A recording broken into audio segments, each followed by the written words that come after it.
ಇದೀಗ ಅತಿಥಿಗಳು ವೇದಿಕೆಗೆ ಬರುವ ಸಮಯ. ಅತಿಥಿಗಳನ್ನ ಕರೆತರಬೇಕಾಗಿ ಶ್ರೀಮತಿ ಶುಭಾ ಸಂಜಯ್ ಅರಸ್ ಅವರನ್ನ ಕೇಳಿಕೊಳ್ತಾ ಇದ್ದೇನೆ. ಡಾಕ್ಟರ್ CG ಬೆಟಸೂರಮಠ್ ಇಂದಿನ ಪುಸ್ತಕ ಬಿಡುಗಡೆ ಮಾಡಲಿದ್ದಾರೆ. ಕೃತಿಕಾರರಾದ ಶ್ರೀ ಗೌರಿ ಸತ್ಯ ಅವರು ಹಾಗೆ ಇಂದು ಕೃತಿಯ ಕುರಿತು ಮಾತನಾಡಲಿರುವ ಡಾಕ್ಟರ್ ಜ್ಯೋತಿ ಶಂಕರ್ ಅವರು ವೇದಿಕೆಗೆ ಆಗಮಿಸಬೇಕಾಗಿ ಕೇಳಿಕೊಳ್ತಾರೆ. ಹಾಗೆ ಮೈಸೂರು ಬುಕ್ಸ್ ಕ್ಲಬ್ಸ್ ಚಾರಿಟಬಲ್ ಟ್ರಸ್ಟ್ನ ಸಂಸ್ಥಾಪಕರಾದ ಶ್ರೀಮತಿ ಶುಭಾ ಸಂಜಯ್ ಅರಸ್ ಅವರು ಕೂಡ ವೇದಿಕೆಗೆ ಆಗಮಿಸಬೇಕಾಗಿ ಕೇಳಿಕೊಳ್ತಾರೆ. ಇಂದಿನ ಈ ಪುಸ್ತಕ ಬಿಡುಗಡೆ ಕಾರ್ಯಕ್ರಮಕ್ಕೆ ಆಗಮಿಸಿರುವ ತಮ್ಮೆಲ್ಲರಿಗೂ ಶುಭೋದಯ. ಮತ್ತೊಮ್ಮೆ ಇದೀಗ ಕಾರ್ಯಕ್ರಮದ ಶುಭಾರಂಭ ಪ್ರಾರ್ಥನೆಯಿಂದ ನಡೆಸಿಕೊಡಲಿದ್ದಾರೆ ಶ್ರೀಮತಿ ಇಂದ್ರಾಣಿ, ದೀಪ, ಶ್ರೀಮತಿ ಲಕ್ಷ್ಮೀ ಮಂಜೇಶ್, ಇಂದುಮತಿ ಹಾಗೂ ಶ್ರೀಮತಿ ನಿವೇದಿತಾ.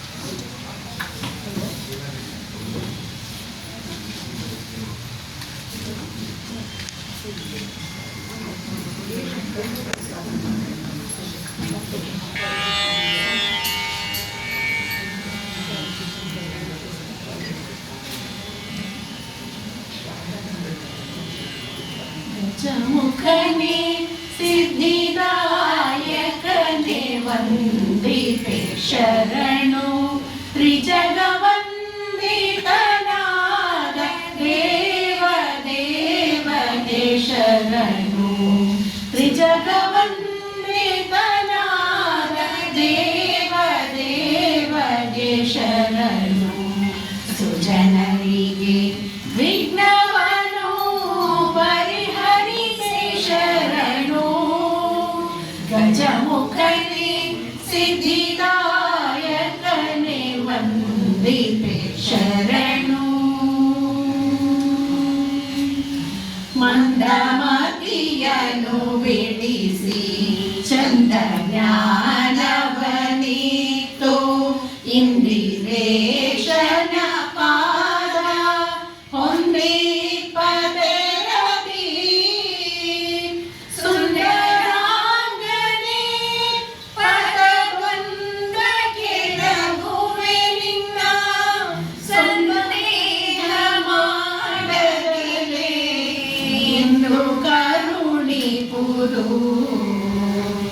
गजमुखने सिद्धिदायकने वंदिते शरणो त्रिजगवंदितनाद देव देवने शरणो हरण तनयने करुणाकरने सुरनर वरद ಲಾಲಿಸಿಯನ್ನ ಕರಗಳನ್ನು ಪಿಡಿದು ಹೊರೆಯದಿದ್ದರೆ ಬಿಡೆನು ನೆರೆದೆನ್ನಡಿದನು ತೊರೆಯಂದ್ರದಲ್ಲಿ ನೋಡು ಶರಣೆಂಬೆ ನಿನಗೆ ಗಜಮುಖನೆ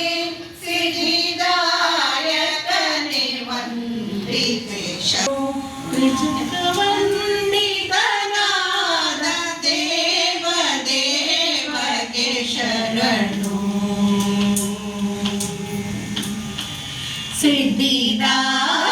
सिद्धिदायकनिನ್ನ ಬುದ್ಧಿ ಮೆರೆವೆನು ನಾನು ಅತಿಶಯನನ ಮಹಿಮೆ ಶಬ್ದದಲ್ಲಿ ಶುದ್ಧಮತಿಯನ್ನು ಕೊಟ್ಟು ಉದ್ಧರಿಸಬೇಕೆನ್ನ ಮಧ್ವವಲ್ಲಭ ಶ್ರೀ ಕೃಷ್ಣ ಗತಿ ಪ್ರಿಯ ಪ್ರಿಯನಾ ಮಧ್ವವಲ್ಲಭ ಶ್ರೀ ಕೃಷ್ಣ ಗತಿ ಪ್ರಿಯನಾ ಗಜಮುಖನೇ ಸಿದ್ಧಿದಾಯಕನೇ ವಂದಿಪೆ ಶರಣು ತ್ರಿಜಗವಂದಿತನಾದ ದೇವ ದೇವಗೆ ಶರಣು ತ್ರಿಜಗವಂದಿತನಾದ ದೇವ ದೇವಗೆ ಶರಣು.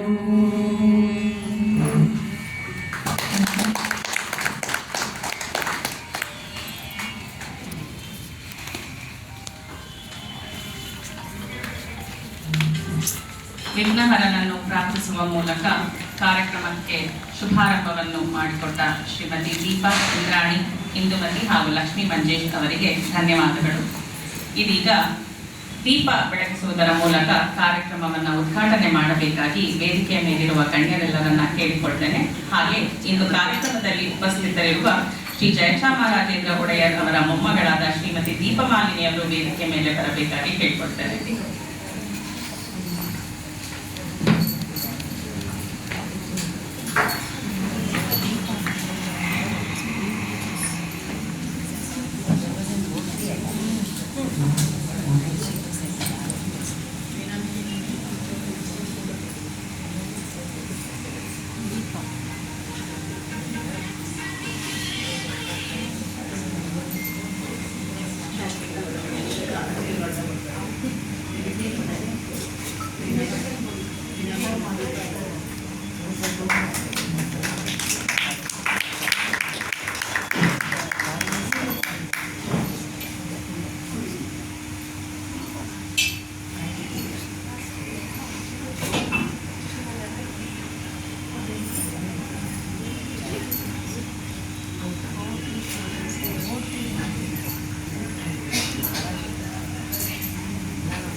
ಸುಶೀಲಾ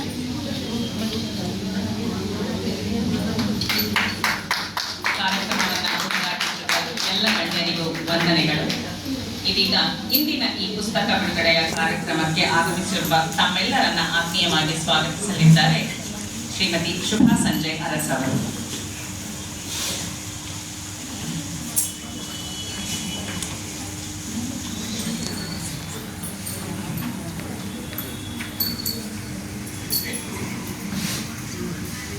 ಶುಭ ಮುಂಜಾನೆ. ವೇದಿಕೆಯಲ್ಲಿ ಆಸೀನರಾಗಿರುವ ಇಂದಿನ ಅತ್ಯಂತ ಮುಖ್ಯ ವ್ಯಕ್ತಿ ಗೌರಿ ಸತ್ಯರವರೇ, ಚೀಫ್ ಗೆಸ್ಟ್ ಬೆಟ್ಸೂರ್ ಮಠರವರೇ, ಡಾಕ್ಟರ್ ಜ್ಯೋತಿ ಶಂಕರ್ ಅವರೇ, warm welcome to all of you. ಇಲ್ಲಿ ನೆರೆದಿರುವ ಸಭಿಕರಿಗೆಲ್ಲ ನಮ್ಮ ಮೈಸೂರು ಬುಕ್ ಕ್ಲಬ್ಸ್ ಚಾರಿಟಬಲ್ ಟ್ರಸ್ಟ್ನ ಅಂಗವಾದ ಕನ್ನಡ ಓದುಗರ ಒಕ್ಕೂಟದ ವತಿಯಿಂದ ತುಂಬು ಹೃದಯದ ಸ್ವಾಗತ.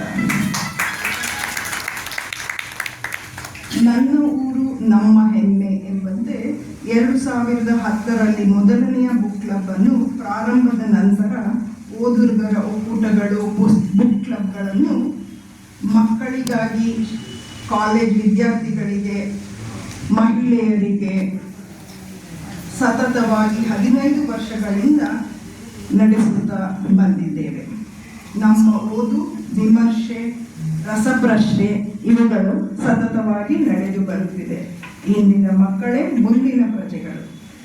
ಇದರ ಜೊತೆಗೆ ಸಮಾಜ ಸೇವೆಯನ್ನು ರೂಢಿಸಿಕೊಂಡು ಅನಾಥ ಮಕ್ಕಳಿಗೆ, ವಿಶೇಷ ಚೇತನರಿಗೆ, ಹಿರಿಯ ನಾಗರಿಕರಿಗೆ, ಬಡತನ ರೇಖೆಯಲ್ಲಿರುವ ಬಡವರಿಗೆ ಹಾಗೂ ಕೂಲಿ ಕಾರ್ಮಿಕರ ಮಕ್ಕಳ ಕುಂದುಕೊರತೆಗಳನ್ನು ಪರಿಗಣಿಸಿ ಅವರಿಗೆ ಅವಶ್ಯಕತೆ ಇರುವುದನ್ನು ಸಮಾಜ ಸೇವೆಯ ಮೂಲಕ ತಲುಪಿಸುತ್ತಾ ಬಂದಿದ್ದೇವೆ.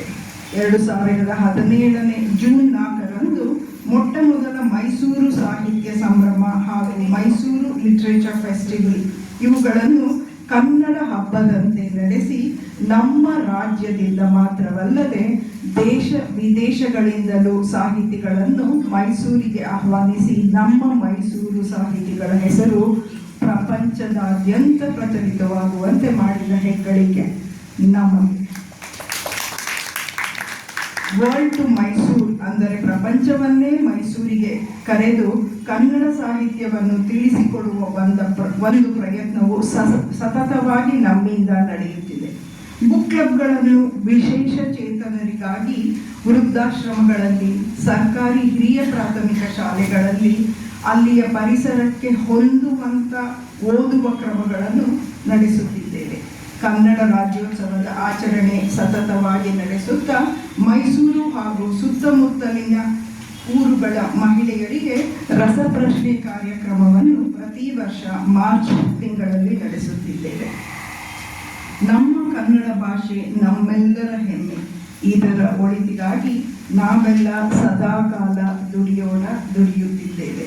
ಮೈಸೂರಿನ ಅಗ್ರಹಾರ ಪ್ರತಿಯೊಂದು ಹಾದಿ ಕೇರಿಗಳಿಗೆ ಅತ್ಯಂತ ಪರಿಚಿತ, ಅದನ್ನು ಪರಿಚಯಿಸಿಕೊಂಡಿರುವಂಥ ಗೌರಿ ಸತ್ಯರವರು ಅಲ್ಲಿಗೆಲ್ಲ ಚಿರಪರಿಚಿತರು.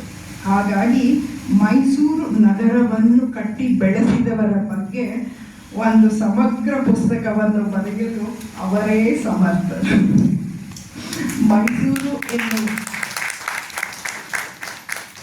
ಮೈಸೂರು ಎನ್ನುವ ಹೆಸರಿಗೆ ಗೌರಿ ಸತ್ಯರವರ ಹೆಸರು ಸಮಾನಾರ್ಥಕ ಎಂದರೂ ಅತಿಶಯೋಕ್ತಿಯಾಗಲಾರದು. ಈ ಮೈಸೂರಿನ ಅಸಾಮಾನ್ಯರು ಪುಸ್ತಕದಲ್ಲಿ ಗೌರಿ ಸತ್ಯರ ಬಗ್ಗೆ ಒಂದು ಅಧ್ಯಾಯ ಇರಬೇಕಾಗಿತ್ತು ಅಂತ ನನಗನ್ಸುತ್ತೆ, ಅಲ್ವಾ? ಎಲ್ರಿಗೂ ಅನ್ಸುತ್ತೆ. ಕರೆಕ್ಟ್. ಈ ಮೈಸೂರಿನ ಕನ್ನಡ ಓದುಗರ ಒಕ್ಕೂಟವನ್ನು ಸ್ಥಾಪಿತವಾದಾಗಿನಿಂದ ತಿಂಗಳಿಗೆ ಒಂದರಂತೆ ಪುಸ್ತಕಗಳನ್ನು ಓದಿ ಅದರ ಬಗ್ಗೆ ಚರ್ಚೆ ನಡೆಸುತ್ತಿದ್ದೇವೆ. ಇದರಿಂದ ವಿವಿಧ ಕ್ಷೇತ್ರಗಳಲ್ಲಿ ಬದುಕು ಸಾಗಿಸುತ್ತಿರುವ ಮಹಿಳೆಯರು ಒಂದು ಕಡೆ ಸೇರಿ ಸಾಹಿತ್ಯದ ಬಗ್ಗೆ ಮಾತುಕತೆ ನಡೆಸಲು ಒಂದು ಮುಕ್ತ ವಾತಾವರಣ ಸೃಷ್ಟಿ ಮಾಡಿದ್ದೇವೆ. ನಮ್ಮ ಸದಸ್ಯರ ಓದುಗರ ಆಸಕ್ತಿ ಹೆಚ್ಚುತ್ತಿದೆ. ಜೊತೆಗೆ ಬರೆಯುವ ಹವ್ಯಾಸವು ಬಹಳ ಸದಸ್ಯರಲ್ಲಿ ಪ್ರಾರಂಭವಾಗಿದೆ. ಚಿಕ್ಕ ಚಿಕ್ಕ ಕಥೆಗಳು, ಪದ್ಯಗಳು, ಪುಸ್ತಕಗಳ ರೂಪದಲ್ಲಿ ಅವರ ಪ್ರತಿಭೆ ಹೊರಬರುತ್ತಿದೆ. ನಮ್ಮ ಮೈಸೂರು ಸಾಹಿತ್ಯ ಸಂಭ್ರಮದಲ್ಲೇನೆ ನಮ್ಮ ಬುಕ್ ಕ್ಲಬ್ ಮೆಂಬರ್ಗಳ ಬುಕ್ನ ನಾವು ರಿಲೀಸ್ ಮಾಡ್ತಾ ಬಂದಿದ್ದೀವಿ. ನಮ್ಮ ಪ್ರತಿ ತಿಂಗಳ ಪುಸ್ತಕ ವಿಮರ್ಶೆಯಲ್ಲಿ ವಿಷಯಗಳ ಅರ್ಥೈಸುವಿಕೆ, ಒಂದೇ ಪುಸ್ತಕದ ವಿವಿಧ ಕೋನಗಳು, ಒಬ್ಬರ ಮಾತನ್ನು ಒಬ್ಬರು ಬೇರೆ ಯಾವ ದೃಷ್ಟಿಯಲ್ಲಿ ನೋಡಬಹುದಿತ್ತು ಎಂದು ಹೇಳುತ್ತಾ ಸಂತೋಷದಿಂದ ವಿಷಯ ವಿನಿಮಯದ ಸವಿಯುತ್ತಾ ಮನೆಗೆ ಹೊರಡುತ್ತಾರೆ. ಇನ್ನು 1 ತಿಂಗಳು ಕಾಯಬೇಕಲ್ಲ ಮತ್ತೆ ಸಂಧಿಸಲು ಎನ್ನುವ ದುಗುಡವು ಕೆಲವರಿಗೆ.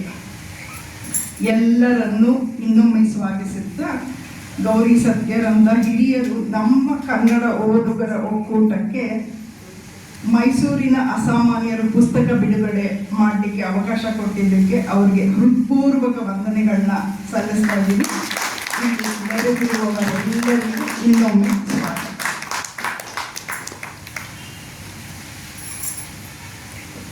ಪ್ರಾಸ್ತಾವಿಕ ನುಡಿಗಳನ್ನಾಡುತ್ತಾ ಎಲ್ಲರನ್ನು ಆತ್ಮೀಯವಾಗಿ ಸ್ವಾಗತಿಸಿದ ಶ್ರೀಮತಿ ಶುಭಾ ಸಂಜಯ್ ಅರಸ್ ಅವರಿಗೆ ಧನ್ಯವಾದಗಳು. ಇದೀಗ ಕಾರ್ಯಕ್ರಮದ ಮುಖ್ಯ ಘಟ್ಟ ಪುಸ್ತಕ ಬಿಡುಗಡೆಯನ್ನ ನಡೆಸಿಕೊಡಬೇಕಾಗಿ ಶ್ರೀಯುತ ಡಾಕ್ಟರ್ ಬೆಟ್ಸೂರ್ ಮಠ ಅವರನ್ನ ಕೇಳಿಕೊಳ್ತೇನೆ. ಹಾಗೆ ವೇದಿಕೆ ಮೇಲಿರುವ ಎಲ್ಲ ಗಣ್ಯರು ಅವರ ಜೊತೆಗೂಡಬೇಕಾಗಿ ವಿನಂತಿ.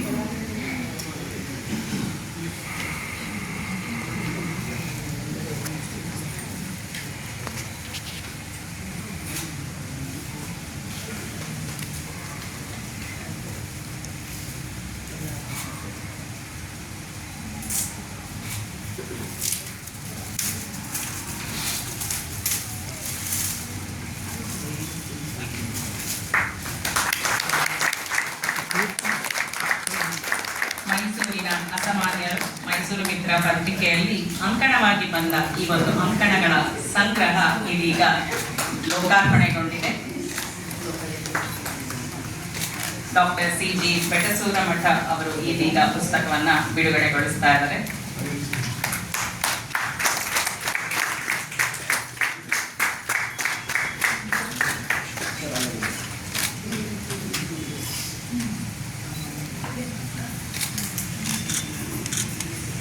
ಕ್ಲಬ್ ಚಾರಿಟಬಲ್ ಟ್ರಸ್ಟ್ನ ಸಂಸ್ಥಾಪಕರಾದ ಶ್ರೀಮತಿ ಶುಭಾ ಸಂಜಯ್ ಅರಸ್ ಅವರನ್ನು ಕೇಳಿಕೊಳ್ತೇನೆ.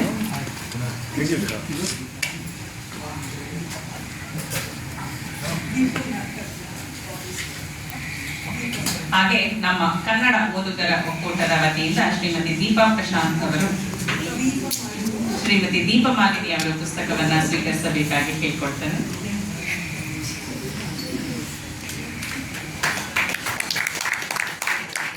ಪುಸ್ತಕದ ಮೊದಲ ಪ್ರತಿಯನ್ನ ಸ್ವೀಕರಿಸಿದ ಶ್ರೀಮತಿ ದೀಪಮಾಲಿನಿ ಅವರಿಗೆ ಧನ್ಯವಾದಗಳು. ಪುಸ್ತಕ ಇದೀಗ ಬಿಡುಗಡೆಯಾಗಿದೆ. ಪುಸ್ತಕವನ್ನು ಬಿಡುಗಡೆಗೊಳಿಸಿದ ಡಾಕ್ಟರ್ ಸಿ.ಜಿ. ಬೆಟಸೂರಮಠ ಅವರ ಮಾತುಗಳನ್ನು ಕೇಳುವ ಸಮಯ ಇದೀಗ.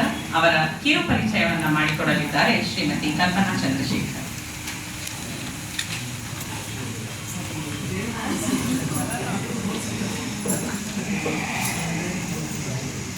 ಡಾಕ್ಟರ್ ಸಿ.ಜಿ. ಬೆಟಸೂರಮಠ ಅವರು ಒಬ್ಬ ದಾರ್ಶನಿಕ ನಾಯಕ. ಡಾಕ್ಟರ್ ಸಿ.ಜಿ. ಬೆಟಸೂರಮಠ ಅವರು ಒಬ್ಬ ದಾರ್ಶನಿಕ ನಾಯಕ, ಪರಿವರ್ತಕ, ಆಡಳಿತಗಾರ ಮತ್ತು ಅನುಕರಣೀಯ ವಿದ್ವಾಂಸರು. ಇವರು 1983ರಲ್ಲಿ ಕರ್ನಾಟಕ ಆಡಳಿತ ಸೇವಾ ಪರೀಕ್ಷೆಯಲ್ಲಿ ಅಗ್ರಸ್ಥಾನ ಪಡೆದಿದ್ದರು. ಮೈಸೂರಿನ ಆಡಳಿತ ತರಬೇತಿ ಸಂಸ್ಥೆಯಲ್ಲಿ ತರಬೇತಿ ಪಡೆಯುತ್ತಿದ್ದಾಗಲೇ ಅತ್ಯುತ್ತಮ ಪ್ರೊಫೆಷನಲ್ ಪ್ರಶಸ್ತಿ ಪಡೆದವರು. ಮೈಸೂರು ನಗರ ನಿಗಮದ ಆಯುಕ್ತರಾಗಿದ್ದಾಗ ಸತತ 2 ವರ್ಷಗಳ ಕಾಲ, ಅಂದರೆ 2015 ಮತ್ತು 2016ರಲ್ಲಿ ಭಾರತದ ಮೊದಲ ಸ್ವಚ್ಛ ನಗರ ಎಂಬ ಹೆಗ್ಗಳಿಕೆಗೆ ಪಾತ್ರವಾಗಿತ್ತು.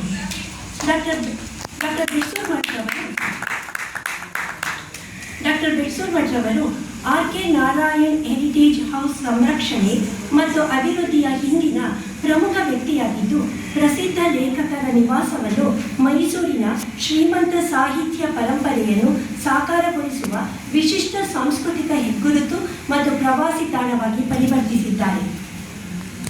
2016ರಿಂದ ಜೆಎಸ್ಎಸ್ ಮಹಾವಿದ್ಯಾಪೀಠದ ಕಾರ್ಯನಿರ್ವಾಹಕ ಕಾರ್ಯದರ್ಶಿಯಾಗಿ ಭಾರತದ ಅತಿ ದೊಡ್ಡ ಶೈಕ್ಷಣಿಕ, ಆಧ್ಯಾತ್ಮಿಕ ಮತ್ತು ಲೋಕೋಪಕಾರಿ ಸಂಸ್ಥೆಯ ಚುಕ್ಕಾಣಿ ಹಿಡಿದಿದ್ದಾರೆ. ಶಿಕ್ಷಣದಲ್ಲಿ ಬದಲಾವಣೆ ನಿರ್ವಹಣೆ, ಯೋಜಿತ ಮತ್ತು ಬಲವಂತದ ರೂಪಾಂತರಗಳ ಸಮಗ್ರ ವಿಶ್ಲೇಷಣೆ ಎಂಬ ವಿಷಯದ ಮಹಾಪ್ರಬಂಧಕ್ಕೆ ಡಾಕ್ಟರೇಟ್ ಪದವಿಯನ್ನು 2025ರಲ್ಲಿ ಪಡೆದಿದ್ದಾರೆ. ಇವರ ನಿರಂತರ ಅಧ್ಯಯನಶೀಲತೆಗೆ ಇದೇ ಉದಾಹರಣೆ. ಒಬ್ಬ ನಿಪುಣ ಕಲಾವಿದ ಮತ್ತು ಸೃಜನಶೀಲರಾದ ಡಾಕ್ಟರ್ ಸಿ.ಜಿ. ಬೆಟಸೂರಮಠ ಅವರು ಚಿತ್ರಕಲೆ, ಛಾಯಾಗ್ರಹಣ, ರೇಖಾಚಿತ್ರ, ಕ್ಯಾಲಿಗ್ರಫಿ ಕ್ಷೇತ್ರದಲ್ಲಿ ಆಸಕ್ತಿ ಹೊಂದಿದ್ದಾರೆ. ಈಗ ಅವರ ಮಾತನ್ನು ಆಲಿಸೋಣ.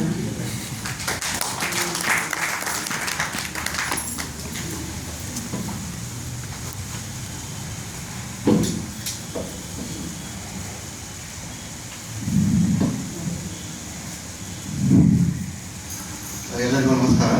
ನಮಸ್ಕಾರ. Mysuru book club charitable trust Kannada ಓದುಗರ ಒಕ್ಕೂಟ ಮೈಸೂರು ಅದರ ವತಿಯಿಂದ ಇವತ್ತು ಒಂದು ಅರ್ಥಪೂರ್ಣ ಕಾರ್ಯಕ್ರಮದಲ್ಲಿ ನಾವೆಲ್ಲ ಭಾಗವಹಿಸಿದ್ದೇವೆ.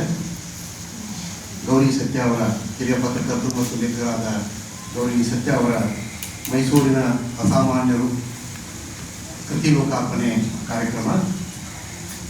ಈ ಕಾರ್ಯಕ್ರಮದಲ್ಲಿ ಉಪಸ್ಥಿತರಿರ್ತಕ್ಕಂಥ ಮೈಸೂರು ಬುಕ್ ಕ್ಲಬ್ ಚಾರಿಟಬಲ್ ಟ್ರಸ್ಟ್ನ ಸಂಸ್ಥಾಪಕ ಅಧ್ಯಕ್ಷರಾದಂಥ ಸನ್ಮಾನ್ಯ ಶ್ರೀಮತಿ ಶುಭಾ ಸಂಜಯ್ ಅರಸರವರೇ ಕೃತಿ ಕುರಿತು ಮಾತನಾಡಲಿದ್ದಾರೆ. ಮೈಸೂರು ಕರ್ನಾಟಕ ಮುಕ್ತ ವಿಶ್ವವಿದ್ಯಾಲಯದ ಖ್ಯಾತ ಗಮಕಿಗಳು ಮತ್ತು ಪ್ರಾಧ್ಯಾಪಕರು ಆದಂಥ ಡಾಕ್ಟರ್ ಜ್ಯೋತಿ ಶಂಕರ್ ಅವರೇ, ಗೌರಿ ಸತ್ಯ ಅವರೇ, ಎಲ್ಲ ಸಾಹಿತಿಗಳೇ, ಲೇಖಕರೇ, ಬಂಧುಗಳೇ, ಸುದ್ದಿ ಮಾಧ್ಯಮದ ಬಂಧುಗಳೇ, ನಾನಿಲ್ಲಿ ಸ್ವಲ್ಪ ಬೇಗ ಬಂದೆ. ಕೆಲವ್ರ ಜೊತೆ ಇಂಟರಾಕ್ಟ್ ಮಾಡ್ತಾ ಇದ್ದೆ. ಒಬ್ಬೊಬ್ಬರು ಬಂದು ನಾನು ಲೇಖನ ಬರ್ತೀನಿ, ಇವರು ಲೇಖಕರು ಪರಿಚಯ ಮಾಡ್ತಾ ಇದ್ರು, ಲೇಖಕರು ಇವರು ತುಂಬ ಲೇಖನ ಬರ್ತಾರೆ ಅಂತ ನನಗೆ ಸ್ವಲ್ಪ ಹೆದರಿಕೆ ಸ್ಟಾರ್ಟ್ ಆಗಿತ್ತು. ಅವಾಗ ಎಂಥ ಒಕ್ಕೂಟದ ಒಳಗೆ ನಾನು ಸೇರ್ಕೊಂಡಿದ್ದೀನಿ ಇವತ್ತು. ಶುಭಾ ಸಂಜಯ್ ಅರಸರವರು ನಾವು ಹಿಂದೆ ಎಲ್ಲೇ ಹೊರಗಡೆ ಹೋಗಿದ್ವಿ ಫ್ಯಾಮಿಲಿ ಜೊತೆಗೆ, ಫೋನಲ್ಲೇ ಮಾತಾಡಿದ್ರು. ಇವತ್ತು ಅವರ ಒಂದು ಭೇಟಿಯಾಗುವ ಒಂದು ಅವಕಾಶನೂ ಕೂಡ ನನಗೆ ಇವತ್ತು ಭಾಳ ಸಂತೋಷದಿಂದ ಈ ಕಾರ್ಯಕ್ರಮದಲ್ಲಿ ಭಾಗವಹಿಸಿದ್ದೇನೆ ಮತ್ತು ಭಾಳ ಸಂತೋಷದಿಂದ ಈ ಮೈಸೂರಿನ ಅಸಾಮಾನ್ಯರು ಪುಸ್ತಕದ ಒಂದು ಲೋಕಾರ್ಪಣೆಯನ್ನು ಮಾಡಿದ್ದೇವೆ. ನಾನು ಮತ್ತೆ ಇನ್ನಷ್ಟು ವಿಷಯ ತಿಳ್ಕೊಳ್ಳಿಕ್ಕೆ ವಿಚಾರ ಮಾಡಿದ್ದೆ ಇಲ್ಲಿ ಒಕ್ಕೂಟದ ಬಗ್ಗೆ. ಎಷ್ಟು ಜನ ಮೆಂಬರ್ಸ್ ಇದ್ದಾರೆ ಅಂತೇಳಿ, ಒಂದು 300 ಜನ ಮೆಂಬರ್ಸ್ ಇದ್ದಾರೆ ಅಂತೇಳಿ. ಅದರಲ್ಲಿ ಕನ್ನಡ ಓದುವರು 90 ಜನ ಇದ್ದಾರೆ ಅಂತೇಳಿ. ಭಾಳ ಸಂತೋಷ ಆಯಿತು ನನಗೆ. ಎಷ್ಟೊಂದು ಜನ ಅಟ್ಲೀಸ್ಟ್ ಈಗ ನೋಡಿದರೆ ಏನು ಅನಿಸುತ್ತೆ ಅಂದರೆ, ಬೆಳಗಿನ ಒಂದು ಈ ಜಾಗದಲ್ಲಿ ಇಷ್ಟೊಂದು ಫ್ರೀ ಮಾಡಿಕೊಂಡು ತಾವು ಈ ಕಾರ್ಯಕ್ರಮದಲ್ಲಿ ಭಾಗವಹಿಸಿದ್ದೀರಿ. ಯಾಕಂದರೆ ಮುಂಜಾನೆ ಸಮಯ ಅಂತಂದರೆ ಎಲ್ಲ ಹೆಣ್ಮಕ್ಳಿಗೆ ಮನೆ ಅದೇ ಕೆಲಸ ಇರ್ತದೆ. ಆದರೂ ಕೂಡ ಇಷ್ಟೊಂದು ಸಂಖ್ಯೆಯಲ್ಲಿ ತಾವು ಎಲ್ಲ ಬಂದಿದ್ದೀರಿ. ಗೌರಿ ಸತ್ಯ ಅವರು ಪುಸ್ತಕದ ಲೇಖಕರು ನನಗೆ ಫೋನ್ ಮಾಡಿ ಕೇಳಿದರು, ಸರ್ ನನ್ನೊಂದು ಪುಸ್ತಕ ಬಿಡುಗಡೆ ಇದೆ, ನೀವೇ ಬರಬೇಕು, ನೀವೇ ರೈಟ್ ಪರ್ಸನ್ ಅನ್ನೋದು. ಯಾಕೆ ಈ ಥರ ಹೇಳಿದ್ರು ಅನಿಸ್ತು ಅಂತ. 2008ರಿಂದ ನನಗೆ ಅವ್ರ ಪರಿಚಯ, ನಮ್ಮ ಮೈಸೂರು ಬಂದಾಗಿನೂ ಪರಿಚಯ, ಅದಕ್ಕೆ ಹೇಳಿರ್ಬೋದು ಅಂತ ತಿಳ್ಕೊಂಡೆ. ಆಮೇಲೆ ಪುಸ್ತಕದ ಬಗ್ಗೆ ಕೇಳಿದೆ, ಅದಕ್ಕೆ ಅವ್ರು ನನಗೆ ರೈಟ್ ಪರ್ಸನ್ ಅಂತ ಹೇಳಿದ್ರು ಅಂತ ಆವಾಗ ತಿಳ್ಕೊಂಡೆ. ಆಮೇಲೆ ಒಂದು ಪುಸ್ತಕನೂ ಕಳಿಸ್ಕೊಟ್ರು. ನಾವು ಒಂದು 3-4 ದಿವಸ ಇರ್ತೀನಿ ಜುರಿ ನಾನು ಟ್ರಾವೆಲ್ ಟೈಮ್ನಲ್ಲಿ ಅಥವಾ ಫ್ರೀ ಟೈಮ್ನಲ್ಲಿ ಓದುವಾಗ ಇದನ್ನು ಓದಿದೆ. ನನಗೇನಿದೆ ಗೊತ್ತಿಲ್ಲ, ಪೂರ್ತಿ ಓದಿನ ಮುಗಿಸ್ಬಿಟ್ಟೆ ಪುಸ್ತಕ. 50 ಲೇಖನಗಳನ್ನು ಓದಂಥ ಕೃತಿ. ಪತ್ರಕರ್ತರು, ಕಥೆಗಾರರು, ಹಿಸ್ಟೋರಿಯನ್ ಅಂತ ಹೇಳ್ತೀವಿ, ಇತಿಹಾಸಗಾರರು, ಲೇಖಕರು ಮತ್ತು ಭಾಳಷ್ಟು ಪತ್ರಿಕೆಗಳಿಗೆ ವರದಿಗಾರರಾಗಿ, ಸಮಾಚಾರ ಇಂಗ್ಲೀಷ್ ದಿನಪತ್ರಿಕೆಯ ಸಂಪಾದಕರಾಗಿ ಅವರು ಕೆಲಸ ಮಾಡಿದ್ದಾರೆ. Star of Mysuru, Deccan Herald ಮತ್ತು ನಿಯತಕಾಲಿಕಗಳಿಗೆ ಹಲವಾರು ಲೇಖನಗಳನ್ನು ಕೂಡ ಬಂದಿದ್ದಾರೆ. ಹಲವಾರು ಪುಸ್ತಕಗಳು ಬಂದಿದ್ದಾವೆ. ನಾನು ಒಂದು ಪುಸ್ತಕ ನಿಮ್ಗೆ ತೋರಿಸ್ತೀನಿ, ಅದು ನಿಮಗೆ ಯಾರ ಹತ್ರ ಇದೆ ಗೊತ್ತಿಲ್ಲ, ತೊಗೊಂಡಿದ್ರೂ ಗೊತ್ತಿಲ್ಲ, ಬಟ್ ಇದು ಪುಸ್ತಕ ನನ್ನ ಹತ್ರ ಇದೆ. Mysuru memories, the old city of Mysuru ಅಂತೇಳಿ. ಈ ಬಗ್ಗೆ ಒಂದೆರಡು ಮಾತು ಹೇಳಲಿಕ್ಕೆ ನಾನು ಇಷ್ಟಪಡ್ತೀನಿ. ಯಾಕಂದರೆ ಇದು ಕೂಡ 50 ಲೇಖನಗಳನ್ನು ಹೊಂದಿದೆ.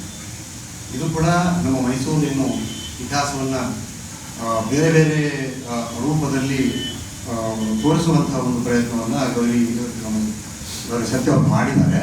ಅವರು ಒಂದ್ಸಲ ಬಂದರು 2015ರಲ್ಲಿ. ನಾನು ಆರ್ಕಿಯಾಲಜಿ ಕಮಿಷನರ್ ಆಗಿದ್ದೆ. ಆರ್ಕಿಯಾಲಜಿ ಮ್ಯೂಸಿಯಮ್ಸ್ ಹೆರಿಟೇಜ್ ಕಮಿಷನರ್ ಆದಾಗ ಬಂದರು. ಸರ್ ಇದಿಷ್ಟೆಲ್ಲ ಮಾಹಿತಿ ಇದೆ ಅಂತ ಅವರು ಡ್ರಾಫ್ಟ್ ಬಂದು ನನಗೆ ತೋರಿಸಿದ್ರು. ಅವರು ಅವ್ರ ಜ್ಞಾಪಕ ಇದೆಯೋ ಗೊತ್ತಿಲ್ಲ, ನಮ್ಮ ಆಫೀಸ್ಗೆ ಬಂದಿದ್ರು. ಆಮೇಲೆ ಅವ್ರ ಬಗ್ಗೆ ನಾನು ಮೊದಲೇ ತಿಳ್ಕೊಂಡಿದ್ದೆ. ಪುಡಿ ಏನಿದೆ ನೋಡಿದೆ, ಒಂದೇ ಒಂದು ಜಸ್ಟ್ ಪುಟ ತಿರುಗಿ ನೋಡಿದೆ, ಬಿಟ್ಬಿಡಿ ಇದು ನನ್ನ ಕಡೆ, ನಾನೇನು ಮಾಡ್ತೀನಿ ನೋಡಿ ಅಂತ ಹೇಳಿ. ಆಮೇಲೆ ಲಿವ್ ಟು ಮಿ ಅಂತ ಹೇಳಿ ನೆಕ್ಸ್ಟ್ ಒಂದು ತಿಂಗಳು 20 ತಿಂಗಳಲ್ಲೇ ಇದ್ರದ್ದು ಡ್ರಾಫ್ಟ್ ಕರಡು ಏನಿದೆ ಪ್ರಿಂಟಿಗೆ ಹೋಗಿದ್ದನ್ನು ಅವ್ರಿಗೆ ಕೊಟ್ಟೆ. ಇದು 2015ರಲ್ಲಿ archaeology museums and heritage commissioner ಆದಾಗ ಈ ಪುಸ್ತಕವನ್ನು ನಾನು ತೋರಿಸಿದಾಗ ಅವ್ರ ಕಡೆಗೆ ನನಗೆ ಎಡಿಟರ್ ಅಂತ ಹಾಕಿದ್ರು ಅದರಲ್ಲಿ. ಆಮೇಲೆ ಆಥರ್ ಗೌರಿ ಸತ್ಯ ಅಂತೇಳಿ. ಈ ಪುಸ್ತಕ 1000 ಪ್ರತಿ, ಈಗ 1 ಪ್ರತಿ ಉಳಿದಿಲ್ಲ. ಸೊ ಅಂತಹ ಒಬ್ಬ ಲೇಖಕರು, ಈ ಮೈಸೂರಿನ ಅಸಾಮಾನ್ಯರು, ಮೈಸೂರು ಮಿತ್ರದಲ್ಲಿ ಒಂದೇ ಒಂದು ವರ್ಷ ಅಂದರೆ 52 ವಾರದಿಂದ 50 ವಾರ ಪ್ರತಿ ವಾರನೂ ತಪ್ಪದೇ ಈ ಲೇಖನಗಳನ್ನು ಬರೆದಿದ್ದಾರೆ ಅಂತಂದರೆ ನಿಜಕ್ಕೂ ಗೌರಿ ಸತ್ಯ ಅವರ ಸಾಧನೆ ಭಾಳ ಪ್ರಶಂಸನೀಯ. ಕಡೆಗೆ ಈ ಒಂದು ಲೇಖನಗಳನ್ನು ಪತ್ರಿಕೆಗಳಲ್ಲಿ ನೋಡಿ ಮೊದಲನೇ ಇವ್ರನ್ನ ಬುಕ್ ಮಾಡಿಕೊಂಡ್ರು. ಯಾರು ಮಹಿಮಾ ಪ್ರಕಾಶಿಂದ KV ಶ್ರೀನಿವಾಸ್ ಅವರು ಬಂದಿದ್ದಾರೆ. ಅವರು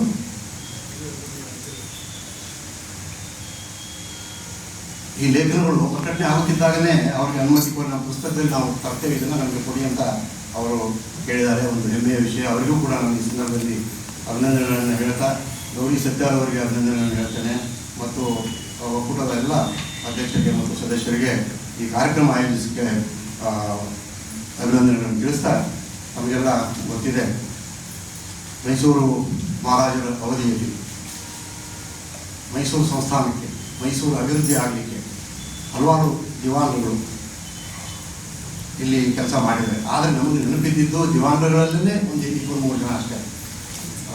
ದಿವಾನ್ ಪೂರ್ಣಯ್ಯ ನಾನಂತೂ ನೆನಪಿಟ್ಕೊಂಡಿದ್ದೀನಿ. ಯಾಕಂದರೆ ಅವರು ಕಂದಾಯ ಆಡಳಿತದಲ್ಲಿ ಒಂದು ಸಾಧನೆಯನ್ನು ಮಾಡಿದ್ದಾರೆ.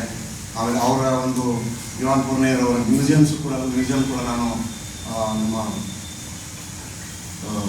ಚಾಮರಾಜನಗರದಲ್ಲಿ ಅವರ ಒಂದು ಮನೆಯನ್ನೇ ಒಂದು ಸ್ಮಾರಕವಾಗಿ ಅದನ್ನು ಮ್ಯೂಸಿಯಮನ್ನು ನಾನು ಆರ್ಕಿಯಾಲಜಿ ಕಮಿಷನರ್ ಇದ್ದಾಗ ಮಾಡಿ ಜ್ಞಾಪಕ ಇದೆ. ಸೊ ಆ ಥರ ಒಂದು ಸ್ವಲ್ಪ ನೆನಪು ಬರ್ತದೆ. ಸರ್ ಮಿರ್ಜಾ ಇಸ್ಮಾಯಿಲ್ ಅವರು, ಆಮೇಲೆ ನಮ್ಮ ವಿಶ್ವೇಶ್ವರಯ್ಯನವರು, ಈ ರೀತಿ ಕೆಲವು ಮಾತ್ರ ನಾವು ನೆನಪಿಟ್ಕೊಳ್ತೀವಿ. ಆದರೆ ಅವರ ಜೊತೆ ಅವರ ಕೆಳಗಡೆ ಕೆಲಸ ಮಾಡಿ ಉಳಿದಂಥ ಅಧಿಕಾರಿಗಳನ್ನು ನಾವು ನೆನಪಿಸ್ಕೊಳ್ಳೋದಿಲ್ಲ. ಅವರ ಹೆಸರನ್ನು ಕೂಡ ನಮಗೆ ಕೆಲವೊಂದು ಜ್ಞಾಪಕ ಇರೋದಿಲ್ಲ. ಅವ್ರ ಜೊತೆಗಿದ್ದವರು ಆವಾಗ ಅವರು ರಿಫ್ಲೆಕ್ಟ್ ಆಗಿಲ್ಲ, ಆವಾಗ ಅವ್ರದ್ದು ಏನು ಪ್ರತಿಭೆ ಭಾಳ ಜನಕ್ಕೆ ಗೊತ್ತಾಗಲಿಲ್ಲ. ಆದರೆ ಇವರ ಒಂದು ಈ ಥರದ ಒಂದು ವ್ಯಕ್ತಿಗಳ ಏನು ನಿಸ್ವಾರ್ಥ ಸೇವೆಯಿಂದಾಗಿ ಮೈಸೂರು ಮಹಾರಾಜರು ಖ್ಯಾತಿ ಪಡೆಯುವಂತಾಯಿತು ಅಂದರೆ ತಪ್ಪಾಗುತ್ತಿಲ್ಲ. ಮೈಸೂರು ರಾಮರಾಜ್ಯ ಆಗಲಿಕ್ಕೂ ಕೂಡ ಸಾಧ್ಯವಾಯಿತು. ಮೈಸೂರು ಮಹಾರಾಜರ ಒಬ್ಬರ ಸಲಹೆ ಅಥವಾ ಮಾರ್ಗದರ್ಶನದಿಂದ ಮಾತ್ರ ಅಲ್ಲ, ಇದರ ಹಿಂದೆ ನೂರಾರು ಜನಗಳ ಒಂದು ದುಡಿಮೆ ಇದೆ. ಅದನ್ನು ನಾವು ನೆನೆಯಬೇಕು, ಅವರ ಸೇವೆಯನ್ನು ನಾವು ಸ್ಮರಿಸಬೇಕು. ಅಂತಹ ಒಂದು ಏನು ಗಣ್ಯರಿದ್ದಾರೆ. ಗೌರಿಸತ್ಯ ಅವರ ಲೇಖನದಲ್ಲಿ 50 ಜನ ಏನಿದ್ದಾರೆ, ಅವ್ರ ಬಗ್ಗೆ ಪ್ರತಿಯೊಬ್ಬರ ಬಗ್ಗೆನೂ ಭಾಳಷ್ಟು ಚೆನ್ನಾಗಿ ಬರೆದಿದ್ದಾರೆ. ನೋಡಿ, ಮೈಸೂರಲ್ಲಿ ನಾವೇ ನೋಡ್ತಿರ್ತಿದ್ವಿ. ಕಮಿಷನರ್ ಆಗಿದ್ದ ನಾನು ಮೈಸೂರು ಕಾರ್ಪೊರೇಷನ್ ಕಮಿಷನರ್ ಆದಾಗಲೂ ಕೂಡ ಮತ್ತು ಅರ್ಬನ್ ಡೆವಲಪ್ಮೆಂಟ್ ಅಥಾರಿಟಿ ಕಮಿಷನರ್ ಆದಾಗಲೂ ಕೂಡ ಭಾಳಷ್ಟು ನನಗೇನೋ ಒಂದು ಸ್ವಲ್ಪ ಪ್ಯಾಷನ್ನು ಈ ಆರ್ಟು, ಕಲ್ಚರು, ಸಂಸ್ಕೃತಿ ಇದ್ರ ಬಗ್ಗೆ ತಿಳಿದುಕೊಳ್ಳಿಕ್ಕೆ ಪ್ರಯತ್ನ ಮಾಡ್ತಾಯಿದ್ವಿ. ಈ ಒಂದು ಮೈಸೂರಿನ ಅಭಿವೃದ್ಧಿಯಲ್ಲಿ ಸಾಕಷ್ಟು ಜನ ಏನು ಮಾನ್ಯರು ಎಲೆಮರೆ ಕಾಯಿಯಂತೆ ಉಳಿದು ಹೋಗ್ತಾರೆ. ಆಮೇಲೆ ಅವರು ನಮ್ಮ ನೆನಪು ಕೂಡ ಇಲ್ಲ. ಇಂಥ ಒಂದು ಸಂದರ್ಭದಲ್ಲಿ ಏನು 50 ಜನ ಈ ಲೇಖಕರ ಬಗ್ಗೆ ಬರೆದಿದ್ದಾರೆ. ಅವರು ತಮ್ಮದೇ ಆದಂತಹ ಒಂದು ಕ್ಷೇತ್ರದಲ್ಲಿ ಹೆಸರು ಮಾಡಿ ಕರ್ಮಯೋಗಿಗಳಾಗಿದ್ದಾರೆ ಅಂದರೆ ತಪ್ಪಾಗಲಿಕ್ಕಿಲ್ಲ. ಯಾಕಂತಂದರೆ ಅವರು ಹೆಸರಿಗೆ ತಕ್ಕಂತೆ ಎಕ್ಸ್ಟ್ರಾರ್ಡಿನರಿ ಆಗಿದ್ದಾರೆ, ಅಸಾಮಾನ್ಯರಾಗಿದ್ದಾರೆ. ಯಾಕಂತಂದರೆ ಪ್ರಚಾರ ಬಯಸಿಲ್ಲ ಅವರು, ಒಂದನೇದು. ಎರಡನೇದು ತಂಪಾಡಿಗೆ ನಾವು ಕೆಲಸ ಮಾಡಿದ್ದಾರೆ. ನಾವು ಭಗವದ್ಗೀತೆಯಲ್ಲಿ ಹೇಳ್ತೇವೆ, ಕರ್ಮಣ್ಯವಾಧಿಕಾರಸ್ ಅಂತ ಹೇಳ್ತಲ್ಲ, ಕರ್ಮ ಮಾಡುವುದರಲ್ಲಿ ನಿನಗೆ ಅಧಿಕಾರ, ಕರ್ಮ ಫಲದಲ್ಲಿ ಅಪೇಕ್ಷೆ ಪಡಬೇಡ, ಸಕಾಮ ಭಾವದಿಂದ ಕರ್ಮವನ್ನು ಮಾಡಬೇಡ, ಕರ್ಮವನ್ನು ಬಿಟ್ಟು ಬಿಡಬೇಕೆಂಬ ಆಗ್ರಹವು ನಿನಗೆ ಬೇಡ ಅಂತ ನೀವು ಓದ್ತೀವಿ. ಆ ರೀತಿಯಲ್ಲಿ ಈ ಎಲ್ಲ ಮಹನೀಯರು ಮೈಸೂರಿನ ಅಭಿವೃದ್ಧಿಗಾಗಿ ಕೆಲಸ ಮಾಡಿದ್ದಾರೆ. ಅದಕ್ಕಾಗಿ ನಾನು ಲೇಖನಗಳನ್ನು ಪುಸ್ತಕ ಓದಿದ ಮೇಲೆ ಭಾಳ ಇಂಪ್ರೆಸ್ ಆದೆ. ನಾನು ನೋಡಿ, ಪ್ರತಿಯೊಬ್ಬರ ಫೋಟೋನು ಕೂಡ ಗೌರಿಸತ್ಯ ಅವರು ಸಂಗ್ರಹಿಸಿದ್ದಾರೆ. ಏನು ಮಹನೀಯರಿದ್ದಾರೆ, ಅವರ ಸಾಹಿತ್ಯ ಆಗಲಿ, ಅವರು ಬರೆದಂಥ ಪುಸ್ತಕಗಳಾಗಲಿ, ಅದರ ಮುಖಪುಟಗಳನ್ನು ಕೂಡ ಅದರಲ್ಲಿ ಮುದ್ರಿಸಿದ್ದಾರೆ. ಅವರು ಹುಟ್ಟಿನಿಂದ ಮರಣ ಹೊಂದುವವರೆಗೂ ಕೂಡ ಯಾವ ರೀತಿ ಅವರು ಸೇವೆಯಲ್ಲಿ ಸೇರಿದರು, ಆಮೇಲೆ ಯಾವ ಹಂತಕ್ಕೆ ಹಂತವಾಗಿ ಎಲ್ಲಿವರೆಗೆ ಬೆಳೆದರು, ಮಹಾರಾಜರು ಯಾವ ರೀತಿ ಅವ್ರನ್ನ ಬೆಳೆಸಿದರು, ಮತ್ತು ಅವರು ಆ್ಯಕ್ಚುಲಿ ಏನು ಸಾಧನೆ ಮಾಡಿದ್ರು ಅನ್ನೋದ್ರ ಬಗ್ಗೆ ಗೌರಿಸತ್ಯ ಅವರು ಏನು ಮಾಡಿದ್ದಾರೆ ಅಂತಂದರೆ, ಒಂದು ಥರ ಸಂಶೋಧನೆ ಅಂದರೆ ತಪ್ಪಾಗಲಿಕ್ಕಿಲ್ಲ, ಇದೊಂಥರ ರಿಸರ್ಚನೆ. ನೋಡಿ, ಭಾಳಷ್ಟು ವಿಷಯವನ್ನು ಎಕ್ಕಿ ತೆಗೆದಿದ್ದಾರೆ. ಯಾವ ರೀತಿ ಅಂದರೆ DVG ಅವರ ಜ್ಞಾಪಕ ಚಿತ್ರಶಾಲೆ ಅಂತೇಳಿ ಅವರ ಸಂಪುಟಗಳಿಂದ ತೆಗೆದಿದ್ದಾರೆ ಮಾಹಿತಿಯನ್ನು. ಪ್ರೊಫೆಸರ್ ರವಿಶಂಕರ್ ಅವರ ಸನ್ ಆಫ್ ಸರಸ್ವತಿ ಇಂಗ್ಲೀಷ್ ಪುಸ್ತಕದಿಂದ ಮಾಹಿತಿ ಬರೆದಿದ್ದಾರೆ. ಡಾಕ್ಟರ್ TV ವೆಂಕಟಾಚಲ ಶಾಸ್ತ್ರಿ ಬರೆದಿರುವಂತಹ ಮುಳುಕನಾಡು ಮಹನೀಯರು ಆ ಗ್ರಂಥದಿಂದ ಮಾಹಿತಿ ತೆಗೆದಿದ್ದಾರೆ. ಅದರ ಜೊತೆಗೆ ಅವರ ಏನು ಕೆಲವು ಸಂಬಂಧಿಕರಿಂದ ಕೂಡ ಮಾಹಿತಿಯನ್ನು, ಛಾಯಾಚಿತ್ರವನ್ನು ಸಂಗ್ರಹಿಸಿ ಪುಸ್ತಕವನ್ನು ಬರೆದಿದ್ದಾರೆ. ನಾನು ಪುಸ್ತಕ ಓದುವಾಗ ಏನು ಮಾಡಿಬಿಟ್ಟೆ ಅಂದರೆ, ಸೀರಿಯಲ್ಲಿ ಓದುವಾಗ ಒಂಥರ ಬೇರೆ ಅನಿಸ್ತು. ನಾನು ಯಾಕೆ ಇದನ್ನು ಭಾಗ ಮಾಡಬಹುದು ಅಂತೇಳಿ 12 ಭಾಗ ಮಾಡಿದ್ದೆ. ಅಂದರೆ ಕಂದಾಯ ಆಡಳಿತದಲ್ಲಿ ಯಾವ ಮಹನೀಯರು ಕೆಲಸ ಮಾಡಿದರು. ಆವಾಗ ನಮ್ಮ ಅಮಲ್ದಾರರು ಪ್ರಾಂತ್ ಸಾಹೇಬರು ಅಸಿಸ್ಟೆಂಟ್ ಕಮಿಷನರ್ ಅವಾಗ, ಆಮೇಲೆ ಜಿಲ್ಲಾಧಿಕಾರಿಗಳು, ಅವರೆಲ್ಲ ಬಹಳ ಪವರ್ಫುಲ್ ವ್ಯಕ್ತಿಗಳು. ಆ ಥರದ ಅಮಲ್ದಾರರಾಗಿ, ಪ್ರಾಂತ್ ಸಾಹೇಬರಾಗಿ, ಜಿಲ್ಲಾಧಿಕಾರಿಗಳಾಗಿ ಮಹಾರಾಜರ ಒಂದು ಆಡಳಿತದಲ್ಲಿ ಪ್ರತಿಭಾವಂತ ಒಂದು ಅಧಿಕಾರಿಗಳು ಆಡಳಿತ ನಡೆಸಿ ಭಾಳ ಕೀರ್ತಿಯನ್ನು ಮೈಸೂರಿಗೆ ತಂದಿದ್ದಾರೆ. ಅದರಲ್ಲಿ ರಾಯರಾಯಿ ಬಿರುದಾಂಕಿತ ಮಹಾನ್ ಪ್ರತಿಭೆಯ ಅಧಿಕಾರಿ ವೆಂಕಟರಾವ್ ಅವರು, ಪ್ರಾಮಾಣಿಕ ಅಧಿಕಾರಿಯಾಗಿ ಗಂಗನಹಳ್ಳಿ ಜಗೀರ್ದಾರ್ ಕೃಷ್ಣರಾವ್ ಅವರು. ನೋಡಿ, KRS ಡ್ಯಾಮ್ ಕಟ್ಟುವಾಗ ಆ ಗಂಗನಹಳ್ಳಿ ಊರಿನ ಒಂದು 350 ಎಕರೆ ಜಮೀನು ಮುಳುಗಡೆ ಆಗ್ತಿತ್ತಂತೆ. ಅದಕ್ಕೆ ಪರಿಹಾರವನ್ನು ನಾವು ಬೇರೆ ಯಾವ ಕಡೆಯೂ ತಗೋದಿಲ್ಲ, ನಮಗೆ ಇವರು ಜಯಗಿರಿದಾರ್ ಕೃಷ್ಣರಾವ್ ಅವರೇ ಕೊಡಲಿ ಅಂತ. ಅಂದರೆ ಅಷ್ಟೊಂದು ವಿಶ್ವಾಸವನ್ನು ಜಯಗಿರಿದಾರ್ ಕೃಷ್ಣರಾವ್ ಅವ್ರ ಮೇಲೆ ಇಟ್ಟಿದ್ರು ಅಂತ ನಾವು ಲೇಖನದಲ್ಲಿ ಓದ್ತೇವೆ. ಇನ್ನು ಮಹಿಳಾ ಶಿಕ್ಷಣಕ್ಕೆ ಒಂದು ಒತ್ತು ನೀಡಿದಂತಹ ಮೀಸೆ VS ನರಸಿಂಹಯ್ಯಂಗಾರ್ ಅವ್ರ ಹೆಸರು ಕೇಳಿದ್ರೆ ಜನ ಎದುರುತ್ತಿದ್ರಂತೆ. ಆಮೇಲೆ ಅಮೃತ್ ಮಹಲ್ ಕಾವಲ್ ಅಂತ ಹೇಳ್ತೀವಿ ನಾವು, ಕಂದಾಯದಲ್ಲಿ ಬರ್ತದೆ ಜಮೀನು ಬಗ್ಗೆ. ಅದರಲ್ಲಿ ರೆವೆನ್ಯೂ ಅಸಿಸ್ಟೆಂಟ್ ಕಮಿಷನರ್ ಆಗಿ ಸಾಮಾನ್ಯ ಆಡಳಿತದ ನಿರ್ವಹಣೆಯನ್ನು ಮಾಡಿದಂಥ H. ನಂಜುಂಡರಾಜ್ ಅರಸರವರು ಕೂಡ ಒಬ್ಬರು. ಇನ್ನು ದಿವಾನರ ಕಚೇರಿ ಅಂತ ಬರ್ತದೆ, ಅದಕ್ಕೆ ಗುಬ್ರಾ ಕಚೇರಿ ಅಂತ ಹೇಳ್ತಿರುತ್ತೆ. ಸೊ ಆ ಗುಬ್ರಾ ಕಚೇರಿಯ ಬಾಬುರಾವ್ ಕೂಡ ಅವರು ದಿವಾನ್ ಪೂರ್ಣಯ್ಯನವ್ರನ್ನ ಅವರು ಭಾಳ ವಿದ್ವಾಂಸರು, ಅವ್ರನ್ನ ವಿರೋಧಿಸ್ತಿದ್ರು ಅಂದರು ಗುಬ್ರಾ ಬಾಬುರಾವ್. ಯಾಕಂದರೆ ಇವರು ಅವ್ರಿಗಿಂತ ಹೆಚ್ಚು ಕಂದಾಯ ಆಡಳಿತದಲ್ಲಿ ನಿಂತ್ಕೊಂಡ್ರು ಅಂತೇಳಿ. 4 ಜನ ದಿವಾನರು ಕೂಡ ಆಗಿದ್ರು ಅಂತೆ ಇವರು ಬಾಬುರಾವ್. ನೆಕ್ಸ್ಟು ಇದೇ ವಿಭಾಗದಲ್ಲಿ ಬರ್ತಾರೆ ಅಮಲ್ದಾರ್ ಆಗಿರುವಂಥ ಅಸಿಸ್ಟೆಂಟ್ ಕಮಿಷನರ್ ಆಗಿರುವಂಥ ಕೃಷ್ಣಸ್ವಾಮಿ ರಾವರು. ಆನಂತರ ಎಕ್ಸೈಸ್ ಕಮಿಷನರ್, ಜಿಲ್ಲಾ ನ್ಯಾಯಾಧೀಶರು, ಮೈಸೂರು ಜಿಲ್ಲಾಧಿಕಾರಿಯಾಗಿ ಕೆಲಸ ಮಾಡಿದಂಥ ನಾರಾಯಣ್ ರಾವ್. ನಾನು ಹೇಳಿದೆ ಭಾಳ ಪವರ್ಫುಲ್ ಪೋಸ್ಟ್ ಇವೆಲ್ಲ ಅಂತೇಳಿ. ಅಮಲ್ದಾರು ಇವನ್ ರೆವಿನ್ಯೂ ಇನ್ಸ್ಪೆಕ್ಟರ್ಸ್ಗಳು ಇವಾಗೆಲ್ಲ ಈ ಅಮಲ್ದಾರ್ ಅಂದರೆ ತಹಸೀಲ್ದಾರ್, ಇವಾಗೆಲ್ಲ ಅಸಿಸ್ಟೆಂಟ್ ಕಮಿಷನರು. ಈ ಯಾವ ರೀತಿ ಒಂದು ಅವಾಗ ಆಡಳಿತ ಇತ್ತು ಕಂದಾಯ ಆಡಳಿತ, ಈಗ ಯಾವ ರೀತಿಯನ್ನು ನಾವು ಹೋಲಿಸಿ ನೋಡಿದಾಗ ನನಗೆ ಒಂದು ಜ್ಞಾಪಕ ಬರ್ತದೆ. ನಾಗವಳ್ಳಿ ಅಂತ ಪುಸ್ತಕ ಬರ್ತದೆ, ನಾನು ಪೂರ್ಣ ಓದಿದ್ದೀನಿ ಅದನ್ನು. ನಾಗವಳ್ಳಿ, ಅದರ ಲೇಖಕರು H.L. ನಾಗೇಗೌಡರು. ಅವರು ಯಾವ ರೀತಿ ಸರ್ಕಾರಿ ಸೇವೆಗೆ ಸೇರಿದರು ಮತ್ತು ಅಮಲ್ದಾರರು ಯಾವ ರೀತಿ ಪವರ್ಫುಲ್ ಇದ್ದರು ಅನ್ನೋದ್ರ ಬಗ್ಗೆ ಹೇಳುವಾಗ ಅದೊಂದು 2 ನಿಮಿಷದಲ್ಲಿ ಹೇಳೇ ಬಿಡ್ತೀನಿ. ಅಷ್ಟೊಂದು, ಯಾಕಂದರೆ ಆ ಥರದ ಕೆಲಸವನ್ನು ಮಾಡಿದಂಥ ಮಹನೀಯರ ಬಗ್ಗೆ ನಾವು ಈ ಪುಸ್ತಕದಲ್ಲಿ ನೋಡ್ತೇವೆ, ಓದ್ತೇವೆ. ಅಮಲ್ದಾರ್ ಅಂತಂದರೆ ಅವಾಗ ಅಮಲ್ದಾರರು ಯಾವುದೇ ಒಂದು ಹಳ್ಳಿಗೆ ಹೋಗ್ಬೇಕಾದ್ರೆ ಬಸ್ಸು ಅವ್ರ ಮನೆಗೆ ಬರ್ತದೆ. ಬಸ್ನಲ್ಲಿ ಹೋಗ್ಬೇಕು, ಅವಾಗೆಲ್ಲ ಬಸ್ ಮನೆಗೆ ಬರ್ತಿತ್ತು. ಆವಾಗ ಬಸ್ ಬಂದಿದೆ ಅಂತ ಅಂದಮೇಲೆ ಅಮಲ್ದಾರರು ಕೋಟು ಹಾಕಿಸ್ಕೊಳ್ತಿದ್ರು, ಹಾಕೋತಿರ್ಲಿಲ್ಲ, ಹಾಕಿಸ್ಕೊಳ್ತಿದ್ರು. ಆಮೇಲೆ ಹೊರಗೆ ಬರುವಾಗ ಬಸ್ನಲ್ಲಿದ್ದಂಥ ಎಲ್ಲ ಜನರು ಇಳಿಬೇಕು, ಅಮಲ್ದಾರರು ಒಳಗಡೆ ಹತ್ತಬೇಕು. ಅದಾದ ನಂತರ ಜನ ಮತ್ತೆ ಒಳಗಡೆ ಕೂತ್ಕೋಬೇಕು. ಅಮಲ್ದಾರರು ವಿಸಿಟ್ ಮಾಡೋ ಹಳ್ಳಿ ಅಲ್ಲಿ ಬರೋದಕ್ಕೇ ಅಲ್ಲಿ ಸ್ಟಾಪ್ ಹಾಕ್ಕೊಂಡೆ ಅಲ್ಲಿ ಮತ್ತೆ ಮೊದಲು ಫಸ್ಟ್ ಜನ ಇಳಿಬೇಕು, ಆಮೇಲೆ ಅಮಲ್ದಾರ್ ಇಳಿಬೇಕು. ಆಮೇಲೆ ಅಮಲ್ದಾರನ್ನ ಇದರಲ್ಲಿ ಬಂಡಿನಲ್ಲಿ, ಸಿಂಗಾರ ಮಾಡಿದಂಥ ಬಂಡಿನಲ್ಲಿ ಹಳ್ಳಿ ಕರ್ಕೊಂಡು ಹೋಗ್ತಿದ್ರು.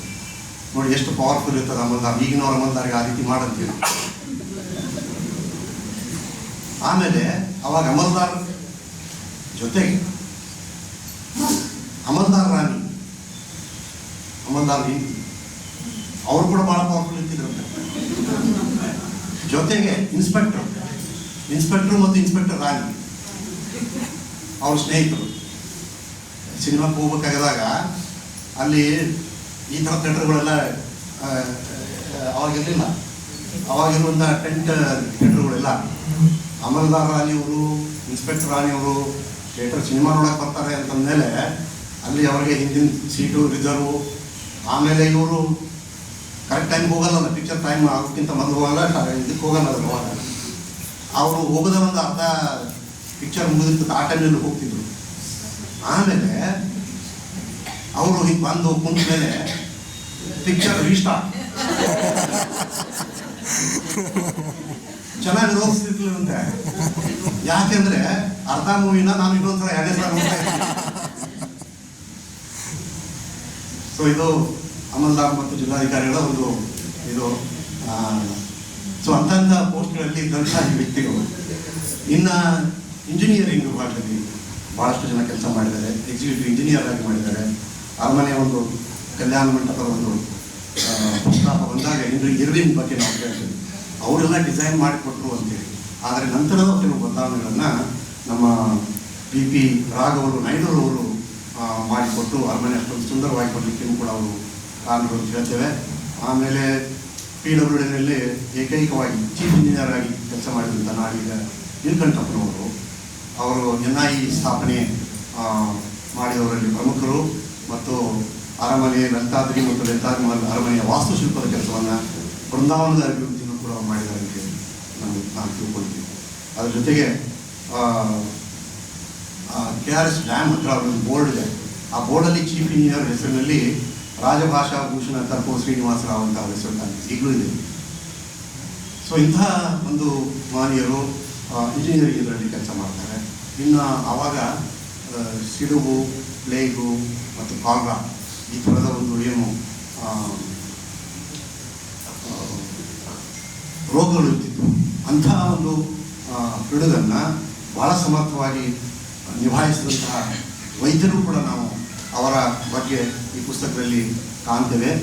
ಅದರಲ್ಲಿ ಅತಿ ಮುಖ್ಯವಾದಂಥವ್ರು ಡಾಕ್ಟರ್ ಪದ್ಮನಾಭ್ ಪಲ್ಲು. ಇವರು ಬಹಳ ಒಂದು ಕೆಳಸ್ತರದಲ್ಲಿ ಹುಟ್ಟಿದವರು, ಸಮಾಜದಿಂದ ನಿರ್ಲಕ್ಷ್ಯನೂ ಕೂಡ ಅದರಿಂದ ಒಳಗಾದವರು. ಆದರೆ ಹಠ ಬಿಡದೆ ಅವರು ಏನು ಮಾಡಿದರು, 19ನೇ ಶತಮಾನದಲ್ಲಿ ಈ ರೋಗಗಳಿದ್ದಾವೆ ಇದರ ವಿರುದ್ಧ ಹೋರಾಡಿ ಸಾವಿರಾರು ಜನರ ಒಂದು ಜೀವ ರಕ್ಷಣೆಯನ್ನು ಮಾಡಿ ಆ ಪುಸ್ತಕದಲ್ಲಿ ಹೇಳ್ತಾರೆ ಏನಂದರೆ, ಕೇರಳದಲ್ಲಿ ಅವರ ಒಂದು ಮನೆಯನ್ನು ಸರ್ಕಾರದವರು ಸಂರಕ್ಷಿತ ಕಟ್ಟಡವನ್ನಾಗಿ ಘೋಷಣೆ ಮಾಡಿದ್ದಾರೆ. ಇನ್ನು ಇದರಲ್ಲಿ ನಮ್ಮ ಜಿಲ್ಲಾ ವೈದ್ಯಾಧಿಕಾರಿ, ಸ್ಯಾನಿಟರಿ ಅಧಿಕಾರಿಯಾಗಿ, ಜೈಲ್ ಸೂಪರಿಂಟೆಂಡರಾಗಿ ನೋಡಿ. ಅವಾಗ ಏನಿತ್ತು ಅಂತಂದರೆ, ಅಮಲ್ದಾರರು ಅವರೆಲ್ಲ ಇದ್ದರೆ ಅವರಿಗೆ ನ್ಯಾಯಾಧೀಶರು ಪೋಸ್ಟನ್ನು ಕೊಡ್ತಿದ್ರು, ಇಂಜಿನಿಯರ್ಗಳು ಇದ್ದರೆ ಅವ್ರಿಗೂ ಕೊಡ್ತಿದ್ರು. ಆಮೇಲೆ ವೈದ್ಯರಾದವರು ಕೂಡ ಬರೀ ವೈದ್ಯ ಅಷ್ಟೇ ಅಲ್ಲ, ಸ್ಯಾನಿಟರಿ ಇನ್ಸ್ಪೆಕ್ಟ್ರು, ಆಮೇಲೆ ಜೈಲ್ ಸೂಪರಿಂಟೆಂಡರ್ ಕೆಲಸನೂ ಕೂಡ ಅವ್ರು ಕೊಡ್ತಿದ್ರು. ಅದರಲ್ಲಿ ಡಾಕ್ಟರ್ PS ಅಚ್ಯುತರಾವ್ ಪ್ಲೇಗ್ ಚುಚ್ಚುಮದ್ದಿನ ಬಗ್ಗೆ ಅರಿವು ಮೂಡಿಸಿದವರು. Victoria hospital residential medical officer ಆಗಿ ಭಾಷಾ ತಜ್ಞರಾಗಿ ಕೆಲಸ ಮಾಡಿದ್ದಾರೆ. ಅದರ ಜೊತೆಗೆ ರಾಮಸ್ವಾಮಿ ಅಯ್ಯಂಗಾರ್ ಅವರು ಕೂಡ ನೇತೃತಜ್ಞರು. ಆಮೇಲೆ ಡಾಕ್ಟರ್ TV ಅರ್ಮುಗಂ ಮೊದಲಿಗ ಬಹಳ ಕರ್ತವ್ಯಶೀಲದ ಒಬ್ಬ ಅಧಿಕಾರಿ, ಸ್ವಾರ್ಥ ತ್ಯಾಗದ ಅತ್ಯುತ್ತಮ ಶಸ್ತ್ರಚಿಕಿತ್ಸಕರು. ಅದರ ಜೊತೆಗೆ ಚಂದ್ರಭಾನ್ ಸಿಂಗ್ ಅಂತೇಳಿ ಆಯುರ್ವೇದ ಪಂಡಿತರು. ಆಮೇಲೆ ಗುಂಡ್ಲು ಪಂಡಿತ್ ಲಕ್ಷ್ಮಣಾಚಾರ್ಯ, ಇವರು ವೈದ್ಯರತ್ನರು, ಆಯುರ್ವೇದದಲ್ಲಿ ಬಹಳ ಮನೆ ಮಾತಾಗಿತ್ತು. ಅದರ ಜೊತೆಗೆ ಇನ್ನೊಬ್ಬರು ಬರ್ತಾರೆ, ವಿದ್ವಾನ್ ವಿಷಕ್ ರತ್ನ ಲಕ್ಷ್ಮೀ ನರಸಿಂಹ ಶಾಸ್ತ್ರಿಗಳು ಅಂತೇಳಿ ಆಯುರ್ವೇದ ಕಾಲೇಜ್ ಸ್ಥಾಪನೆ ಬಹಳ ಒಂದು ಅವರ ಒಂದು ಅವಧಿಯಲ್ಲಿ ಆಗಿತ್ತು. ಇನ್ನು ಶಿಕ್ಷಣದಲ್ಲಿ ಪೆರಿಯಸ್ವಾಮಿ ತಿರುಮಲಾಚಾರ್ಯ ಇವರು ಸದ್ವಿದ್ಯಾ ಶಾಲೆಯನ್ನು ಸ್ಥಾಪಿಸುವ ಒಂದು ಕೀರ್ತಿ ನಮ್ಗೆ ಗೊತ್ತೇ ಇಲ್ಲವಲ್ಲ. ಆಮೇಲೆ ಶಿಕ್ಷಣ ಇಲಾಖೆ ಕಾರ್ಯದರ್ಶಿಯಾಗಿ ಆ ಕಾರ್ಯದರ್ಶಿ ಪೋಸ್ಟನ್ನು ಚೇಂಜ್ ಮಾಡಿ ಇನ್ಸ್ಪೆಕ್ಟರ್ ಜನರಲ್ ಆಫ್ ಎಜುಕೇಷನ್ ಅಂತ ಮಾಡ್ತಾರೆ. ಸೊ ಅದರ ಒಂದು ಮುಖ್ಯಸ್ಥರಾಗಿ ಹೊರ್ಮೋಸ್ವಿ ಜಹಾಂಗೀರ್ ಭಾಷಾ ಅಂತ ಅವರು. ಆಮೇಲೆ ರಾಯ್ ಬಹದ್ದೂರ್ ಅಂಬಿಲ್ ನರಸಿಂಹಲಿಂಗ ಇವರು ಕೂಡ ಮಹಿಳಾ ಶಿಕ್ಷಣದ ಜನಕ ಅಂತೇಳಿ ಹೇಳ್ತಾರೆ. ಅದರಲ್ಲಿ ಕ್ರಾಂತಿಯನ್ನು ಅವರು ಮಾಡಿದ್ದಾರೆ. ಅದರ ಜೊತೆಗೆ ಪೊಲೀಸ್ ಇಲಾಖೆಯಲ್ಲಿ ದಳವಾಯಿ ದೇವರಾಜ ಅರಸು IGP ಸ್ಥಾನದವರೆಗೂ ಹೋಗ್ತಾರೆ. ಇಲಾಖೆಯಲ್ಲಿ ಶ್ಲಾಘನೀಯ ಒಂದು ಸೇವೆಯನ್ನು ಮಾಡ್ತಾರೆ. ದಳವಾಯಿ ಸೇತುವೆ ಅಂತ ನಾವೇನು ಹೇಳ್ತೀವಿ, ನಂಜನಗೂಡು ಬಳಿ ಒಂದು ಕಕ್ಕಡ ನದಿಗೆ ಒಂದು ಸೇತುವೆ ಇದೆ, ದಳವಾಯಿ ಸೇತುವೆ ಅಂತೇಳಿ ಅವರ ಒಂದು ಅವಧಿಯಲ್ಲಿ ಆಗಿದ್ದರು. ಅದರ ಜೊತೆಗೆ ನೋಡಿ, ಪೊಲೀಸ್ ಕಮಿಷನರ್ ಆದವರು ಕೂಡ ಪ್ಲೇಗ್ ಕಮಿಷನರ್ ಆಗಿ ಕೆಲಸ ಮಾಡಿದಂಥ, ವಿಶೇಷ ಅಧಿಕಾರಿ ಕೆಲಸ ಮಾಡಿದಂಥ ಮೊಹಮ್ಮದ್ ಜೈರುದ್ದೀನ್ ಮ್ಯಾಕಿ. ಮಹಾರಾಜರ ಕಾಲದಲ್ಲಿ ಮುಸ್ಲಿಂ ಏನು ಅಧಿಕಾರಿ, ಒಳ್ಳೆಯ ಅಧಿಕಾರಿ ಚಿಕ್ಕವರು ಕೂಡ ಇದರಲ್ಲಿ ಅವರು ತಮ್ಮ ಆಡಳಿತದಲ್ಲಿ ಕೆಲಸ ಮಾಡಿದ್ದಾರೆ. ಅದರಂತೆ ದಕ್ಷ ಪೊಲೀಸ್ ಅಧಿಕಾರಿಯಾಗಿ ಕೃಷ್ಣರಾವ್. ಅವಾಗೆಲ್ಲ ಏನಾಗ್ತಿತ್ತು ಅಂದರೆ, ಈ ಬ್ರಿಟಿಷ್ ಯುವರಾಣಿಯವರು, ಲಾರ್ಡ್ಸ್ಗಳು ಎಲ್ಲ ಮೈಸೂರಿಗೆ ಬಂದಾಗ ಅವರ ಒಂದು ಏನು ಬಂದೋಬಸ್ತ್ ಕಾರ್ಯ ಆಗಲಿ, ಅವ್ರಿಗೆ ಯಾವುದೇ ರೀತಿಯಿಂದ ತೊಂದರೆ ಆಗದಂತೆ ನಡೆಸಿಕೊಡುವ ಒಂದು ಕೆಲಸವನ್ನು ಈ ಮಾನೀಯರು ಭಾಳಷ್ಟು ಜನ ಮಾಡಿದ್ದಾರೆ. ಅದರ ಜೊತೆಗೆ ಅರಣ್ಯ ಇಲಾಖೆಯಲ್ಲಿ ಇದು ಕೂಡ ಭಾಳ ಮಹತ್ವದ್ದು, ಅದನ್ನು ಓದಬೇಕು ನಾವೆಲ್ಲ. ರಾವ್ ಬಹದ್ದೂರ್ ಮುತ್ತಣ್ಣ ಅಂತೇಳಿ 70 ವರ್ಷಗಳ ಕಾಲ ಅರಣ್ಯ ಇಲಾಖೆಯಲ್ಲಿ ಕೆಲಸ ಮಾಡಿದ್ದಾರೆ, ಗಮನಾರ್ಹ ಸೇವೆಯನ್ನು ಮಾಡಿದ್ದಾರೆ. ಆವಾಗ ಏನು ಮಾಡಿದರು ಅಂದರೆ, ಈ ಯುದ್ಧಕ್ಕೆ ಇಂಧನ ಬೇಕಲ್ಲ, ಅದಕ್ಕೆ ಅವ್ರು ಏನು ಮಾಡಿದರು, ಬೇಗ ಬೆಳೆಯುವ ಒಂದು ಮರಗಳ ಬೆಳವಣಿಗೆಗೆ ಉತ್ತೇಜನ ನೀಡ್ತಾರೆ, ಸೋಷಿಯಲ್ ಫಾರೆಸ್ಟ್ರಿ ಅಂತ ಹೇಳ್ತೀವಿ ಅದಕ್ಕೆ. ಆಮೇಲೆ ಕೆಡ್ಡ ಆಪರೇಷನ್ಗೂ ಕೂಡ ಪರಿಣತವರೆಲ್ಲ. ಅದ್ರ ಜೊತೆಗೆ ನ್ಯಾಯಾಂಗದಲ್ಲಿ ಕೂಡ ರಾಜಮಂತ್ರ ಪ್ರವೀಣ್ ಶ್ರೀನಿವಾಸ ಅಯ್ಯಂಗಾರ್ ಅವರು, ಜಸ್ಟಿಸ್ ಚಂದ್ರಶೇಖರ್ ಅಯ್ಯರ್ ಅವರು, ಆಮೇಲೆ ಮುಷೀರ್ ಮುಲ್ಕ್ ಮೀರ್ ಹಂಸಾ ಹುಸೇನ್ ಅಂತೇಳಿ ಅವರು ಪೊಲೀಸ್ IG ನ್ಯಾಯಾಂಗ ಡಿಸ್ಟ್ರಿಕ್ಟ್ ಆ್ಯಂಡ್ ಸೆಷನ್ಸ್ ಜಡ್ಜ್ ಕೂಡ ಆಗಿ ಕೆಲಸ ಮಾಡಿದ್ದಾರೆ. ಈಗಾಗಲೇ ಹೇಳಿದಾಗೆ ಈ ಪ್ರೋಟೋಕಾಲ್ ಕೆಲಸ ಮಾಡಿದ್ರು ಅಂತ ಅವರೆಲ್ಲ ದರ್ಬಾರ್ ಬಕ್ಷಿ ಅಂತ ಹೇಳ್ತಾರೆ. ದರ್ಬಾರ್ ಬಕ್ಷಿ ಅವರಲ್ಲಿ ಪ್ರಮುಖರಾದಂಥವರು ಲಿಂಗರಾಜ ಅರಸರವರು, ಆಮೇಲೆ ವೆಂಕಟಾಚಾರ್ಯರವರು. ಅದ್ರ ಜೊತೆಗೇನೆ ಮಹಾರಾಜರು ಕುಸ್ತಿಗೂ ಕೂಡ ಭಾಳಷ್ಟು ಮಹತ್ವ ಕೊಡ್ತಿದ್ರು ಅಂತ. ಆವಾಗ ಕುಸ್ತಿ ಕಂಠಿರುವ ಪೈಲ್ವಾನ್ ಪಾಪಯ್ಯ ಅಂತ ಹೇಳಿ ಹೆಸರುವಾಸಿದ್ದಾರೆ. ಅವ್ರ ಬಗ್ಗೆ ಹೇಳ್ತಾರಂತೆ, ಆಕಾಶಕ್ಕೆ ಏನೇ ಇಲ್ಲ ಪೈಲ್ವಾನ್ ಪಾಪಯ್ಯನವರಿಗೆ ಜೊತೆ ಇಲ್ಲ ಅಂದರೆ ಅಷ್ಟೊಂದು ಖ್ಯಾತರಾಗಿದ್ದರು. ಪುಸ್ತಕದಲ್ಲಿ ಓದ್ತೀವಿ. ಇನ್ನು ವೇದಾಂತ ಪಂಡಿತರು ಕೂಡ ಭಾಳ ಜನ, ವಿ ಸುಬ್ರಹ್ಮಣ್ಯಂ ಅಯ್ಯರವರು, ಶಿವರಾಮ್ ಶಾಸ್ತ್ರಿಗಳು, ಶ್ರೀಕಂಠ ಗಣಪಾಟಿಗಳೆಲ್ಲ, ಇವರೆಲ್ಲ ವೇದಾಂತಿಗಳು, ವೇದಶಾಸ್ತ್ರದಲ್ಲಿ ಬಹಳ ಅತ್ಯುನ್ನತ ಒಂದು ಸ್ಥಾನವನ್ನು ಪಡೆದಂಥವರು. ಅದರ ಜೊತೆಗೆ ಮಹಾರಾಜರು ಎಷ್ಟು ಕಲೆ, ಸಾಹಿತ್ಯ, ಸಂಸ್ಕೃತಿ, ಸಂಗೀತ, ನಾಟಕ, ನೃತ್ಯ, ಆಸ್ಥಾನ ಪಂಡಿತರು, ಆಮೇಲೆ ಯಕ್ಷಗಾನಕ್ಕೆ ಮಹತ್ವ ಕೊಡ್ತಿದ್ರು ಅಂತಂದರೆ ಅದರಲ್ಲಿ ಭಾಳ ಹೆಸರುಗಳನ್ನು ನಾವು ಕೇಳ್ತೇವೆ. ರಾಮಾನುಜಯ್ಯಂಗ, ಆಮೇಲೆ ಕಲಾಧುರಂಧರ್ ಮೈಸೂರು, ಕೆರಿಗಿರಿ ರಾಯರು ಅಂತೇಳಿ, ಪಂಡಿತ್ ದೇವ ಶಾಖಾಮಣಿ ಅಳಸಿಂಗರಾಚಾರ್ಯರು, ಅವರೆಲ್ಲ ಮಹಾಭಾರತ, ಮಹಾರಾಮಾಯಣ ಇವೆಲ್ಲವನ್ನು ಕನ್ನಡದಲ್ಲಿ ಬರೆದವರು. ನಾನು ಹಂಗೆ ಸರ್ಚ್ ಮಾಡ್ತಾ ಇದ್ದೆ, ಅಮೆಝಾನ್ದಲ್ಲಿ ಈ ಪುಸ್ತಕಗಳು ಅವೈಲೇಬಲ್ ಇದೆ. ಅಮೆಝಾನ್ದಲ್ಲಿ ಪುಸ್ತಕಗಳು ಅವೈಲೇಬಲ್ ಇದೆ. ಯಾರೋ ನಮ್ಮ ಪಂಡಿತ್ ದೇವ ಶಾಖಾಮಣಿ ಅಳಸಿಂಗರಾಚಾರ್ಯರು, ನನಗೆ ಜಸ್ಟ್ ಓಪನ್ ಮಾಡಿ ಸಿಗ್ತದೆಲ್ಲ, ರಾಮಾಯಣ, ಮಹಾಭಾರತ, ಭಾಗವತ ಕನ್ನಡ ಕೃತಿಗಳಲ್ಲಿ ಸಿಗ್ತವೆ. ಅದರ ಜೊತೆಗೆ ಬಹಳ ಅತಿ ಮುಖ್ಯವಾದಂಥದ್ದು, ನೀವು ಈಗಲೂ ಕೂಡ ಯೂಟ್ಯೂಬ್ದಲ್ಲಿ ಓಪನ್ ಮಾಡಿ ನೀವು ಹಾಡು ಕೇಳಬಹುದು. ಯಾವುದು ಅಂತಂದರೆ ಸ್ವಾಮಿ ದೇವರೇ ಲೋಕಪಾಲನೆ. ನಾನು ಮೊನ್ನೆ ಐತಿಲ್ಲ ಅಂತ ನೋಡಿ ಯೂಟ್ಯೂಬಲ್ಲಿ ಸರ್ಚ್ ಮಾಡಿದ್ದೆ. ಬಿ ಆರ್ ಪಂತಲು ಅವರು ಏನೋ ಸ್ಕೂಲ್ ಮಾಸ್ಟರ್ ಅಂತೇಳಿ ಪಿಕ್ಚರ್ ತೆಗೆದ್ರು. ಆ ಪಿಕ್ಚರ್ದಲ್ಲಿ ಈ ಹಾಡಿದೆ. ಇದರ ಹಾಡು ಬರೆದವರು ಕವಿ ತಿಲಕ ಸೋಸ್ಲೆ ಅಯ್ಯಾಶ. ಗೊತ್ತಿರಲಿಲ್ಲ ನಮಗೆ ಯಾರು ಬರೋದು ಅಂತ ಕೇಳ್ತಿದ್ವಿ ಅಷ್ಟೇ. ಅದೇ ರೀತಿ ಶಿಕ್ಷಣದ ಉನ್ನತಿಗಾಗಿ ದುಡಿದಂಥವರು ನಾರಾಯಣ ಅಯ್ಯಂಗಾರವರು. ಆದರೆ ಇನ್ನೊಂದು ಅತಿ ಮುಖ್ಯವಾದದ್ದು, ಅದು ಕೂಡ ಗುಬ್ಬಿ ವೀರಣ್ಣವರು ಮೊದಲು ನಾಟಕ, ಆನಂತರ ಚಲನಚಿತ್ರ ಪ್ರಾರಂಭ ಮಾಡಿದರು. ಸದಾರಮೆ ಅಂತೇಳಿ ನಾಟಕದ ಹೆಸರು ತಾವು ಕೇಳಿದ್ವಿ. ಸದಾರಮೆ ಚಲನಚಿತ್ರ ಕೂಡ ಆಯಿತು. ಆ ಚಲನಚಿತ್ರದ ಒಂದು ಏನು ಚಿತ್ರಕಥೆಯನ್ನು ಬರೆದಂಥವರು ಗಮಕದ ಗೌರಿ ದೇವರು ನರಸಿಂಹಶಾಸ್ತ್ರಿ. ಇದೆಲ್ಲರಿಗೂ ಗೊತ್ತಿರ್ತಾರೆ, ನಮಗೆ ಗೊತ್ತಿಲ್ಲ, ನನಗೆ ಗೊತ್ತಿಲ್ಲ. ಅದು ಪುಸ್ತಕದಲ್ಲಿ ಉಲ್ಲೇಖಿಸ್ತಾರೆ. ಆಮೇಲೆ ನಾಟ್ಯ ಸರಸ್ವತಿ ಅಯ್ಯಂಗಾರ್ ಈ ತಾಯಮ್ಮ ಅಂತ ಮೈಸೂರು ಶಾಲೆಯ ಒಂದು ಭರತನಾಟ್ಯಕ್ಕೆ ಬಹಳ ಒಂದು ಗಮನಾರ್ಹವಾದ ಕೊಡುಗೆಯನ್ನು ಅವರು ನೀಡಿದ್ದಾರೆ. ಅದೇ ರೀತಿ ಭಾಗವತ ಸುಬ್ರಾಯರು, ಅವರ ನಿಸ್ವಾರ್ಥ ಸೇವೆ ಹೇಗಿತ್ತು ಅಂತಂತಂದರೆ, ಅವರ ನೆನಪಿಸ್ಕೊಳ್ಬೇಕಾದ್ರೆ ನಾವು ಸುಬ್ರಾಯನ ಕೆರೆಗೆ ಹೋಗಬೇಕು. ಸುಬ್ರಾಯನ ಕೆರೆ ಅದಕ್ಕೆ ಕಾರಣಕರ್ತರು ಭಾಗವತ ಸುಬ್ರಾಯರು. ಅದೇ ರೀತಿ ಚಾಮರಾಜನಗರ ಶ್ರೀಕಂಠ ಶಾಸ್ತ್ರಿಗಳು ಬಹಳ ಚುರುಕು ಬುದ್ಧಿಯವರು. ಆನಂತರ ಇನ್ನೂ ಒಬ್ಬರು ನಾನು ಹೇಳಲೇಬೇಕು, ಯಾಕಂದರೆ ಅರ್ಥಶಾಸ್ತ್ರ ನಾನು MA ಮಾಡಿದವನು, PhD MA ಮಾಡಿದವನು, ಆಸ್ಥಾನ್ ವಿದ್ವಾನ್ ಕವಿರತ್ನ ಮಂಡಿಕಲ್ ರಾಮಶಾಸ್ತ್ರಿ.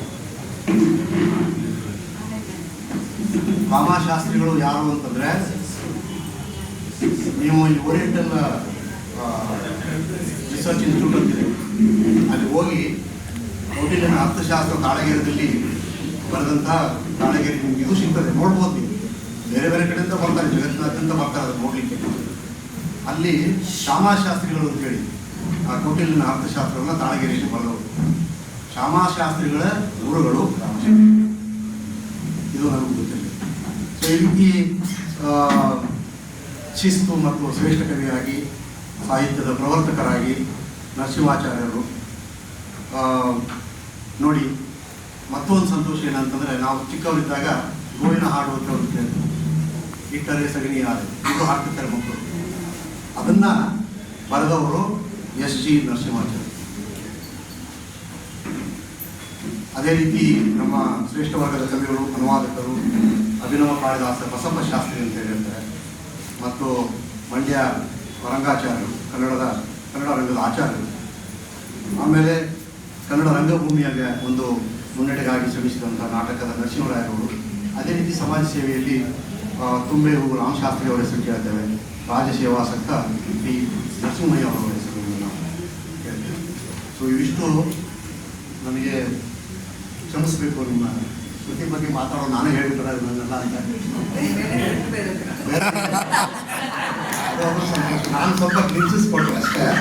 ಇನ್ನು ಅವರು ನಾನು ಭಾಷಣ ಕೇಳಿದರೆ ಭಾಳ ಚೆನ್ನಾಗಿ ಮಾತಾಡ್ತಾರೆ. ಕಾರ್ಯಕ್ರಮದಲ್ಲಿ ನಾವು ಜೊತೆಗೆ ಕೂಡಿದ್ವಿ. ಇನ್ನು 5 ನಿಮಿಷ ತಗೊಳ್ತೇನೆ.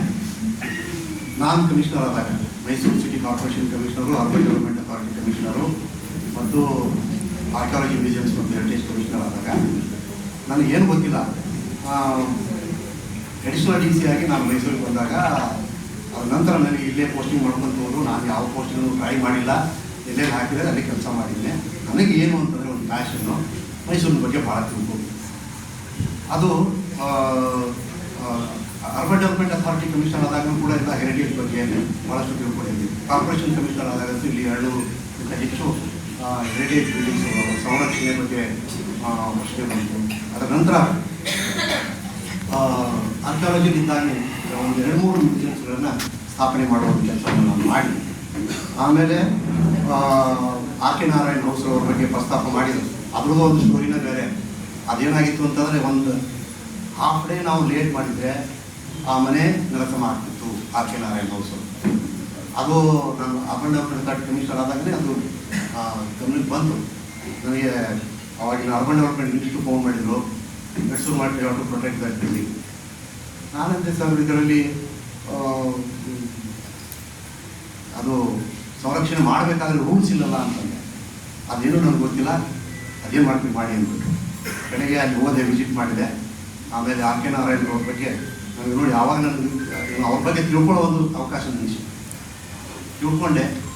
ಆಮೇಲೆ ಆ ಹೆರಿಟೇಜ್ ವ್ಯಾಲ್ಯೂ ಅಂದ್ರೆ ಏನು, ಹೆರಿಟೇಜ್ ಪ್ರಿಸಿಂಕ್ಟ್ ಅಂತಂದ್ರೆ ಏನು, ಇದೆಲ್ಲ ತಿಳ್ಕೊಂಡು ಅದು ಒಂದು ಹೆರಿಟೇಜ್ ವ್ಯಾಲ್ಯೂವನ್ನು ಹೊಂದಿದಂತಹ ಕಟ್ಟಡ ಅಂತ ತಿಳ್ಕೊಂಡು ನಾನು ಒಂದು ಪ್ರಿಯಾಂಬಲ್ ಹಾಕಿ ಒಂದು ಸೆಕ್ಷನ್ ಕೋಟ್ ಮಾಡಿ ಆರ್ಡರ್ ಮಾಡಿ ಇಟ್ ಈಸ್ ಪ್ರೊಟೆಕ್ಟೆಡ್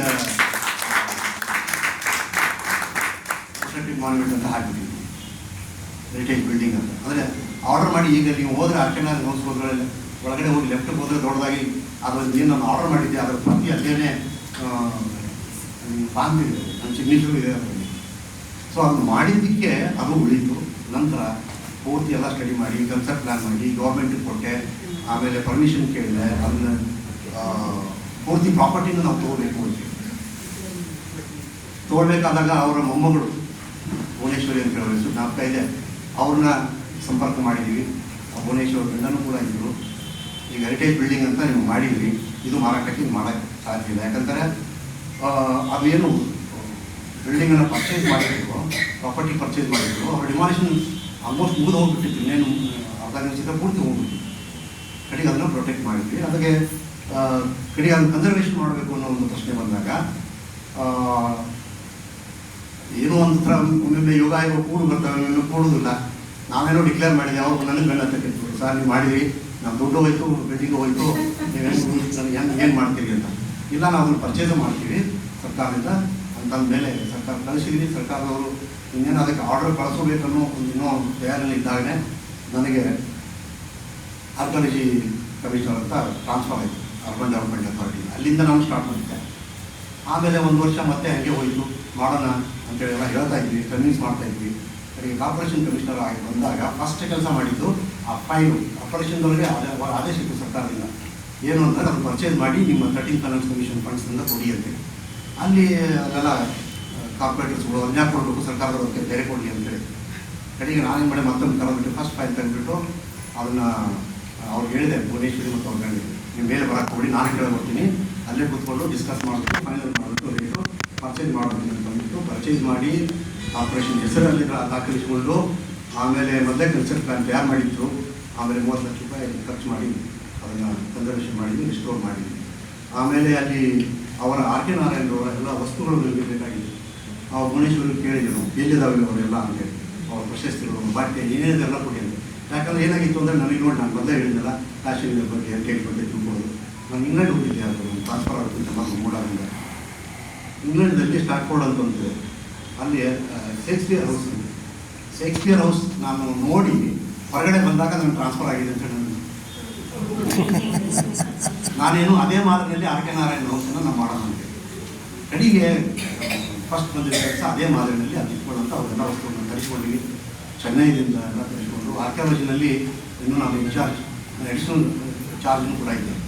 ಅದನ್ನು ಡಿಸ್ಪ್ಲೇ ಮಾಡಲಿಕ್ಕೆ ಏನು ಬೇಕು, ಯಾವ ರೀತಿ ಬೇಕು, ಅವ್ರ ಸಾಹಿತ್ಯವನ್ನೆಲ್ಲ ಮಾಡಿ ಬೋರ್ಡ್ಗೆಲ್ಲ ಹಾಕಿ ಅದನ್ನು ಪ್ರೊಟೆಕ್ಟ್ ಮಾಡ್ತೀವಿ. ಈಗ ಅದು ಆರ್ಕೆನಾಲಜಿ ಹೆರಿಟೇಜ್ ಹೌಸ್ ಅಂತ ಹೇಳಿ ಗೂಗಲ್ದಲ್ಲಿ ಕೂಡ ಸಿಗುತ್ತೆ. ಆದರೆ ಅದರ ಮೇಂಟೆನೆನ್ಸ್ ಅವಾಗ ಏನು ಮಾಡ್ತಿದ್ವಿ ನಾವು ಇದ್ದಾಗ, ಈಗ ಸ್ವಲ್ಪ ಟ್ರಾನ್ಸ್ಪೋರ್ಟೇಷನ್ ಮಾಡಬೇಕು. ನಾನು ಈಗಾಗಲೇ ಅದ್ರ ಬಗ್ಗೆ ಹೇಳಿದ್ದೇನೆ. ಇದು ನಾನು ಯಾಕೆ ಹೇಳ್ತೀನಿ ಅಂತಂದರೆ, ಅವ್ರ ಬಗ್ಗೆ ನನಗೆ ಗೊತ್ತಿತ್ತು ಮಾಡ್ತೀನಿ. ಅದರ ಜೊತೆಗೆ ದಿವಾನ್ ಪುರ್ಣೆ ಅವ್ರ ಬಗ್ಗೆನೂ ಹೇಳಿದೆ, ಗುಡ್ಲುಪೇಟೆಯಲ್ಲಿ ನಾವು ಮಾಡಿದ್ದು. ಆಮೇಲೆ ಕಾರ್ಪೊರೇಷನ್ ಕಮಿಷನರ್ ಇನ್ನೊಂದು ಒಳ್ಳೆಯ ಅವಕಾಶ ಇತ್ತು. ಮಹಾರಾಜರು ಇಷ್ಟೊಂದೆಲ್ಲ ಈ ಒಂದು ಇದಕ್ಕೆ ಮೈಸೂರಿಗೆ ಇಷ್ಟೊಂದೆಲ್ಲ ಕೆಲಸ ಮಾಡಿದ್ದಾರೆ, ನಾವೇನಾದರೂ ಮಾಡಬೇಕು, ನನ್ನ ಕೊಡುಗೆ ಅಂತ ಹೇಳ್ತಾರೆ. ಆವಾಗ ಈ ಆರ್ಗೇಟ್ ಅಂತ ಹೇಳ್ತೀವಿ ಗೊತ್ತಿರೋದು, ಹಾರ್ಡಿಂಗ್ ಸರ್ಕಲ್ ಅಂತ ಊರಲ್ಲಿ ಆರ್ಗೇಟ್ ಅಂತ 6 ರಸ್ತೆ ಕೂತಾರೆ. ಅಲ್ಲಿ ನನಗೆ ಖುಷಿ ಅನಿಸ್ತಿದೆ. ಅವರ ಮೊಮ್ಮಗಳು ಇಲ್ಲೇ ಇದ್ದಾರೆ. ನಮ್ಮ ಜಯಚಾಮರಾಜ್ ಒಡೆಯರ್ ಅವರ ಒಂದು ಸ್ಟ್ಯಾಚ್ಯೂ ಸ್ಥಾಪನೆ, ಅದು ಸರ್ಕಲ್ ಅಭಿವೃದ್ಧಿ ಕೆಲಸ ನನ್ನ ಮೇಲೆ. ಸೊ ನಾನು ಅದು ಬಿಡಲಿಲ್ಲ. ರಿಟೈರ್ ಆಗೋದ್ರೊಳಗೆ ಇದನ್ನು ನಾನು ಮಾಡೇನೆ, ಕಂಪ್ಲೀಟ್ ಮಾಡಬೇಕು ಮತ್ತು ಉದ್ಘಾಟನೆಯೂ ನನ್ನ ಅವಧಿಯಲ್ಲೇ ಮುಗಿಸ್ಬೇಕು ಅಂತೇಳಿ ಪಣ ತೊಟ್ಟು ನಾನು ಮಾಡಿದೆ. ಆ ಜಯಚಾಮರಾಜ್ ಒಡೆಯರ್ ಸ್ಟ್ಯಾಚ್ಯೂ ಮಾಡಿದವರು ಎಷ್ಟು ಚೆನ್ನಾಗಿ ಮಾಡಿದ್ದಾರೆ ಅಂದರೆ, ನಾನು ಪ್ರತಿನಿತ್ಯ ಅಲ್ಲಿ ಹೋಗ್ತಿದ್ದೆ. ಬಂಡೆ ತಂದರು ಅವರು, ಆ ಕಲ್ಲನ್ನು ಫಸ್ಟ್ ಅದಕ್ಕೆ ಸರ್ ನೀವೇ ಅದಕ್ಕೆ ಸ್ಟಾರ್ಟ್ ಮಾಡಿ ಅಂತ ಒಂದು ಇದನ್ನು ಸುತ್ತಿಗೆ ಮತ್ತು ಇದನ್ನು ಕೊಟ್ಟು ನನ್ನ ಕಡೆನೇ ಮಾಡಿಸಿದ್ವಿ. ಆಮೇಲೆ ದಿವಸನೂ ನಾನು ನೋಡ್ತೀನಿ ಹೆಂಗೆ ಮಾಡ್ತಾರೆ ಇವರು. ವರ್ಕ್ ಕೊಟ್ಟೆ ನಾವು, ಆ ವರ್ಕ್ ಯಾರು ಕೊಟ್ಟು ನಾನು ಆಮೇಲೆ ಹೇಳ್ತೀನಿ. ಅವ್ರು ನಿಂತು ಯಾವ ರೀತಿ ನಿಜವಾಗ್ಲೂ ಇವರೇ ಜಯಚಾಮರಾಜ ಒಡೆಯರ್ ಸ್ಟ್ಯಾಚ್ಯೂ ಅನ್ನೋ ನಿಟ್ಟಿನಲ್ಲಿ ಆ ಮೂರ್ತಿಯನ್ನು ಕೆತ್ತನೆ ಮಾಡಿದ್ರು. ಇನ್ನೊಂದು ವಿಷಯ ನಿಮ್ಗೆ ಗೊತ್ತಿಲ್ಲ, ಚಾಮರಾಜ ಒಡೆಯರ್ ಒಂದು ಸ್ಟ್ಯಾಚ್ಯೂ ಇದೆ. ಯಾವ ಕಡೆ? ಬಲರಾಮ ಗೇಟ್, ಕೋಟೆ ಆಂಜನೇಯ ಟೆಂಪಲ್ ಇದೆಯಲ್ಲ, ಅದರ ಹತ್ರ ಇದೆ. ಇವನ್ನೆಲ್ಲ ಸ್ವಲ್ಪ ದಯವಿಟ್ಟು ತಿಳ್ಕೊಬೇಕು. ನಾವು ಅವಾಗೆಲ್ಲ ಹೆರಿಟೇಜ್ ಆರ್ಕಿಯಾಲಜಿಗಳಿದ್ದಾಗ heritage walk, heritage tonga, heritage cycle ಇವನ್ನೆಲ್ಲ ನಾವು ಮಾಡ್ತಿದ್ದೀವಿ. ಅವಾಗ ನಮಗೂ ಅವಾಗ ತಿಳ್ಕೊಂಡೆ. ಚಾಮರಾಜ ಒಡೆಯರ್ದು ಸ್ಟ್ಯಾಚ್ಯೂ ಮಾಡಿದಾಗ ಅವರ ಮುಖ ಅವರಂತೆ ಇಲ್ಲ ಅಂತೇಳಿ ಮಹಾರಾಣಿಯವರು ಹೇಳಿದಂತೆ ಆ ಮುಖವನ್ನು ಅದನ್ನು ಮೇಲಿನ ಭಾಗ ತೆಗೆದು ಅಲ್ಲಿ ಮತ್ತೊಂದು ಅವ್ರ ಮುಖ ಅವರಂತೆ ಬರುವ ಮುಖವನ್ನು ಅಲ್ಲಿ ಇಟ್ಟಿದ್ದಾರೆ. ನೋಡಿ, ಗೊತ್ತಿಲ್ಲ, ಇದು ಒಂದೇ ಕಲ್ಲಿಲ್ಲ, ಆ ಮುಖ ಬೇರೆ ಕಲ್ಲು ಹಾಕಿದ್ದಾರೆ. ಸೊ ಇದು ನಾನು ಜಯಚಾಮರಾಜ ಒಡೆಯರ್ ಸ್ಟ್ಯಾಚ್ಯೂ ಪ್ರಶ್ನೆ ಬಂದಾಗ ನನಗೆ ಇದು ಇಲ್ಲ, ಚೆನ್ನಾಗಿನೇ ಆಗಬೇಕು, ನಾನು ನೋಡಬೇಕು ಅಂತ. ಅವರು ಕಟ್ಕೋತಿದ್ರು ಜಯಚಾಮರಾಜ ಒಡೆಯರ್ ಮಹಾರಾಜರೆಲ್ಲ. ಆ ಹಗ್ಗ ಇದೇನು ನಿಜವಾದ ಹಗ್ಗ ಅನ್ನೋ ರೀತಿಯಲ್ಲಿ ಮುಟ್ಟಿ ನೋಡಬೇಕು ಅನ್ನೋ ರೀತಿಯಲ್ಲಿ ಕೆತ್ತನೆ ಮಾಡಿದ್ದಾರೆ. ಸಮೀಪದಿಂದ ನೋಡಿದಾಗ ಗೊತ್ತಾಗುತ್ತೆ. ಸೊ 1 ವರ್ಷ 10 ತಿಂಗಳ ಅವಧಿಯಲ್ಲಿ ಸರ್ಕಾರ ಅಭಿವೃದ್ಧಿ ಮಾಡಿ ಅಲ್ಲೆಲ್ಲ ಸೆಲ್ಫಿ ಸ್ಪಾಟ್ಗಳನ್ನು ಮಾಡಿ ಕೂತ್ಕೊಂಡು ಜನ ನೋಡಲಿ ಅಂತಂದು ಮಾಡಿ ಎಲ್ಲ ಮಾಡಿದ್ದೀವಿ. ಅವಾಗ ಉದ್ಘಾಟನೆ CM ಅವರು ಮಾಡಿದರು. ಎಲ್ಲ ಮಹಾರಾಜರ ವಂಶಸ್ಥರು ಎಲ್ಲರೂ ಕೂಡ ಅಲ್ಲಿ ನಾವು ಕರೆಸಿದ್ವಿ. ಆ ಒಂದು ಅವಕಾಶ ನನಗೆ ಸಿಕ್ಕಿತ್ತು. ಏನಂದರೆ ಹೆಮ್ಮೆ ಏನಂತಂದರೆ, ಆ ಕಡೆ ಹೋದಾಗೆಲ್ಲ ನಾನು ನೆನೆಸ್ಕೊತೀನಿ, ಮಹಾರಾಜರ ಪೀರಿಯಡ್ನಲ್ಲಿ 2 ಸರ್ಕಲ್ಗಳು ಅಭಿವೃದ್ಧಿ ಆಗಿದ್ದು, ನನ್ನ ಅವಧಿಯಲ್ಲಿ ಒಂದು ಆಯ್ತಲ್ಲ ಅಂತ ನನಗೆ.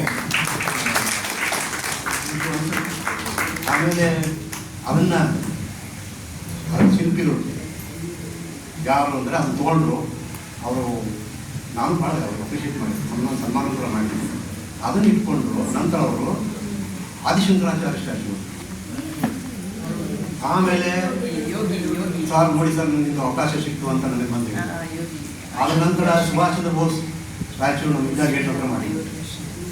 ಆಮೇಲೆ ಅದನ್ನು ಬಂದು ಹೇಳಿದ್ರು ನನಗೆ.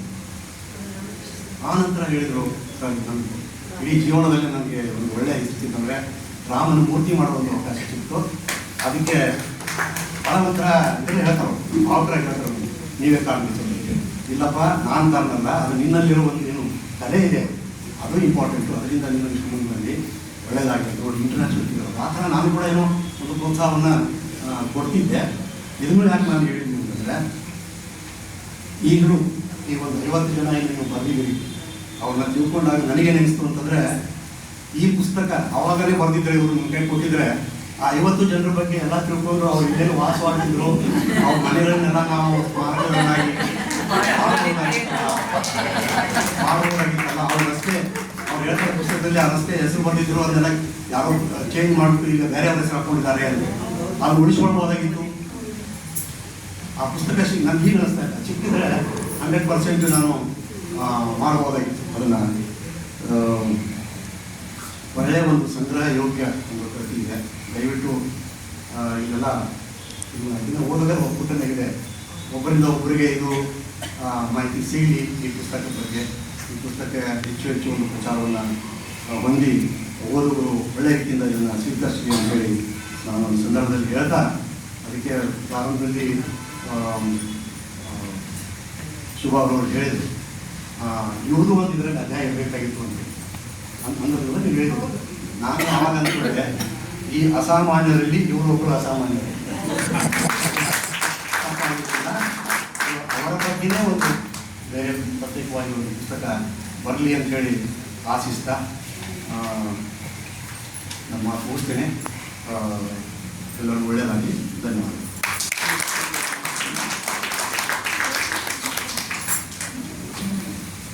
ಸರ್, ಆಕೆ ನಾರಾಯಣ ಅವರ ಮನೆ ಸುದ್ದಿ ಏನಿದೆ ಅದು ಪತ್ರಿಕೆಗಳಲ್ಲಿ ಓದಿದ್ದು ಇನ್ನೂ ಚೆನ್ನಾಗಿ ನೆನಪಿದೆ. ಅದರ ಹಿಂದಿರುವ ಶಕ್ತಿ ನೀವೇ ಅಂತ ಅಂದ್ಬಿಟ್ಟು ನಮಗೆ ಬಹುಶಃ ತುಂಬ ಜನರಿಗೆ ಗೊತ್ತಿರಲಿಲ್ಲ.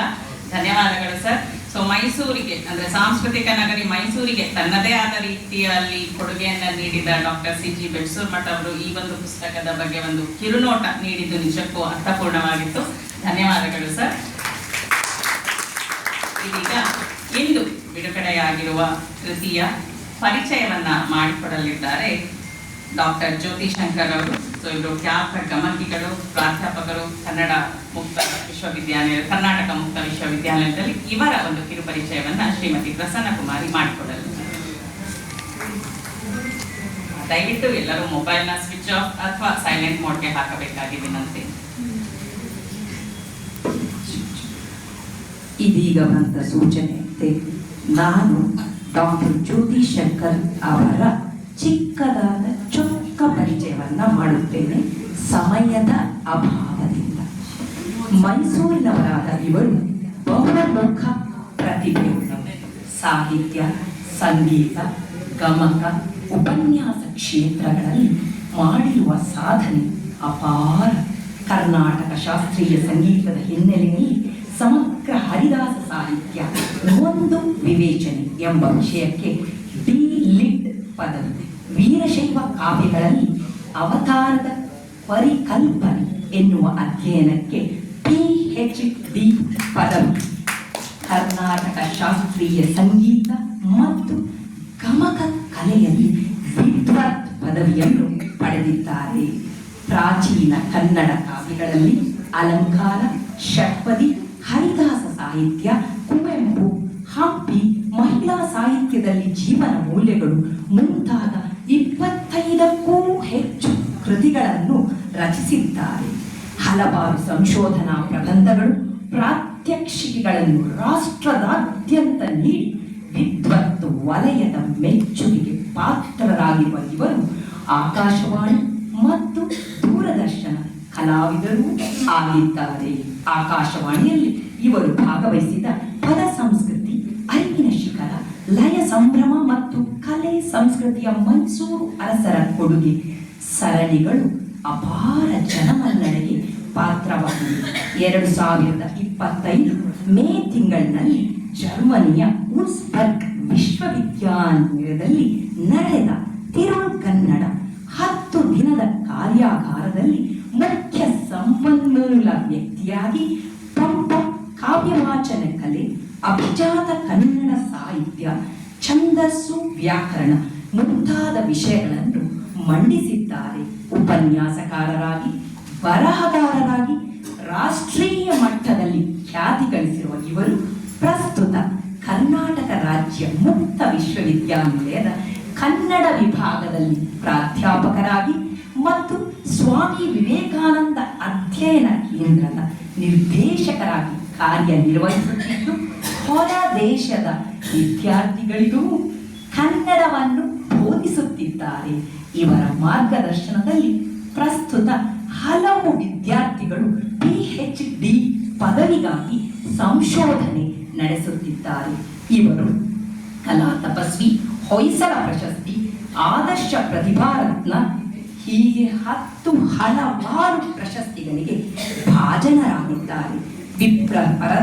ಪರಸ್ಪರ ಸಹಾಯ ಸಮಿತಿ, ಮೈಸೂರು ರೋಟರಿ ಜಿಲ್ಲಾ ಸಮಾವೇಶ ಹೀಗೆ 10 ಹಲವು ಸಂಘ ಸಂಸ್ಥೆಗಳು ಸನ್ಮಾನಿಸಿ ಪುರಸ್ಕರಿಸಿ ನನ್ನ ಗುರುಗಳೂ ಆದ ಇಂತಹ ಬಹುಮುಖ ಪ್ರತಿಭೆಯುಳ್ಳ ಡಾಕ್ಟರ್ ಜ್ಯೋತಿ ಶಂಕರ್ ಅವರು ಈ ಒಂದು ಪುಸ್ತಕದ ಬಗ್ಗೆ 2 ಅನಿಸಿಕೆಗಳನ್ನು ಕೇಳಿಕೊಳ್ಳಬೇಕಾಗಿ ನಮ್ಮೆಲ್ಲ ವಿನಂತಿ.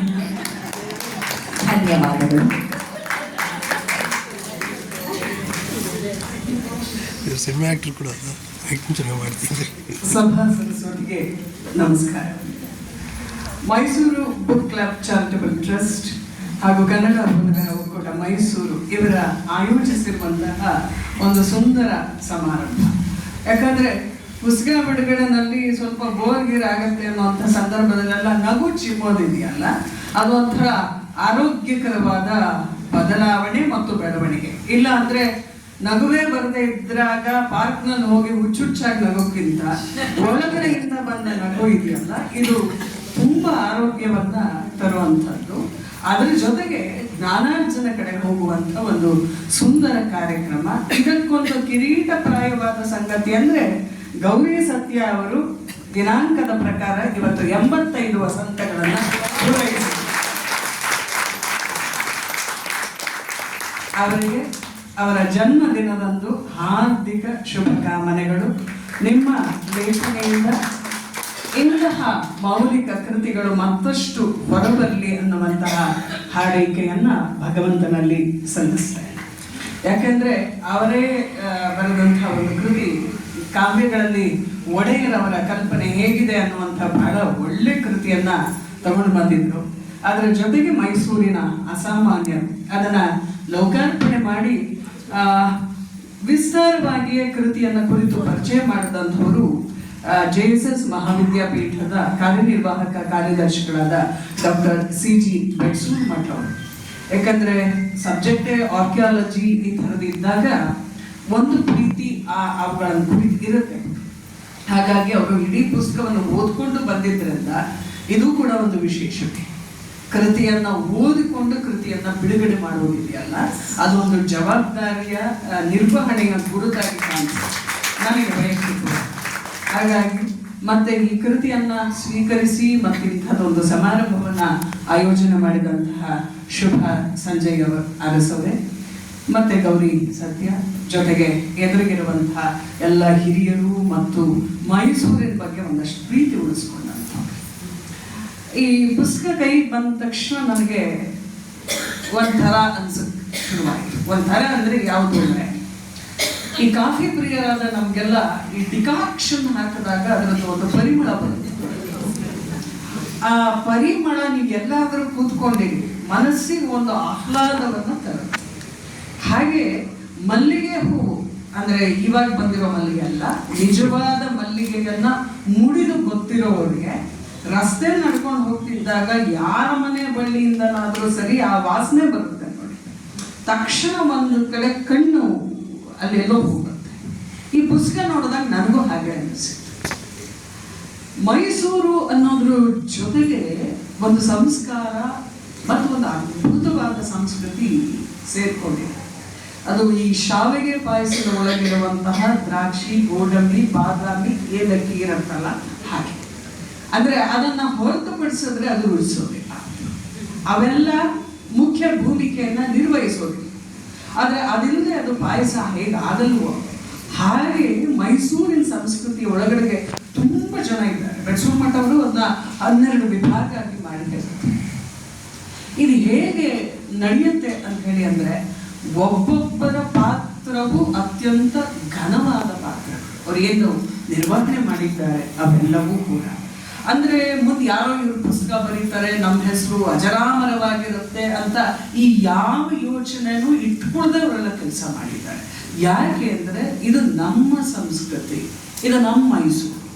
ನಮ್ಮ ಮೈಸೂರಿನಲ್ಲಿ ಅರಸು ಮನೆತನ ಇತ್ತು. ಬೇರೆ ಕಡೆಯಲ್ಲಿ ಹೇಗಿದೆಯೋ ಗೊತ್ತಿಲ್ಲ, ಪೊಲಿಟಿಕಲ್ ಸೈನ್ಸ್ ಪ್ರೊಫೆಸರ್ ಯಾರು ಇದ್ರೆ ಹೇಳ್ಬೋದಿಲ್ಲ.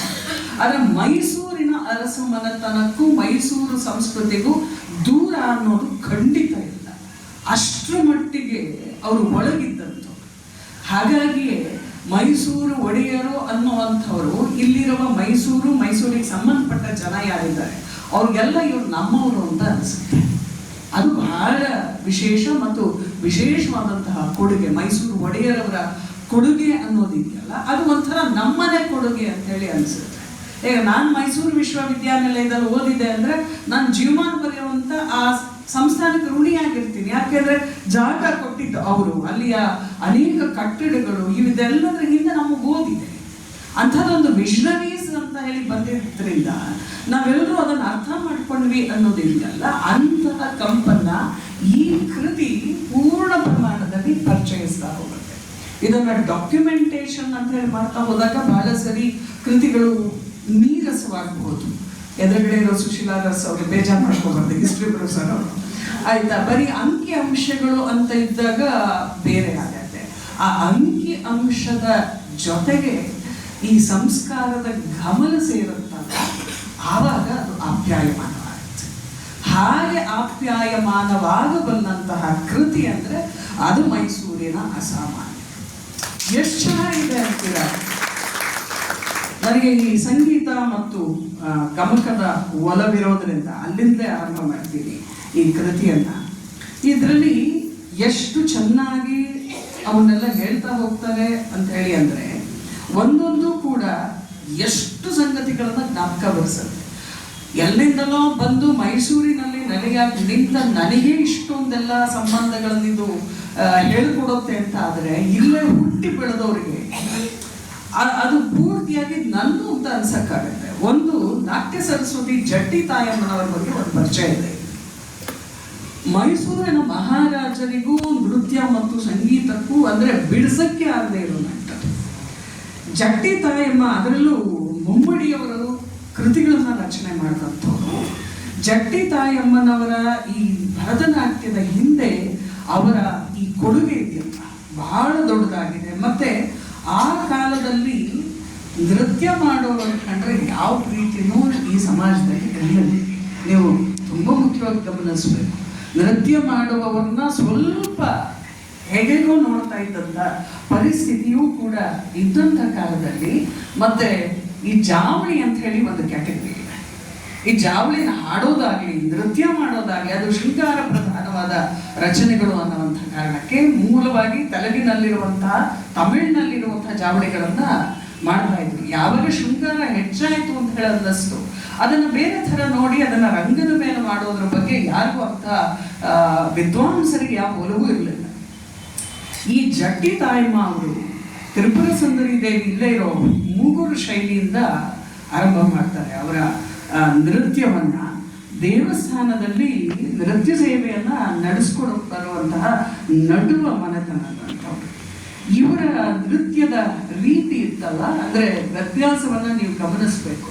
ಅವರು ಹುಟ್ಟಿದ ದಿನಾಂಕ 1857. ಆ ಹೆಣ್ಣು ಮಗು ನೃತ್ಯ ಮಾಡುತ್ತೆ ಅನ್ನುವಂತಹ ಕಾರಣಕ್ಕಾಗಿ ಸಂಸ್ಕೃತ, ಸಂಗೀತ ಮತ್ತು ಶಾಸ್ತ್ರವನ್ನ ಪಾಠ ಮಾಡಿಸ್ತಾರೆ ಅವತ್ತಿನ ಪೀರಿಯಡ್ ಅಲ್ಲಿ. ಇವತ್ತು ನಾವು ಕಲಿತಾ ಇರೋದು ಯಾವ ಸಂಗತಿನೂ ಅದು ದೊಡ್ಡದಲ್ಲ. ಅಲ್ಲಿ ಆ ತರಬೇತಿ ಆರಂಭ ಆಗುತ್ತೆ. ನೇರವಾಗಿ ತಕದಿಮ್ಮಿ ತಕ್ಕ ಜನ ಅಲ್ಲ, ಸಂಸ್ಕೃತ ಭಾಷೆ, ಸಂಸ್ಕೃತ ಕಾವ್ಯಗಳ ಪರಿಚಯ ಮಾಡಿ ಕನ್ನಡದ ಹಾಡುಗಳು ಮತ್ತು ಜಾವಳಿಗಳನ್ನ ಅಭ್ಯಾಸ ಮಾಡಿ 15ನೇ ವರ್ಷಕ್ಕೇನೆ ಅವರು ಆಸ್ಥಾನ ವಿದೂಷಿಯಾಗಿ ನಿಂತ್ಕೊಳ್ತಾರೆ. ನೀವು ಆಸ್ಥಾನ ವಿದೂಷಿ ಅಂತಂದ್ರೆ ಪೊಸಿಷನ್ ಅಂತ ಅನ್ಕೊಳ್ಬೇಡಿ. ಅಲ್ಲಿ ವರ್ಧಂತಿಯ ಉತ್ಸವದಲ್ಲಿ, ಯಾಕಂದ್ರೆ ಈಗಷ್ಟೇ ಮೈಸೂರು ಆಕಾಶವಾಣಿಗೆ ಮೈಸೂರು ಒಡೆಯರ ಕೊಡುಗೆಯನ್ನು ಮಾಡಬೇಕಾದ್ರೆ ಈ ಮಾಹಿತಿಗಳು ಬಂದಿತ್ತು. ಆ ಮಧ್ಯದಲ್ಲಿ ಸಿಂಹಾಸನ, ಆ ಕಡೆ ಈ ಕಡೆ 2 ತಂಡಗಳಿಂದ ನೃತ್ಯ, ಟೆಕ್ಸ್ಟ್ ಒಂದೇ. 2 ವಿಭಾಗದವರು ಕೂಡ ಕೊರಿಯೋಗ್ರಫಿಯನ್ನ ಪ್ರಿಪೇರ್ ಮಾಡಿ ನೃತ್ಯ ಮಾಡ್ತಾ ಇದ್ರು. ನೋಡ್ತಾ ಇದ್ದವರು ಎರಡನ್ನೂ ಕೂಡ ನೋಡೋರು. ಅಕಸ್ಮಾತ್ ಒಂದು ನೃತ್ಯ ತಂಡದಲ್ಲಿ ವ್ಯತ್ಯಾಸ ಆದ್ರೆ ಮಾನ್ಯ ದಿನ ಭಕ್ಷಿಯವರಿಂದ ಕರೆ ಬರ್ತಾ ಇತ್ತವ್ರಿಗೆ. ಎಷ್ಟು ಕಷ್ಟ ಅಲ್ವಾ? ಈ ಕಡೆ ನಾನು ನೃತ್ಯ ಮಾಡ್ತಿದ್ದೇನೆ, ಆ ಕಡೆಗೆ ಶುಭಾ ಅವರು ಮಾಡ್ತಾ ಇದ್ದಾರೆ. ಇಬ್ಬರು ಕೂಡ ಒಂದೇ ಮಾದರಿಯ ಕೊರಿಯೋಗ್ರಫಿ, ಒಂದೇ ಲೆವೆಲ್ ಆಫ್ ಕೊರಿಯೋಗ್ರಫಿ. ಜಟ್ಟಿ ತಾಯಮ್ಮನವರು ಅಂಥದ್ನೆಲ್ಲ ಮಾಡಿದಂಥವ್ರು. ಮಾನ್ಯ ದಿನ ಭಕ್ಷಿಯವರು ಬಂದು ಕಾರಣ ಕೇಳ್ತಿದ್ರು, ನಿಮ್ಮಲ್ಲಿ ಈ ಒಂದು ಎಳೆ ಕಡಿಮೆ ಆಯ್ತಲ್ಲ, ಯಾಕೆ ಅಂತ ಹೇಳಿ ನೃತ್ಯ ಮಾಡ್ತಿದ್ದಾಗೆ ಅದಕ್ಕೆ ಜಸ್ಟಿಫಿಕೇಶನ್ ಕೊಡ್ಬೇಕಾಗಿತ್ತು. ಸಾಹಿತ್ಯದಲ್ಲಿ ಹೀಗಿತ್ತು, ಸಂಗೀತ ಅದಕ್ಕೆ ಹೀಗೆ ಬಂತು, ಆ ಕಾರಣದಿಂದ ಆಕೆ ಮಾಡಿದ ಹಾಗೆ ನಾನು ಮಾಡ್ಲಿಲ್ಲ ಅನ್ನೋ ಉತ್ತರ ಕೊಡಬೇಕಾಗಿತ್ತು. ಈ ಥರದ್ದನ್ನ ಎದುರಿಸಿದಂಥವ್ರು ಜಟ್ಟಿ ತಾಯಮ್ಮನಂಥವ್ರು. ಅದನ್ನ ನೋಡಿ ನಂಗೆ ಬಹಳ ಸಂತೋಷ ಆಯ್ತು. ಅವ್ರ ಬಗ್ಗೆ ಬರ್ದಿರೋದು ನೋಡಿ, ರಸ, ಭಾವ, ಅಭಿನಯ ಎಲ್ಲವನ್ನ ಇಟ್ಕೊಂಡು ಎಂಥ ಟೆಕ್ಸ್ಟ್ಗಳಿಗೆ ಡ್ಯಾನ್ಸ್ ಮಾಡ್ತಾ ಇದ್ದಿದ್ದು ಗೊತ್ತಾ. CD ಹಾಕಿ ಪ್ಲೇ ಮಾಡ್ತಾ ಇದ್ದಂಥ ಕಾಲ ಅಲ್ಲ. ಅದನ್ನ ಅವರು ಗೌರಿ ಸತ್ಯ ಅವರು ದಾಖಲು ಮಾಡ್ತಾರೆ. ಗೀತ ಗೋವಿಂದ, ಮುಕುಂದ ಮಾಲಾಸ್ತುತಿ, ಅಮರು ಶತಕ, ನೀತಿ ಶತಕವನ್ನ ನೃತ್ಯಕ್ಕೆ ತರೋದೇನು ಕಡಿಮೆ ಸವಾಲಿನ ಸಂಗತಿ ಅಲ್ಲ. ನೀತಿ ಶತಕ, ಕೃಷ್ಣ ಕರುಣಾಮೃತ, ಕಾಳಿದಾಸನ ಕೃತಿಗಳು ಇದಷ್ಟೇ ಅಲ್ಲ, ಪ್ರಭುಲಿಂಗ ಲೀಲೆ ಮತ್ತು ರಾಜಶೇಖರ ವಿಲಾಸದಂತಹ ಕಾವ್ಯಗಳನ್ನು ಇಟ್ಕೊಂಡು ಈ ನೃತ್ಯ ಬಂಧಗಳನ್ನ ಮಾಡ್ತಾ ಇದ್ದಂತಹ ಅಪರೂಪದ ನೃತ್ಯಗಾತಿ ಜಟ್ಟಿ ತಾಯಮ್ಮ. ಹಾಗಾಗಿ ಈ ಪುಸ್ತಕ ಅವರ ಬಗ್ಗೆ ದಾಖಲಿಸಿದ್ದು ನನಗೆ ತುಂಬಾ ಸಂತೋಷವನ್ನ ಕೊಡ್ತು. ಇದನ್ನೆಲ್ಲ ಗಮನಿಸಿಯೇ ಡಾಕ್ಟರ್ ಸರ್ವಪಲ್ಲಿ ರಾಧಾಕೃಷ್ಣನ್ ಅವರು ಅವರನ್ನ ನೋಡಿ ನಾಟ್ಯ ಸರಸ್ವತಿ ಬಿರುದನ್ನ ಕೊಡ್ತಾರೆ ಜಟ್ಟಿ ತಾಯಮ್ಮ. ಅದು ಕೊನೆಯವರೆಗೂ ಕೂಡ ಹಾಗೆ ಉಳ್ಕೊಳ್ಳುತ್ತೆ. ಅಂದ್ರೆ ನಾವೆಲ್ಲರೂ ಹೆಮ್ಮೆ ಪಡಬೇಕಾದ್ದು ಮೈಸೂರು ಶೈಲಿಯ ಭರತನಾಟ್ಯ ಅಂತ ಹೇಳಿ. ಅಂದ್ರೆ ಜಟ್ಟಿ ತಾಯಮ್ಮನವರು ಅದನ್ನ ಅಷ್ಟೇ ಗಂಭೀರವಾಗಿ ಮುಂದುವರಿಸಿಕೊಂಡು ಹೋದಂಥವ್ರು. ಅವರ ಶಿಷ್ಯೆ ವೆಂಕಟಲಕ್ಷ್ಮಮ್ಮನವರು.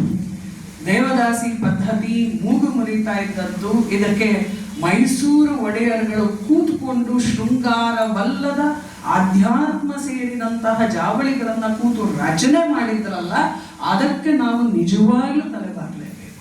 ಅಪರೂಪದ ಕೃತಿಗಳನ್ನ ರಚನೆ ಮಾಡಿದ್ದಾರೆ. ಅವರ ಬಗ್ಗೆ ಒಂದು ಲೇಖನ ಇದೆ. ಇಂಥದನ್ನು ಓದಿದಾಗ ಬಹಳ ಮನಸ್ಸು ತುಂಬ ಅಂದ್ಬಿಡುತ್ತೆ. ಇನ್ನು ನನ್ನ ಭಾಷೆ ಬಗ್ಗೆ ಅಭಿನವ ಕಾಳಿದಾಸ ಬಸವಪ್ಪ ಶಾಸ್ತ್ರಿಗಳು ಅವರನ್ನ ಉಲ್ಲೇಖ ಮಾಡ್ತಾರೆ ಗೌರಿ ಸತ್ಯ ಅವರು. ಅದನ್ನ ಆರಂಭವೇ ಏನ್ ಚೆನ್ನಾಗಿದೆ ಅಂತೀರಾ ಆ ಬಸವಪ್ಪ ಶಾಸ್ತ್ರಿಗಳ ಬಗ್ಗೆ. ಒಮ್ಮೆ ಮುಮ್ಮಡಿ ಕೃಷ್ಣರಾಜ ಒಡೆಯರು ಆಸ್ಥಾನದಲ್ಲಿ ಕೂತ್ಕೊಂಡಿದ್ರಂತೆ. ಒಬ್ಬ ವಿದ್ವಾಂಸರು ತುಂಬಾ ಚೆನ್ನಾಗಿ ಭಾಷೆಯನ್ನ ಹೇಳೋದು, ಅವ್ರು ಏನ್ ಹೇಳ್ಬೇಕಿತ್ತು ಅದನ್ನೆಲ್ಲ ತಕ್ಷಣ ಮೆಚ್ಚುಗೆಯಾಗಿ ರಾಜ ಅಂದ ತಕ್ಷಣ ಏನ್ ಬೇಕೋ ಅದನ್ನ ತೆಗೆದುಕೊಳ್ಳುವಂತ ಸಾಮರ್ಥ್ಯ ಇದ್ದಂಥವ್ರು ಏನ್ ಬೇಕು ಕೇಳಿ ಅಂತ ಹೇಳಿ ಕೇಳೋದ್ರಂತೆ. ಅದಕ್ಕೆ ವಿದ್ವಾಂಸ ಹೇಳಿದ್ರಂತೆ, ನಂಗೇನು ಬೇಡ ಮಾಡ್ಬಿಟ್ಟು ಒಂದು ಚಿಟಿಕೆ ನಶಿಕೆ ಕೊಟ್ಬಿಡಿ ಸರ್. ವಂಡರ್ಫುಲ್ ಅಲ್ವಾ? ಯಾರು ಏನಾದ್ರು ಕೊಡ್ತೀವಿ ಅಂದ್ರೆ ಇಷ್ಟಿಷ್ಟುದ್ದ ಪಟ್ಟಿ ಕೊಡೋ ಕಾಲಕ್ಕೂ ಒಂದ್ ಚಿಟಿಗೆ ನಶೆ ಕೊಡಿ ಸಾಕು ಅಂತ ಹೇಳಿ ಕೇಳುವಂತಹ ಎತ್ತರದ ವ್ಯಕ್ತಿತ್ವ ಇರುವಂತಹ ಜನ ಇದ್ದದ್ದನ್ನ ಗೌರಿ ಸತ್ಯ ಅವರು ಮತ್ತೆ ನೆನಪಿಸ್ಕೊಡ್ತಾ ಇದ್ದಾರೆ ನಮ್ಗೆ ಈ ಕೃತಿಯ ಮೂಲಕ. ಅದು ಬಹಳ ಚಂದ. ನಾನು ಯಾಕೆ ಕಾಫಿ ಡಿಕಾಕ್ಷನ್ ಹೇಳಿತ್ತು ಅಂದ್ರೆ ಶುದ್ಧವಾದ್ದು ಬಟ್ಟಿ ಇಳಿದು ಕೆಳಗೆ ಬಿದ್ದಾಗ ಕೊಡುವಂತಹ ಘಮಲು ಬೇರೆಯೇ. ಅದು ಇನ್ಸ್ಟೆಂಟ್ ಕಾಫಿ ಪೌಡರ್ ಇಂದ ಬರೋಕ್ಕೆ ಸಾಧ್ಯ ಇಲ್ಲ. ಹಾಗೆ ಅನುಭವ ಜನ್ಯವಾಗಿ ನೋಡಿದ್ದನ್ನ ಕಂಡಿದ್ದನ್ನ ಭಟ್ಟಿ ಇಳಿಸಿ ಒಬ್ಬ ಲೇಖಕ ಬರೆದಾಗ ಸಾರವತ್ತಾದ ರಸ ಕೆಳಗಿಳಿಯತ್ತೆ. ಆ ಕೆಲಸವನ್ನ ಗೌರಿ ಸತ್ಯ ಅವರು ಮಾಡಿದ್ದಾರೆ. ಯಾಕೆ ಅಂದ್ರೆ ಅದನ್ನ ಬರೀತಾರೆ. ಅಂದಿನ ದಿನಗಳೇ ಅಂತದ್ದು. ಜನ ಆಸ್ತಿ ಪಾಸ್ತಿಗೆ ಆಸೆ ಪಟ್ಟವರಲ್ಲ. ಮಹಾರಾಜರು ಕೊಡ್ತೀನಿ ಅಂದ ತಕ್ಷಣ ಸಿಕ್ಕಿದ್ನೆಲ್ಲ ಕೇಳಿದ ಜನ ಅಲ್ಲ ಇಲ್ಲಿದ್ದದ್ದು. ಯಾಕೆ ಮೈಸೂರು ಗಟ್ಟಿ ಆಯ್ತು ಅಂದ್ರೆ ಈ ಕಾರಣ. ಮೈಸೂರು ಗಟ್ಟಿಯಾಗಿದ್ದೆ ಅಷ್ಟೆಲ್ಲ ಮಹಾರಾಜರು ಎದುರಿಗಿರುವ ವಿದ್ವಾಂಸರು ಬೇಡ ಅಂದ್ರೆ ಮಹಾರಾಜರು ಇವ್ರು ಬೇಡ ಅಂದ್ರಲ್ಲ ಅಂತ ಹೇಳಿ ಕೈಯನ್ನ ಹಿಂದಕ್ಕೆ ಇಟ್ಕೊಳ್ತಾ ಇದ್ದಾರೆ. ಅವ್ರು ಬೇಡ ಅಂದ್ರು ಅವ್ರಿಗೆ ಏನ್ ಬೇಕೋ ಅದನ್ನ ಕೊಟ್ಟಿದ್ದಕ್ಕಾಗಿ ಮೈಸೂರಿನ ಒಡೆಯರವರು ನಮ್ಮವರು. ಅದನ್ನ ಮಹಾಪ್ರಭುಗಳ ಆಶ್ರಯವೇ ಸಾಕು. ದಯವಿಟ್ಟು ನೀವು ಗಮನಿಸ್ಬೇಕು. ಈ ಪುಸ್ತಕ ಓದಿದಾಗ ನಿಮ್ಗೆ ಅರ್ಥ ಆಗತ್ತೆ. ಇದ್ಯಾವುದೂ ಕೂಡ ಹೊಗಳು ಭಟ್ಟರ ಪರಿವಾರದ ಹೆಸರುಗಳು ಇಲ್ಲಿ ಖಂಡಿತ ಇಲ್ಲ. ಇಲ್ಲಿ ಮಹಾಪ್ರಭುಗಳ ಆಶ್ರಯ ಬೇಕಂದ್ರೆ ಅವರ ಸಂಪರ್ಕ ಬೇಕು, ಸಾಂಗತ್ಯ ಬೇಕು ಅನ್ನುವ ಆಶಯ ಹೊರತು ನಾವಿವತ್ತಿನ ಭಾಷೆಯಲ್ಲಿ ಬಳಸುವ ಚಮಚಾಗಿರಿ ಮತ್ತೊಂದು ಮಾಡದ ಒಬ್ಬರ ಹೆಸರು ಈ ಪುಸ್ತಕದಲ್ಲಿ. ಇದು ರಾಜರಿಗೂ ಮತ್ತು ವಿದ್ವಾಂಸರಿಗೂ ಸಾತ್ವಿಕರಿಗೂ ಇದ್ದಂತಹ ಸಂಬಂಧ. ಆ ಸಂಬಂಧದ ಎಳೆಗಳನ್ನ ಈ ಪುಸ್ತಕ ನಮ್ಮ ಮುಂದೆ ತೆರೆದಿಡುತ್ತೆ. ಅಂದ್ರೆ ಒಂದು ಸುಂದರವಾದ ಮಲ್ಲಿಗೆ ಹಾರ ಇದ್ರೆ ಯಾವ ಹೂವು ಜಾಸ್ತಿ, ಯಾವ ಹೂವು ಕಮ್ಮಿ? ಮೊದಲನೇ ಹೂವು ಎಷ್ಟು ಗಂಭೀರವೋ ಕೊನೆಯದು ಅಷ್ಟೇ ಗಂಭೀರವಾದ್ದು. ಹಾಗಂತ ಮಧ್ಯೆ ಇರೋದು ಬಿಟ್ಬಿಡೋಕ್ಕಾಗತ್ತ? ಇಲ್ಲ ಅಲ್ವಾ? ಅದಷ್ಟು ಸೇರಿಯೇ ಒಂದು ಮಲ್ಲಿಗೆಯ ಮಾಲೆ. ಇರುವ 50 ಜನ ಅಸಾಮಾನ್ಯರು ಸೇರಿ ಒಂದು ಮಲ್ಲಿಗೆಯ ಮಾಲೆ ಆಗಿದೆ. ಅದರ ಒಂದೆರಡು ಮಲ್ಲಿಗೆಯ ಹೂಗಳನ್ನು ಮಾತ್ರ ನಿಮಗೆ ನಾನು ಪರಿಚಯ ಮಾಡಿಸ್ಬೋದು ಇವಾಗ. ಹಾಗಾಗಿ ಮಹಾರಾಜ ನಾನು ಕೃಪೆ ಇದ್ರೆ ಸಾಕು ಅಂತ ಹೇಳಿ ಬದುಕದಂಥವರು ಬಸವಪ್ಪ ಶಾಸ್ತ್ರಿಗಳು. ಒಬ್ಬರು, ಆ ವಾಕ್ಯ ನನಗೆ ತುಂಬ ಇಷ್ಟ ಆಯಿತು, ಒಬ್ಬರು ಅಭಿನವ ಕಾಳಿದಾಸರಾದರೆ ಇನ್ನೊಬ್ಬರು ಆಧುನಿಕ ಭೋಜರಾಜರು. ಎಷ್ಟು ಚೆನ್ನಾಗಿದೆ ನೋಡಿ ಈ ವಾಕ್ಯ. ಇವರಿಬ್ರು ಪರಿಚಯನೂ ಇದ್ರೆ ಈ ವಾಕ್ಯ ಅರ್ಥ ಆಗುತ್ತೆ. ಬಸವಪ್ಪ ಶಾಸ್ತ್ರಿಗಳು ಕನ್ನಡ, ಸಂಸ್ಕೃತ, ವೇದ ಇದರಲ್ಲೆಲ್ಲ ಪಾರಂಗತರಾಗಿ ಇದ್ದಂಥವರು. ತುಂಬ ಸಂತೋಷ ಅಂದರೆ ಮೈಸೂರಿನ ರಾಷ್ಟ್ರಗೀತೆ ಬಹಳ ಹೆಮ್ಮೆಯಿಂದ ಹೇಳುವಂಥ ಕಾಂಗರು ಶ್ರೀ ಗೌರಿ ಕರುಣಾಕರಿ ಅನ್ನುವ ಆ ಕೃತಿಯನ್ನ ರಚನೆ ಮಾಡಿಕೊಟ್ಟಂತಹ ಕವಿ ಬಸವಪ್ಪ ಶಾಸ್ತ್ರಿ. ಏನ್ ಚೆನ್ನಾಗಿದೆ ನೋಡಿ ಆ ಇಡೀ ರಾಷ್ಟ್ರಗೀತೆ. ಮತ್ತೆ ಇಂಗ್ಲಿಷ್ ಕೃತಿಗಳನ್ನ ಕನ್ನಡಕ್ಕೆ ತರಬೇಕು ಅನ್ನುವಂತಹ ಅದಮ್ಯ ಆಸೆ ಈ ಒಡೆಯರುಗಳ ಒಳಗಡೆ ಇತ್ತು. ಅಂದ್ರೆ ನಮ್ಮಲ್ಲಿ ಯಾಕೆ ಆಗುದಿಲ್ಲ ಅಂತ ಹೇಳಿ ಅದಕ್ಕಾಗಿ ಶೇಕ್ಸ್ಪಿಯರ್ನ ಒಥೆಲೋ ನಾಟಕವನ್ನ ಶೂರಸೇನ ಚರಿತ್ರೆ ಅಂತ ಹೇಳಿ ಕನ್ನಡಕ್ಕೆ ರೂಪಾಂತರ ಮಾಡಿ ತಂದುಕೊಟ್ಟಂಥವರು ಈ ನಮ್ಮ ಬಸವಪ್ಪ ಶಾಸ್ತ್ರಿಗಳು. ವಿದ್ಯುತ್ ಪ್ರೇಮಿಯಾಗಿ ಇದ್ದಂತಹ ಇವರ ಕೈಯಿಂದ ಒಂದು ಚಿತ್ರ ತುಂಬಾ ಚೆನ್ನಾಗಿದೆ. ಅವರ ಬಸವಪ್ಪ ಶಾಸ್ತ್ರಿಗಳ ಕೈ ಬರಹದ ಒಂದು ಫೋಟೋಗ್ರಾಫ್ನ ಇಲ್ಲಿ ಕೊಡಲಾಗಿದೆ. ಯಾಕಂದ್ರೆ ನಾವು ಅರಸರ ಆಶ್ರಯ ದೊರಕದ ಮೇಲೆ ಇವರು ಮಾಡಿರೋದಿದೆಯಲ್ಲ ಒಂದು ಚಂಪೂ ಕಾವ್ಯ, ಕೃಷ್ಣರಾಜರ ಗುಣಶೀಲವನ್ನ, ಇದನ್ನು ಕುರಿತು ನಾವು ಕಾವ್ಯಗಳಲ್ಲಿ ಒಡೆಯಿರೋ ಪುಸ್ತಕ ಸಿದ್ಧ ಆಗ್ಬೇಕಾದ್ರೆ ಚರ್ಚೆ ಮಾಡಿದ್ವಿ. ಕೃಷ್ಣರಾಜಾಭ್ಯುದಯ ಅನ್ನುವಂತಹ ಚಂಪೂ ಕೃತಿಯನ್ನ ರಚನೆ ಮಾಡಿದ್ದಾರೆ. ಅದಲ್ಲದೆ ಅವರಿಂದ ಬಂದಂಥದ್ದು ದಮಯಂತಿ ಸ್ವಯಂವರ, ಶ್ರೀಹರ್ಷ ಚರಿತೆ, ರೇಣುಕ ವಿಜಯ ಮುಂತಾದ ಅನೇಕ ಕೃತಿಗಳು. ವಿಶೇಷವಾಗಿ ಭರ್ತೃಹರಿಯ 3 ಶತಕಗಳನ್ನು ಕನ್ನಡಕ್ಕೆ ತಂದಿದ್ದಾರೆ. ಸಂಸ್ಕೃತದ ಭರ್ತೃಹರಿಯ ಶತಕ ಎಷ್ಟು ಘನವಾಗಿದೆಯೋ ಅದೇ ಎತ್ತರಕ್ಕೆ ಬಸವಪ್ಪ ಶಾಸ್ತ್ರಿಗಳು ಕನ್ನಡದಲ್ಲಿ ಆ 3 ಶತಕಗಳನ್ನ ತಗೊಂಡು ಬಂದಿದ್ದಾರೆ. ಅದು ತುಂಬಾ ಅದ್ಭುತವಾಗಿರುವಂತಹ ಒಂದು ಕೃತಿ. ಇದರ ಜೊತೆಗೆ ರಂಗಭೂಮಿಯನ್ನ ಕುರಿತಂತೆ ಇದ್ದ ಆಸ್ತೆ, ಒಂದು ಒಡೆಯರಲ್ಲಿ ಇದ್ದಂತಹ ಆಸ್ತೆ ಮತ್ತು ಬಸವಪ್ಪ ಶಾಸ್ತ್ರಿಗಳು ಅನೇಕ ಸಂಸ್ಕೃತ ನಾಟಕಗಳನ್ನ ಕನ್ನಡಕ್ಕೆ ತಗೊಂಡು ಬಂದರು. ಎಂಥ ಆಲೋಚನೆ ಮಟ್ಟ ನೋಡಿ. ಯಾತಕ್ಕೆ ಅಸಾಮಾನ್ಯರಾಗ್ತಾರೆ ಇವರು ಅಂದ್ರೆ, ಯಾರಿಗೆ ಸಂಸ್ಕೃತದಲ್ಲಿ ಹಿಡಿತವಿತ್ತು, ಸಂಸ್ಕೃತದ ಆ ಕೃತಿಗಳಲ್ಲಿ ಇದ್ದದ್ದ ರಸಘಟ್ಟಗಳನ್ನ ಕನ್ನಡದವ್ರು ಯಾಕೆ ಅನುಭವಿಸಬಾರ್ದು, ಸಂಸ್ಕೃತ ಗೊತ್ತಿಲ್ಲ ಮಾತ್ರಕ್ಕೆ ಅನ್ನುವ ಕಾರಣಕ್ಕಾಗಿ ಕೂತು ಅದನ್ನೆಲ್ಲ ಕನ್ನಡಕ್ಕೆ ತಗೊಂಡು ಬಂದು, ಅಂದ್ರೆ ಭವಭೂತಿ ಮುಂತಾದ ಕೃತಿಗಳನ್ನೆಲ್ಲ ತಗೊಂಡು ಬಂದು ಭಾಷಾಂತರ ಮಾಡಿ ಅದನ್ನ ರಂಗರೂಪಕ್ಕೆ ತಂದು ರಂಗಭೂಮಿಯ ಮೇಲೂ ಕೂಡ ಅದನ್ನ ಮಾಡಿದಂತಹ ಶ್ರೇಯಸ್ಸು ಬಸವಪ್ಪ ಶಾಸ್ತ್ರಿಗಳ ಅವರಿಗೆ ಸೇರುತ್ತೆ. ಇಂತಹ ಒಂದು ಪರಿಚಯ ಇನ್ನು ಹೇಳಲೇಬೇಕು ಅಂದರೆ ಗಮಕದ ಗೌರಿದೇವರು ನರಸಿಂಹ ಶಾಸ್ತ್ರಿಗಳು. ಗಮಕ ಕಲೆ ಅತ್ಯಂತ ಸಂಕೀರ್ಣವಾದಂತಹ ಕಲೆ. ತುಂಬ ಜನ ಕಲಿಯಕ್ಕೆ ಹೋಗಲ್ಲ ಅದನ್ನು. ಯಾಕೆ ಅಂದರೆ ಮೊದಲು ಸಾಹಿತ್ಯ ಬರಬೇಕು, ಸಾಹಿತ್ಯ ಸರಿಯಾಗಿ ಬರಬೇಕು ಅಂದರೆ ಗ್ರಾಮರ್ ಬರಬೇಕು, ಆಮೇಲೆ ಸಾಹಿತ್ಯ ಬರಬೇಕು, ಭಾವ ಗೊತ್ತಿರಬೇಕು, ರಸ ಗೊತ್ತಿರಬೇಕು, ಸಂಗೀತ ಗೊತ್ತಿರಬೇಕು, ಮತ್ತೆ ಕಾವ್ಯದ ಒಳಗೆ ಇಳಿಯುವಂತಹ ಒಂದು ಮನಸ್ಥಿತಿಯನ್ನು ಇಟ್ಟುಕೊಂಡಿರಬೇಕು. ಗಮಕದ ಗೌರಿದೇವರು ನರಸಿಂಹ ಶಾಸ್ತ್ರಿ ಅನ್ನುವಂಥದ್ದು ಬಹಳ ದೊಡ್ಡ ಹೆಸರು. ಮನೆ ದೇವರು ನರಸಿಂಹ ಆಗಿದ್ದರಿಂದ ಹೆಸರಿನ ಜೊತೆಗೆ ನರಸಿಂಹ ಅನ್ನೋದು ತಂತಾನೆ ಬಂದಿತ್ತು. ಅರಮನೆಯಲ್ಲಿ ಗೌರಿ ಪುರೋಹಿತರಾಗಿತ್ತು. ಇದು ಗೌರಿ ಸತ್ಯ ಅವರ ಹೆಸರಲ್ಲೂ ಗೌರಿ ಅನ್ನೋದಿದೆ. ಆ ಇಡೀ ಗೌರಿ ಅನ್ನೋದು ಹೇಗೆ ಬಂತು ಅನ್ನೋದೇ ಒಂದು ಕುತೂಹಲಕರವಾದ ಸಂಗತಿ. ಈ ನನ್ನ ಮಾತು ಮುಗಿದ ಮೇಲೆ ಒಳ್ಳೆ ಭೋಜನ ಇದೆ. ಅದಕ್ಕೆ ಮುಂಚೆ ನೀವು ಆ ಗೌರಿ ಹೇಗೆ ಬಂತು ಅನ್ನೋದನ್ನ ಒಂದು ಕುತೂಹಲಕ್ಕೆ ಅದು ತಿಳ್ಕೊಳ್ಬೇಕು. ಅರಮನೆ ಪೌರೋಹಿತ್ಯ ಅಂದ್ರೆ ಸುಮ್ಮನೆ ಏನೋ ಪೂಜೆ ಮಾಡಿ ಅದು ಬರೋದಲ್ಲ ಅಲ್ವಾ, ಎಷ್ಟೊಂದು ಸಂಗತಿಗಳು ಜೋಡಿಸ್ಕೊಂಡಿರುತ್ತೆ. ಇಲ್ಲಿ ಆ ಮೈಸೂರು ಗೌರಿ ಪುರೋಹಿತರು ಅಂತಾನೆ ಆ ಮನೆತನವನ್ನ ಗುರುತಿಸಲಾಗಿತ್ತು.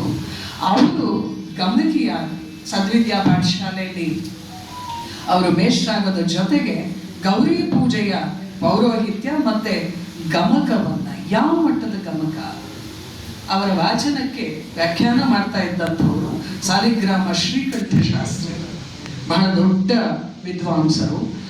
ಇವರಿಬ್ಬರ ಈ ವಾಚನ ವ್ಯಾಖ್ಯಾನ ವಾಣಿ ವಿಲಾಸ ಮಹಾರಾಣಿಯವರ ಸನ್ನಿಧಿಯಲ್ಲಿ ಒಂದು ದಿನವೂ ಬಿಡದಂತೆ 6 ತಿಂಗಳ ಕಾಲ ನಡೆದದ್ದು. ಒಂದು ದಿನವೂ ಬಿಡದಂತೆ ಅಂದರೆ ಕೇಳುವ, ಹೇಳುವ, ಮಾಡಿಸುವ ಮತ್ತು ಮಾಡುವವರ ಸಾಮರ್ಥ್ಯವನ್ನು ಒಂದು ಅಂದಾಜು ಮಾಡಬೇಕಾಗಿತ್ತು. ಈಗ ನೀವು ಕೂತ್ಕೊಂಡಿರೋ ನಿಮಗೇನೆ ಇನ್ನೊಂದು ಅರ್ಧ ಗಂಟೆ ತಡೆದ್ರೆ ಕೇಳುವಂಥ ತಾಳ್ಮೆ ಇರಲ್ಲ. ಶ್ರುತಿ ಮತ್ತು ಸ್ಮೃತಿ ಎರಡೂ ದೂರ ಆಗ್ತಿರೋ ಕಾಲದಲ್ಲಿ 6 ತಿಂಗಳ ಕಾಲ ಅರಮನೆಯಲ್ಲಿ ಈ ವಾಚನ ವ್ಯಾಖ್ಯಾನ ನಡೆದಿತ್ತು ಮತ್ತು ನಡೆಸ್ಕೊಡ್ತಿದ್ರು ಅನ್ನೋದಿದೆಯಲ್ಲ, ಇದನ್ನ ನಾವು ಕಲ್ಪಿಸ್ಕೊಳ್ಳೋಕ್ಕೂ ಸ್ವಲ್ಪ ಕಷ್ಟ ಆಗುತ್ತೆ. ಒಂದು ದಿನವೂ ಬಿಡದೆ ಇಂತಹ ಒಂದು ಅಭಿರುಚಿ ಅರಮನೆಯಲ್ಲೂ ಇತ್ತು. ಮತ್ತೆ ಗುರುಗಳಾದವರು ಇಂಥದನ್ನ ಮುಂದಕ್ಕೆ ತರ್ತಾ ಇದ್ರು. ಇಂತಹ ಗಮಕದ ಕಾರ್ಯಕ್ರಮ ಮತ್ತು ತಯಾರು ಮಾಡಿದ್ದು ಎಂಥ ಶಿಷ್ಯರನ್ನ. ರಾಜಮ್ಮ ಅಂತ ಒಬ್ಬರು ಶಿಷ್ಯ ಇದ್ರು. ಅವರಿಗೆ 12 ವರ್ಷ ಇದ್ದಾಗಲೇ ಅವರು ಆ ಕಲೆಯನ್ನ ಅಭ್ಯಾಸ ಮಾಡಿದ್ರು. ಇನ್ನೊಬ್ಬರಂತೂ 14 ವರ್ಷ ಕಾಲ ಅಲ್ಲಿ ಅವರ ಜೊತೆಗೆ ಅಭ್ಯಾಸ ಮಾಡ್ತಾರೆ. ದೇವುಡು ಶಾಸ್ತ್ರಿಗಳು ಗಮಕದ ಮೂಲಕ ಈ ಚಿತ್ರರಂಗದ ಕಡೆಗೂ ಕೂಡ ವಾಲಿದ್ರು. ಗುಬ್ಬಿ ವೀರಣ್ಣ ಅವರು 1929ರಲ್ಲಿ ಗೌರಿ ದೇವುಡು ನರಸಿಂಹಶಾಸ್ತ್ರಿಗಳ ಸಹಕಾರದಿಂದ ತೆಗೆದ ಕರ್ನಾಟಕ ಪಿಕ್ಚರ್ಸ್ ಪ್ರೊಡಕ್ಷನ್ ಅನ್ನುವ ಸಂಸ್ಥೆ, ಅಲ್ಲಿ ಬಂದಂತಹ ಸದಾರಮೆ ಚಲನಚಿತ್ರ ಕಳ್ಳನ ಪಾತ್ರವಂತೂ ಇಡೀ ಕರ್ನಾಟಕಕ್ಕೆ ಗೊತ್ತು. ಖಂಡಿತ ಆ ಹಾಡುಗಳೇ ತುಂಬಾ ಜನಪ್ರಿಯವಾಗಿತ್ತು. ಆದ್ರೆ ಎಲ್ಲದರ ಹಿಂದೆ ಇಡೀ ಚಲನಚಿತ್ರ ಕಥೆಯನ್ನ ಬರದ ಶ್ರೇಯಸ್ಸು ದೇವುಡು ನರಸಿಂಹಶಾಸ್ತ್ರಿಗಳಿಗೆ ಸೇರಿತ್ತು. ಇಂತಹ ದೊಡ್ಡ ಕೆಲಸವನ್ನ ಮಾಡದಂಥವರು ಗಮಕದ ಗೌರಿ ದೇವುಡು ನರಸಿಂಹಶಾಸ್ತ್ರಿಗಳು. ಇದು ಅಲ್ಲದೆ ಲಿಂಗರಾಜ ಅರಸ್ ಅಂತ ಹೇಳಿ ಒಬ್ಬರನ್ನ ಕುರಿತು ಬರೀತಾರೆ. ಇವರು ದರ್ಬಾರ್ ಭಕ್ಷಿಯವರಾಗಿದ್ದು ರಾಜ ಕುಟುಂಬಕ್ಕೆ ತುಂಬಾ ಹತ್ತಿರವಾಗಿದ್ದಂಥವ್ರು. ಅದರ ಹಿಸ್ಟ್ರಿಯನ್ನ ಪೂರ್ತಿ ಹೇಳ್ತಾರೆ, ಬಹಳ ಚೆನ್ನಾಗಿದೆ. ಅಂದ್ರೆ ಆಫೀಸರ್ ಇನ್ ವೇಟಿಂಗ್ ಅನ್ನುವಂಥ ಒಂದು ಪೋಸ್ಟ್ ಅರಮನೆಯಲ್ಲಿ ಇದ್ದಂಥದ್ದು. ಆ ಕಾರ್ಯವನ್ನು ಕೂಡ ನೆರವೇರಿಸ್ತಾ ಇದ್ರು. ಇದರ ವಿಶೇಷ ಏನು ಗೊತ್ತಾ, ಖಾಸಗಿ ಕೆಲಸಗಳನ್ನು ಮಾಡೋದು. ಈಗ ರಾಜ ಮತ್ತೆ ರಾಣಿಯರನ್ನ ತುಂಬಾ ಬೇರೆ ಬೇರೆ ಕಡೆಗೆ ಆಹ್ವಾನ ಬರುತ್ತೆ, ಎಲ್ಲದಕ್ಕೂ ಅವ್ರೇನು ಹೋಗಕ್ಕಾಗಲ್ಲ. ಅವರ ಪರವಾಗಿ ಹೋಗುವಂತಹ ಈ ಕೆಲಸವನ್ನ ಇವರು ಲಿಂಗರಾಜ ಅರಸ್ ಅವರು ಮಾಡ್ತಾ ಇದ್ರು. ಮತ್ತೆ ನಂಬಿಕೆಯಾದಂಥವ್ರ ಮಾತ್ರ ಕಳ್ಸಕ್ಕಾಗ್ತಿತ್ತು. ಮಹಾರಾಜ ರಾಣಿ ಅವರೆಲ್ಲ ಹೋದ್ರೆ ಏನು ಘನವಂತಿಕೆ ಇರಬೇಕಾಗಿತ್ತು, ಹೋದ ಆಫೀಸರು ಕೂಡ ಹಾಗೆ ಇರಬೇಕಾಗಿತ್ತು. ಇದರಲ್ಲಿ ಒಂದು ಅಪರೂಪದ ಸಂದರ್ಭವನ್ನ ದಾಖಲೆ ಮಾಡಿದ್ದಾರೆ ಗೌರಿ ಸತ್ಯ ಅವರು. ರೀಜೆಂಟ್ ಆಗಿದ್ದ ಮಹಾರಾಣಿ ವಾಡಿ ವಿಲಾಸ ಸನ್ನಿಧಾನ ಅವರು ನಾಲ್ವಡಿ ಕೃಷ್ಣರಾಜ ಒಡೆಯರಿಗೆ ಮದುವೆ ಮಾಡಬೇಕು ಅಂತ ಯೋಚನೆ ಮಾಡಿದ್ರಂತೆ. ಆದ್ರೆ ಹುಡುಗಿ ಎಲ್ಲಿಂದ ಆರಿಸೋದು? ಮಹಾರಾಣಿಯವರು ನೇರವಾಗಿ ಯಾವುದೋ ಹುಡುಗಿ ನೋಡ್ಕೊಂಡ್ ಬರಕ್ಕಾಗಲ್ಲ. ಹೀಗಾಗಿ ಒಂದಷ್ಟು ಜನನ್ನ ಆಯ್ಕೆ ಮಾಡಿಕೊಂಡು ಹೋಗಿ ಅವರನ್ನೆಲ್ಲ ನಿಯೋಗ ಮಾಡ್ತಾರಂತೆ. ಅಂದ್ರೆ ನೀವು ಉತ್ತರ ಭಾರತಕ್ಕೆ ಹೋಗಿ, ಆ ಕಡೆಗೆ ಹೋಗಿ ಸೂಕ್ತವಾದ ಕನ್ಯೆಯನ್ನು ನೋಡ್ಕೊಂಡ್ ಬನ್ನಿ ಅಂತ ಹೇಳಿ ಕಳಿಸ್ತಾರೆ. ಅದರಲ್ಲಿ ಲಿಂಗರಾಜ ಅರಸ್ ಕೂಡ ಮುಖ್ಯವಾದ ಪಾತ್ರವನ್ನ ಆ ನಿಯೋಗದಿಂದ ನೆರವೇರಿಸಿದಂಥವ್ರು. ಅವರು ಅಲ್ಲಿ ಕಥೆ ಮಾಡಕ್ ಹೋಗಿ ವಾನಾ ಕುಟುಂಬದಿಂದ ಜೂಲಾ ಸಂಸ್ಥಾನದ ರಾಣಾ ಸಾಹೇಬ್ ವಿನಯ ಸಿಂಹ ಅವರ ಮನೆಗೆ ಹೋಗಿ ಅವ್ರ ಮನೆತನದವರೆಲ್ಲ ಹೇಗಿದ್ದಾರೆ ಅಂತ ನೋಡಿ ಅವರ 11 ವರ್ಷದ ಹಿರಿಯ ಪುತ್ರಿ ಪ್ರತಾಪ್ ಕುಮಾರಿ ದೇವಿಯವರನ್ನ ಆಯ್ಕೆ ಮಾಡ್ಕೊಂಡು ಬಂದು ಮಹಾರಾಣಿಯವರಿಗೆ ಹೇಳ್ತಾರಂತೆ, ಆ ಹೆಣ್ಣು ಮಗು ಆದ್ರೆ ಇವರಿಗೆ ಸರಿ ಹೋಗ್ಬಹುದು, ನಾಲ್ವಡಿಯವರು ಏನಾಗಬಹುದು ಅನ್ನೋದನ್ನ ಒಂದು ತಲೆಯಲ್ಲಿ ಇಟ್ಕೊಂಡು ಆ ಮನೆತನದ ಹೆಣ್ಣು ಮಗು ಬಂದ್ರೆ ನಾಲ್ವಡಿಯವರ ಎಲ್ಲ ಜನೋಪಯೋಗಿ ಕಾರ್ಯಕ್ಕೆ ಸೂಕ್ತವಾದ ಹೆಣ್ಣು ಮಗಳು ಆಗ್ತಾಳೆ ಅಂತ ಹೇಳಿ ಇವರು ಮಾಡಿದ ಶಿಫಾರಸನ್ನ ಇಟ್ಕೊಂಡು ಅರಮನೆಯಲ್ಲಿ 1900 ಜೂನ್ ತಿಂಗಳಲ್ಲಿ ಆ ವಿವಾಹ ನಡೆಯುತ್ತೆ. ಆ ಮಟ್ಟಕ್ಕೆ ಯೋಚನೆಯನ್ನು ಮಾಡ್ತಾರೆ. ಅಂದ್ರೆ ಲಿಂಗರಾಜ ಅರಸ್ ಅವರು ಹೇಗಿದ್ರು ಅಂತ ಹೇಳಿ ಅಂದ್ರೆ ಹುಟ್ಟಿನ ಮುಂದಿನ ಪೀಳಿಗೆಯ ಈ ಅರಸುಮನೆತನದವನ್ನ ಸ್ವಂತ ಮಕ್ಕಳಿಗಿಂತ ಹೆಚ್ಚು ಪ್ರೀತಿಸ್ತಾರೆ. ಯಾಕಂದ್ರೆ ಇಲ್ಲ ಅಂದ್ರೆ ನಾಲ್ವಡಿಯವರಿಗೆ ಯಾವ ಹುಡುಗಿ ಆದ್ರೂ ಆದಿತ್ತು ಯಾರೋ ಒಬ್ರನ್ನ ನೋಡ್ಕೊಂಡ್ ಬರ್ಲಿಲ್ಲ ಅಲ್ವಾ. ಈ ಥರದ ಆಲೋಚನೆ ಇಟ್ಕೊಂಡಂಥವ್ರು ಇವರು ಶೃಂಗಾರ ಲಹರಿ ಅಂತ ಹೇಳಿ ಕನ್ನಡದ ಜಾವಳಿಯನ್ನು ಬರೆದಿದ್ದಾರೆ. ಇವೆಲ್ಲ ಪ್ರಕಟಣೆ ಮಾಡುವ ಹೊಣೆಗಾರಿಕೆಯನ್ನ ಲಿಟ್ರರಿ ಕ್ಲಬ್ನವರು ಕೂಡ ಇದ್ದೀರಿ, ಮತ್ತೆ ಜಯಚಾಮರಾಜೇಂದ್ರ ಒಡೆಯರವರ ವಂಶದ ಕುಡಿಗಳಾಗಿದ್ದೀರಿ, ಮತ್ತು ಸಮರ್ಥ ವಿದ್ವಾಂಸರೆಲ್ಲರೂ ಇಲ್ಲೇ ಇದ್ದೀರಿ. ಯಾಕಂದ್ರೆ ಆ ಕಾವ್ಯಗಳನ್ನೆಲ್ಲ ನಾವಿಬ್ರು ಒಟ್ಟಿಗೆ ಕೂತ್ಕೊಂಡು ನೋಡಿದ್ವಿ, ಹಳೆ ಹಳೆ ಕಾಪಿಗಳನ್ನ. ಅದನ್ನ ಹೊರ ಜಗತ್ತಿಗೆ ತಾರದೆ ಇದ್ದಲ್ಲಿ ನಮ್ಮ ಮೈಸೂರಿನ ಕುರಿತ ಅನೇಕ ಮಾಹಿತಿಗಳು ಹೊರ ಜಗತ್ತಿಗೆ ಬರೋದೇ ಇಲ್ಲ. ಅಲ್ಲೆಲ್ಲ ನಾವು ನೀವು ಅಂದ್ಕೊಂಡಂಗೆ ಬರೀ ಮಹಾರಾಜನನ್ನ ಹೊಗಳಿ ಬರೆದವಂಥವನ್ನ ತುಂಬ ಎತ್ತರದ ತುಂಬ ಒಳ್ಳೆಯ ಕೃತಿಗಳಿದ್ದಾವೆ. ಕಠಿರವ ನರಸರಾಜ ವಿಜಯ ಅಲ್ಲಿಂದ ಹಿಡಿದು ನಮ್ಮ ಇಡೀ ನಾಡ ಹಬ್ಬದ ಇಡೀ ಪ್ರೋಸೆಸ್ನ ದಾಖಲು ಮಾಡ್ತಾರೆ ಅವರೆಲ್ಲ.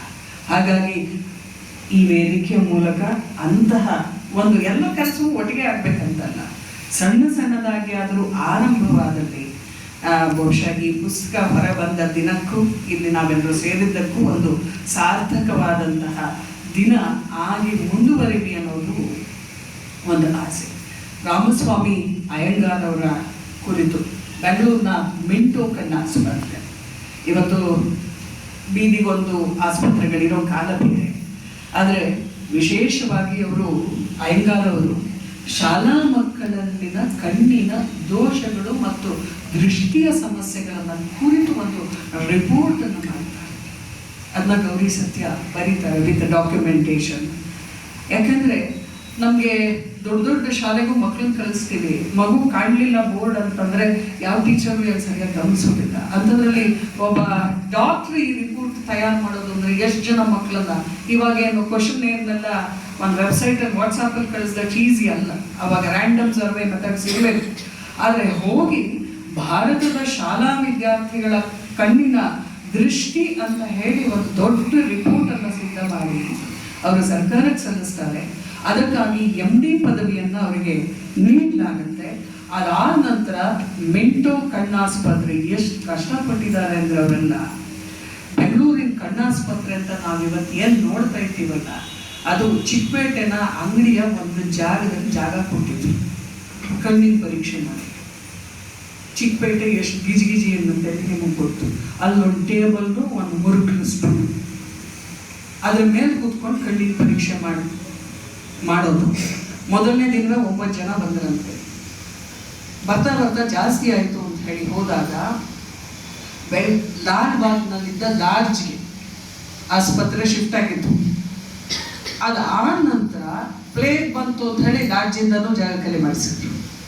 ಕಣ್ಣು ನೋಡೋದಲ್ಲಿ ಇವರೆಲ್ಲ ಒಬ್ಬೊಬ್ಬ ವ್ಯಕ್ತಿಯು ಎಷ್ಟು ಕಷ್ಟಪಟ್ಟಿದ್ದಾರೆ, ತಾವು ಆಯ್ಕೆ ಮಾಡಿಕೊಂಡ ಕಾರ್ಯಕ್ಷೇತ್ರದಲ್ಲಿ ಅನ್ನೋದು ಈ ಪುಸ್ತಕ ಓದಿದಾಗಲೇ ಅರ್ಥ ಆಗುತ್ತೆ. ಹಾಗೆ ಎತ್ತಂಗಡಿ ಮಾಡಿಸಿದಾಗ ಕೊನೆಗೆ ವಿಕ್ಟೋರಿಯಾ ಆಸ್ಪತ್ರೆಗೆ ಒಂದು ತುಳಿದ ಜಾಗ ಕೊಟ್ಟು, ಆಮೇಲೆ ಇವರ ಕಾರ್ಯಕ್ಷಮತೆಯನ್ನ ನೋಡಿಬಿಟ್ಟು 1897ರಿಂದ 1910 ಮಧ್ಯದಲ್ಲಿ ಇನ್ನೊಂಚೂರು ದೊಡ್ಡದು ಮಾಡಿ ಒಂದು 36 ಜನಕ್ಕೆ ಚಿಕಿತ್ಸೆ ಕೊಡೋ ಹಾಗೆ ಮಾಡಿದ್ರು. ಅದಾದ್ಮೇಲೆ ಸ್ವಲ್ಪ ದೊಡ್ಡದಾದಂಥದ್ದು, ವಿಶೇಷವಾಗಿ ಮಹಾರಾಜ ಕೃಷ್ಣರಾಜ ಒಡೆಯರು ವಿಶೇಷವಾದಂತಹ ಕಣ್ಣಾಸ್ಪತ್ರೆಗೆ ಶಂಕುಸ್ಥಾಪನೆ ಮಾಡಿದ ಮೇಲೆ ಸ್ವಂತದ್ದು ಅಂತ ಒಂದು ಕಟ್ಟಡ ಬಂತು. ಒಬ್ಬ ವೈದ್ಯಾಧಿಕಾರಿ ಯಾರ್ಯಾರದೂ ಕಣ್ಣಿನ ಜವಾಬ್ದಾರಿಗಾಗಿ ಇಷ್ಟೆಲ್ಲ ಕೆಲಸ ಮಾಡಿದಂತಹ ಇದು ನಮಗೆ ಇದರಲ್ಲಿ ಸಿಗುತ್ತೆ.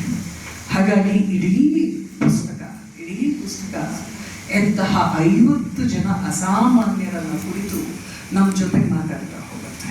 ಒಬ್ಬೊಬ್ಬ ವ್ಯಕ್ತಿಯೂ ಕೂಡ ನಮ್ಮ ಜೊತೆಗೆ ಅವರ ಕಥೆಗಳನ್ನ ಹೇಳಿದ ಹಾಗೆ ಅನ್ಸುತ್ತೆ. ವೇದಾಂತಂ ಶಿವರಾಮ ಶಾಸ್ತ್ರಿಗಳ ಕುರಿತಂತೆ ಇರುವಂತಹ ಆ ಭಾಗ, ಯಾಕಂದ್ರೆ ಶಂಕರಾದ್ವೈತವನ್ನ ಕುರಿತಂತೆ ಅವರು ಮಾಡಿದಂತಹ ಕೆಲಸ, ಮತ್ತೆ ಕರಿಗಿರಿ ರಾಯ ಗಾನಕಲಾ ದುರಂಧರ ಅನ್ನುವ ಬಿರುದೇ ಇಟ್ಕೊಂಡಿದ್ದು, ಮತ್ತೆ ನಾನೆಲ್ಲ ಬಹಳ ಪ್ರೀತಿಸುವಂತಹ ಸೋಸ್ಲೆ ಅಯ್ಯ ಶಾಸ್ತ್ರಿಗಳು, ಮತ್ತೆ ನಾರಾಯಣ ಅಯ್ಯಂಗಾರ್, ಈ ಥರದ 50 ಜನವೂ ಕೂಡ ಇಂತಹ ಅದ್ಭುತ ಕಾರ್ಯವನ್ನ ಮಾಡಿರುವಂತಹ ಈ ಎಲ್ಲರನ್ನ ವಿಶೇಷವಾಗಿ ಬೆಕ್ಸೂರು ಮಠ ಅವರು ಹೇಳಿದ್ರು, ಕಷ್ಟಪಟ್ಟು ಅವರ ಭಾವಚಿತ್ರಗಳನ್ನ ಹುಡ್ಕೊಂಡು ಬಂದು ಅದನ್ನ ಛಾಪಿಸಿ ಅದರ ಜೊತೆಗೆ ಮಾಹಿತಿಗಳನ್ನ ಕೊಟ್ಟಿರೋದಿದೆಯಲ್ಲ, ಅದು ಬಹಳ ದೊಡ್ಡದು.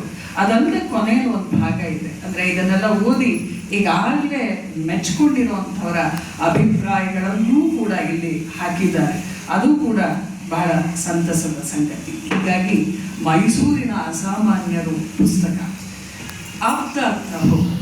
ಮೈಸೂರನ್ನು ಪ್ರೀತಿಸೋರಿಗೆ, ಸಂಸ್ಕೃತಿಯನ್ನು ಪ್ರೀತಿಸುವಂತಹ ಜನಗಳಿಗೆ ಇಲ್ಲಿನ ಒಬ್ಬೊಬ್ಬರು ಮಾಡಿರುವ ಕೆಲಸವೂ ಕೂಡ ಆಗ್ತಾ ಆಗ್ತಾ ಹೋಗುತ್ತೆ ಮತ್ತು ಅವ್ರ ಬಗ್ಗೆ ಇನ್ನಷ್ಟು ತಿಳ್ಕೊಳ್ಳುವಂತಹ ಕುತೂಹಲ ಹೆಚ್ಚಾಗ್ತಾ ಹೋಗುತ್ತೆ.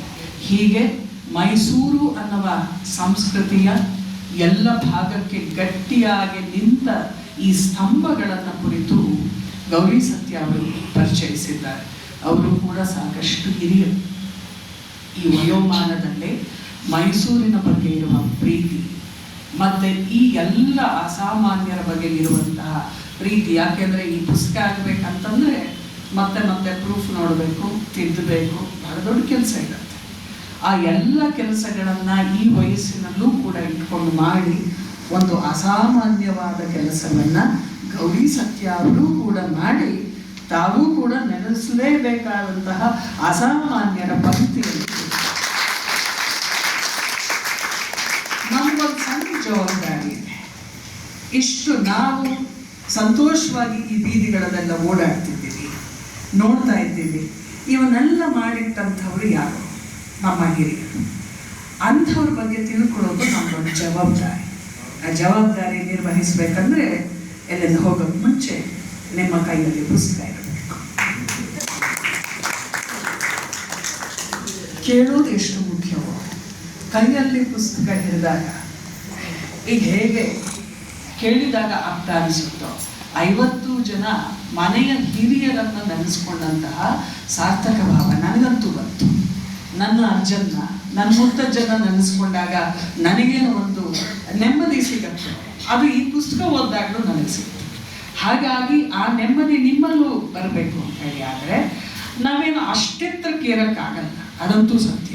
ಆ ಎತ್ತರಕ್ಕೆ ಏರೋದು ಕಷ್ಟ ಇದೆ. ಆದರೆ ಆ ಎತ್ತರ ನಮ್ಮ ಮಧ್ಯದಲ್ಲಿ ಇತ್ತು ಅನ್ನೋದನ್ನು ನೋಡೋಕ್ಕಾದರೂ ನಿಮ್ಮ ಕೈಯಲ್ಲಿ 1-2 ಪುಸ್ತಕದ ಪ್ರತಿಗಳಿರಬೇಕು. ದಯಮಾಡಿ ಆ ಕೆಲಸವನ್ನು ಮಾಡಿ ಅಂತ ಹೇಳಿ ಹೇಳ್ತಾ, ಅವಕಾಶ ಕೊಟ್ಟ ಎಲ್ಲರಿಗೂ, ವಿಶೇಷವಾಗಿ ನಮ್ಮ ಮಾತಾಜಿಯವರು, ಅವರಿಂದಲೇ ನನಗೆ ಗೌರಿ ಸತ್ಯ ಅವರ ಪರಿಚಯ. ಮಾತಾಜಿಯವರ ಪಾದಗಳಿಗೆ ಪ್ರಣಾಮವನ್ನು ಸಲ್ಲಿಸ್ತಾ, ಕೇಳಿದ ನಿಮ್ಮೆಲ್ಲರಿಗೂ ಧನ್ಯವಾದಗಳನ್ನು ಹೇಳ್ತಾ, ಮತ್ತೊಮ್ಮೆ ಗೌರಿ ಸತ್ಯ ಅವರಿಗೆ ಜನ್ಮದಿನದ ಹಾರ್ದಿಕ ಶುಭಕಾಮನೆಗಳನ್ನು ಸಲ್ಲಿಸಿ ನನ್ನ ಮಾತನ್ನು ಮುಕ್ತಾಯ ಮಾಡ್ತೇನೆ. ನಮಸ್ಕಾರ. ಜೈ ಹಿಂದ್, ಜೈ ಕರ್ನಾಟಕ.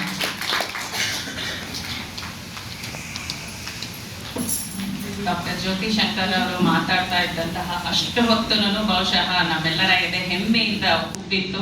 ಮತ್ತೆ ಅದೊಂದು ಸುವರ್ಣ ಯುಗಕ್ಕೆ ಖಂಡಿತ ನಾವೆಲ್ಲ ಹೊರಟು ಹೋಗಿದ್ವಿ. ಆ ಪುಸ್ತಕದ ಕಮಲನ್ನ ನಮ್ಗೆಲ್ಲ ತಲುಪಿಸಿದಂತಹ ಡಾಕ್ಟರ್ ಜ್ಯೋತಿ ಶಂಕರ್ ಅವರಿಗೆ ಹೃತ್ಪೂರ್ವಕ ಧನ್ಯವಾದಗಳು. ಹಾಗೆ ಈ ಕಡೆ ಹೇಳಿದ್ದು ಪುಸ್ತಕ ಎಲ್ಲರ ಕೈಯಲ್ಲೂ ಇರಬೇಕು ಅಂತ ಅಂದ್ಬಿಟ್ಟು, ಅದೇ ಕಾರಣವಾಗಿ ಇವತ್ತು ಪುಸ್ತಕ 400 ಮುಖಬೆಲೆಯ ಪುಸ್ತಕ ಇವತ್ತು 250ಕ್ಕೆ, ಅಂದ್ರೆ 150 ರೂಪಾಯಿ ರಿಯಾಯಿತಿಗಳ ಜೊತೆ ಇವತ್ತು ಸಿಗ್ತಾ ಇದೆ. ದಯವಿಟ್ಟು ಸಾಹಿತ್ಯಾಸಕ್ತರೆಲ್ಲರೂ ಇದನ್ನ ಸದುಪಯೋಗ ಪಡಿಸ್ಕೊಳ್ಬೇಕು ಅಂತ ಅಂದ್ಬಿಟ್ಟು ಕೇಳ್ಕೊಳ್ತೇನೆ. ಹಾಗೆ ಇಂಥ ಒಂದು ಅದ್ಭುತ ಪುಸ್ತಕವನ್ನ ನಮ್ಗೆಲ್ಲ ನೀಡಿದಂತಹ ಮಹಿಮಾ ಪ್ರಕಾಶನದ ಶ್ರೀನಿವಾಸ್ ಅವರು ಕೂಡ ಇಲ್ಲಿ ಇದ್ದಾರೆ. ಸೊ ಅವರಿಗೆ ನಮ್ಮೆಲ್ಲರ ಪರವಾಗಿ ಅಭಿನಂದನೆಗಳು. ದಯವಿಟ್ಟು ಜೋರಾದ ಚಪ್ಪಾಳೆ ಶ್ರೀನಿವಾಸ್ ಅವರಿಗೆ ಬರಲಿ ಅಂತ ಕೇಳ್ಕೊಳ್ತೇನೆ.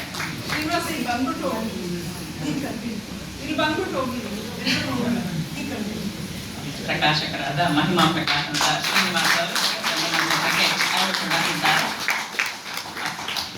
ಇದೀಗ ಕೃತಿ ಬಗ್ಗೆ ನಾವು ಸಾಕಷ್ಟು ತಿಳ್ಕೊಂಡ್ವಿ. ಇದೀಗ ಕೃತಿಕಾರರ ಮಾತುಗಳನ್ನ ಕೇಳುವಂತಹ ಸಮಯ. ಈಗಾಗಲೇ ಗೌರಿ ಸತ್ಯ ಅವರ ಬಗ್ಗೆ ನಮ್ಗೆಲ್ಲರಿಗೂ ಸಾಕಷ್ಟು ಪರಿಚಯ ಇದೆ, ಮತ್ತೆ ಗಣ್ಯರ ಮಾತುಗಳಿಂದ ಸಾಕಷ್ಟು ತಿಳ್ಕೊಂಡಿದ್ದೀವಿ. ಆದ್ರೂ ಒಂದು ಸಂಪ್ರದಾಯ ಅನ್ನುವ ರೀತಿಯಲ್ಲಿ ಇದೊಂದು ಕಿರು ಪರಿಚಯ ನಿಮ್ಮ ಮುಂದೆ. ಮೈಸೂರಿನ ಗೌರಿ ಸತ್ಯ ಅವರು ಖ್ಯಾತ ಪತ್ರಕರ್ತರಷ್ಟೇ ಅಲ್ಲ, ಕಥೆಗಾರರು ಕೂಡ. ಮೈಸೂರಿನ ಇತಿಹಾಸವನ್ನು ನಿಖರವಾಗಿ ಬಲ್ಲ ಅಧಿಕೃತರಲ್ಲಿ ಗೌರಿ ಸತ್ಯ ಅವರದು ಮೊದಲನೆಯ ಹೆಸರು. ತಮ್ಮ ತಂದೆಯವರಾದ GS ಸ್ವಾಮಿ ಅವರು ಸ್ಥಾಪಿಸಿದ ಸಮಾಚಾರ ಇಂಗ್ಲಿಷ್ ದಿನಪತ್ರಿಕೆಯ ಸಂಪಾದಕರಾಗಿ ಕೆಲಸ ಮಾಡಿದ ಹೆಮ್ಮೆಯೊಂದಿಗೆ Samyukta Karnataka, Kannadaprabha, Indian Express, Times of India ಮತ್ತು ಬಿಸಿನೆಸ್ ಸ್ಟ್ಯಾಂಡರ್ಡ್ ಪತ್ರಿಕೆಗಳಿಗೆ 5 ದಶಕಗಳಿಗೂ ಕಾಲ ಹೆಚ್ಚು ಕೆಲಸ ಮಾಡಿದ್ದು ಇವರ ಹೆಗ್ಗಳಿಕೆ. Star of Mysore, Mysore Mitra, Deccan Herald ಮಾತ್ರವಲ್ಲದೆ ಅನೇಕ ವಿದೇಶಿ ಪತ್ರಿಕೆಗಳಲ್ಲಿಯೂ ಗೌರಿ ಸತ್ಯ ಅವರ ಲೇಖನಗಳು ಜನಪ್ರಿಯವಾಗಿವೆ. ಪತ್ರಕರ್ತನ ಬರಹಗಳು ನ್ಯೂಜಿಲೆಂಡ್ ಮಡಿಲಲ್ಲಿ, Mysore memories, the old city of Mysore and colonial landmarks of Mysore ಇವರ ಲೇಖನಗಳ ಸಂಗ್ರಹವಾದರೆ, ಪ್ರಾಪ್ತಿ ಮತ್ತು ಮುಕ್ತಿ ಇವರ ಕಾದಂಬರಿಗಳು. ಒಡೆಯರು ಮತ್ತು ಅವರ ಇತಿಹಾಸ ಕುರಿತಂತೆ ಕನ್ನಡ ಕಾವ್ಯಗಳಲ್ಲಿನ ಉಲ್ಲೇಖಗಳ ಸಂಗ್ರಹದ ವಿಶಿಷ್ಟ ಪುಸ್ತಕ ಕಾವ್ಯಗಳಲ್ಲಿ ಒಡೆಯರು. ಸೊ ಇದೀಗ ಬಿಡುಗಡೆಯಾಗಿರುವಂತಹ 50 ಗಣ್ಯರ ಪರಿಚಯವಿರುವ ನಮ್ಮ ಮೈಸೂರಿನ ಅಸಾಮಾನ್ಯರು ಇಂದು ನಮ್ಮೆಲ್ಲರ ಕೈ ತಲುಪಿದೆ. ಇಂದಿನ ಈ ಶುಭ ಸಂದರ್ಭದಲ್ಲಿ ಗೌರಿ ಸತ್ಯ ಅವರ ಮಾತುಗಳನ್ನ ಕೇಳೋಣ. ಸರ್,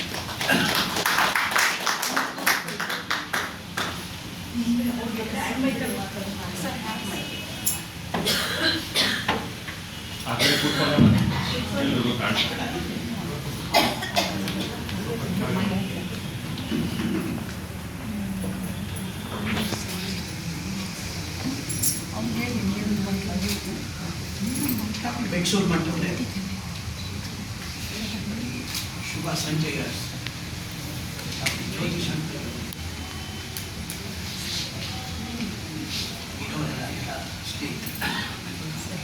ಈಗ ಜ್ಯೋತಿ ಶಂಕರ್ ಅವ್ರ ಭಾಷಣ ಕೇಳಿದ್ಮೇಲೆ ನಾನು ಏನು ಮಾತಾಡ್ತೀನಿ, ಪುಸ್ತಕದ ಬಗ್ಗೆ ಭಾಳ ಚೆನ್ನಾಗಿ ಮಾತಾಡಿದ್ದಾರೆ. ನನ್ನ ಆಸೆ ಏನಿತ್ತು, ಮೈಸೂರಿನ ಸಂಸ್ಕೃತಿನ ಬಿಂಬಿಸಬೇಕು ಅನ್ನೋದನ್ನು ಅವರು ಅದನ್ನು ಅರ್ಥ ಮಾಡಿಕೊಂಡು ಭಾಳ ಚೆನ್ನಾಗಿ ಇಲ್ಲವೇ ಈ ವಿಚಾರ ಹೇಳಿದ್ದಾರೆ. ಇದು ನನಗೆ ಈ ಪುಸ್ತಕ ಬರಲಿದ್ದು ಖಂಡಿತ ಸಮಾಧಾನ ಆಗಿದೆ. ಯಾಕಂದರೆ ಹೇಳಿದ ಮೇಲೆ ನನಗೆ ತುಂಬ ಸಂತೋಷ ಆಯಿತು. ಮೈಸೂರಿನ ಸಂಸ್ಕೃತಿನಲ್ಲಿ ಮೈಸೂರಿನ ಮಹಾರಾಜರ ಕೊಡುಗೆ ಜಯಚಾಮರಾಜ ಒಡೆಯರವರ ಮೊಮ್ಮಗಳು ಹೊಂದಿದ್ದಾರೆ, ದೀಪಾ ಮಾಲಿನಿ ದೇವಿಯವರು ಹೊಂದಿದ್ದಾರೆ. ತುಂಬ ಸಂತೋಷ, ಅವರಿಗೆ ಸ್ವಾಗತ.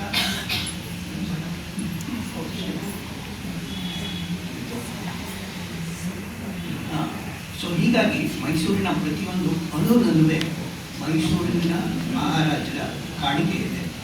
ಅವರಿಂದಲೇ ಈ ಸಂಸ್ಕೃತಿ ಉಳಿದು ಬೆಳೆದಿತ್ತು. ಒಳ್ಳೆಯ ನಿದರ್ಶನ 50 ಜನರು ಸಾಕ್ಷಿ. ಏನು ಅಂತಾಗಿದೆ, 50 ಜನರು ಸಾಕ್ಷಿ. ಇದನ್ನು ಮುಂಚೆ ನಾನು ಭಾಳ ದಿವಸದಿಂದ ನನಗೆ ಮನಸ್ಸಲ್ಲಿ ಅನಿಸ್ತಿತ್ತು, ಮೈಸೂರು ಇಷ್ಟೊಂದು ಜನ ಸೇವೆ ಮಾಡಿದ್ದಾರೆ, ನಾನು ಇವ್ರ ಬಗ್ಗೆ ಬರೀಬೇಕು ಅನ್ನೋದೊಂದು ಕುತೂಹಲ ಇತ್ತು. ಈ 50 ಜನದ ಮಾಹಿತಿ ಸುಲಭ ಸಿಗಲಿಲ್ಲ. ಭಾಳ ಅಲ್ಲಿ ಹುಡುಕಿ ರಿಸರ್ಚ್ ಮಾಡಿ ಎಲ್ಲರೂ ಕೇಳಿ ಸಂಗ್ರಹ ಮಾಡಿ ಫೋಟೋಗಳು ಸಿಗಲಿಲ್ಲ, ಅವ್ರ ಚಿತ್ರಗಳು ಸಿಗಲಿಲ್ಲ, ಇವನ್ನೆಲ್ಲ ಹುಡುಕಿ ಮಾಡಿದೆ. ಆಮೇಲೆ ಮೈಸೂರು ಮಿತ್ರದಲ್ಲಿ ಮೊದಲನೇ ಆರ್ಟಿಕಲ್ ಕಳಿಸಿದೆ. ನಮ್ಮ ಮೈಸೂರು ಮಿತ್ರ ಸಂಪಾದಕರು ಇರ್ಬೋದು, ಅವರು ತಕ್ಷಣ ಅದನ್ನು ಪಬ್ಲಿಷ್ ಮಾಡಿದ್ರು. ನಾನು ಹೇಳಿದೆ, ಈ ರೀತಿ 50 ಲೇಖನಗಳು ಬರೀತೀನಿ ಅಂತ, ಖಂಡಿತ ಬರೀಲಿ ಇದ್ದು ಅವರು ಅದನ್ನು 50 ಪಬ್ಲಿಷ್ ಮಾಡಿದ್ರು. ಅದು ಭಾಳ ಒಳ್ಳೆಯ ಪ್ರತಿಕ್ರಿಯೆ ಬಂತು.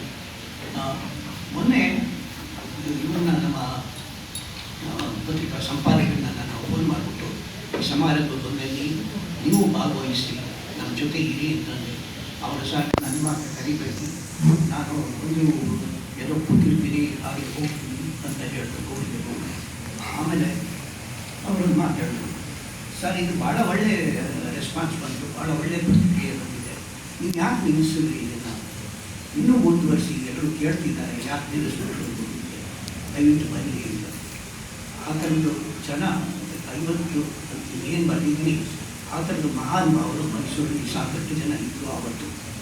ಬರೀ ನಮ್ಮವರೇ ಅಲ್ಲ, ಬ್ರಿಟಿಷರ್ಸ್ ಕೂಡ ಎಷ್ಟೋ ಜನ ಯಾರು ಕೆಲಸ ಮಾಡಿದ್ರು ಅವರು ಕೂಡ ಸೇವೆ ಮಾಡಿದ್ದಾರೆ.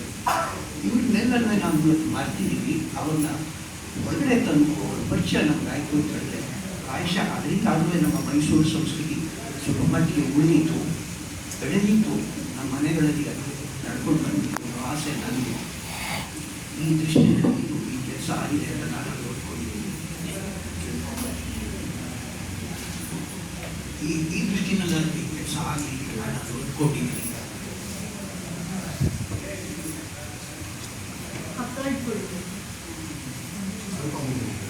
ಇನ್ನೊಂದು ಓಕೆ, ಸಾರಿ, ನಂದು ಮೊದಲನೇ ಪುಸ್ತಕ ಇಂಗ್ಲೀಷಲ್ಲಿ ಪಬ್ಲಿಷ್ ಆಗಿತ್ತು ಅಂತ ಹೇಳಿದ್ರೆ ಮೈಸೂರು ಮೆಮೊರೀಸ್. ಡಾಕ್ಟರ್ ಬೆಕ್ಸೂರು ಮಠ್ ಅವರು ಮೈಸೂರಲ್ಲಿ ಆರ್ಕಿಯಾಲಜಿ ಡಿಪಾರ್ಟ್ಮೆಂಟಲ್ಲಿ ಕಮಿಷನರ್ ಆಗಿದ್ದೆ. ನಾನು ಒಂದು ದಿವಸ ಅವರನ್ನು ಭೇಟಿ ಮಾಡಿದೆ. ಹೀಗೆ ಏನೋ ಮಾತು ಬಂತು, ನಾನು ಹೇಳದೆ ಒಂದು ಪುಸ್ತಕ ಬರೆದಿದ್ದೀನಿ, ಅದು ಪಬ್ಲಿಷ್ ಆಗಬೇಕು, ಅದನ್ನು ಇಟ್ಕೊಂಡಿದ್ದೀರಿ, ತೊಗೊಂಡು ಬನ್ನಿ ಮಾತು ಅವ್ರು ಹೇಳಿದ್ರು. ತೊಗೊಂಡು ಬನ್ನಿ, ನಾನು ತೊಗೊಂಡೋಗಿ ಕೊಟ್ಟೆ. ಅವ್ರು ಅದನ್ನು ಸುಮ್ಮನೆ ಹಾಗೆ ತಿರುವು ಹಾಕುತ್ತಿದ್ವಿ, ನಾವು ಪಬ್ಲಿಷ್ ಮಾಡ್ತೀವಿ ಬಿಡಿ ಅಂತ. ಅದು ಪಬ್ಲಿಷ್ ಆಯಿತು, ಚೆನ್ನಾಗೂ ಬಂತು. 1,000 ಪ್ರತಿ ಹಾಕಿದ್ರು. 1,000 ಪ್ರತಿನಲ್ಲಿ ಒಂದು ಪ್ರತಿ ಓದಿಲ್ಲ, ಪೂರ್ತಿ ಸೇರ. ಅದು ನನಗೆ ನಿಜವಾಗ್ಲೂ ಆಶ್ಚರ್ಯ ಆಯಿತು. ಮೈಸೂರಿನ ಬಗ್ಗೆ ಅಭಿಮಾನ ಇಟ್ಟಿರೋರು ಇಷ್ಟು ಜನ ಇದ್ದಾರಲ್ಲ, ಇದನ್ನು ಕೊಂಡ್ಕೊಳ್ತಾರೆ, ಓದ್ತಾರಲ್ಲ ಅನ್ನೋದು ಅಭಿಮಾನ ಬಂತು.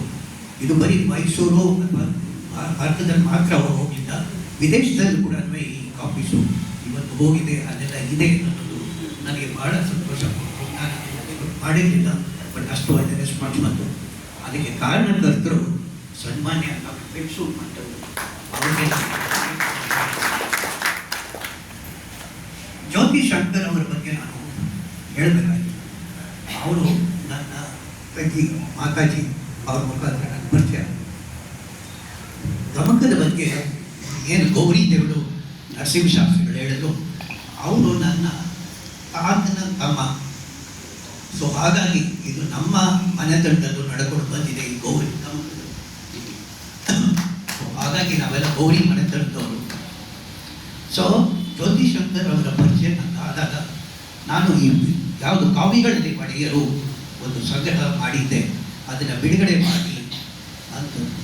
ಇದನ್ನು ಕಾವ್ಯ ವಾಚನವೂ ಮಾಡ್ಬೋದು ಅನ್ನೋದು ಒಂದು ಸಲಹೆ ಬಂದು ಅದರ ಕೆಲವು ಪೋರ್ಷನನ್ನು ತಗೊಂಡು ಕಾವ್ಯ ವಾಚನ ಮಾಡಿದ್ರು. ಆವತ್ತಿನ ದಿವಸ ರಾಜಚಂದ್ರ ಅವರು ಬಂದಿದ್ದರು ಸಮಾರಂಭಕ್ಕೆ, ಆ ಪುಸ್ತಕದ ಬಿಡುಗಡೆಗೆ. ಅವರು ಕೂತ್ಕೊಂಡು ಇದನ್ನು ಕೇಳಿದ್ರು. ಎಷ್ಟು ಸಂತೋಷಪಟ್ಟರು ಅಂದರೆ, ಭಾಳ ಚೆನ್ನಾಗಿ ಭಾಳ ವಿಶಿಷ್ಟವಾಗಿ ಈ ಕಾರ್ಯಕ್ರಮ ಮಾಡಿದಿರಿ, ನನಗೆ ಇಷ್ಟು ಒಳ್ಳೆ ಇದು ಕಾರ್ಯಕ್ರಮ ಆಗುತ್ತೆ ಅಂತ ನಾನು ನಿರೀಕ್ಷೆ ಮಾಡಿರಲಿಲ್ಲ. ಇದನ್ನು ನೀವು ಏನು ಕಾವ್ಯಗಳಲ್ಲಿ ಒಡೆಯರು ಬರೆದಿದ್ರಿ, ಈ ಕಾವ್ಯಗಳಲ್ಲಿ ಇರೋ ಪದ್ಯಗಳನ್ನೆಲ್ಲ ತಗೊಂಡು ಅದನ್ನೇ ಒಂದು ಕಾರ್ಯಕ್ರಮ ಮಾಡಿದ್ರೆ ಭಾಳ ವಿಶಿಷ್ಟವಾಗಿರುತ್ತೆ, ಭಾಳ ಚೆನ್ನಾಗಿರುತ್ತೆ, ಮೆಚ್ಚುಗೆ ಮಾತಾಡೋದು. ಆ ಮೆಚ್ಚುಗೆಗೆ ಪಾತ್ರರಾದವರು ಡಾಕ್ಟರ್ ಜ್ಯೋತಿ ಶಂಕರ್.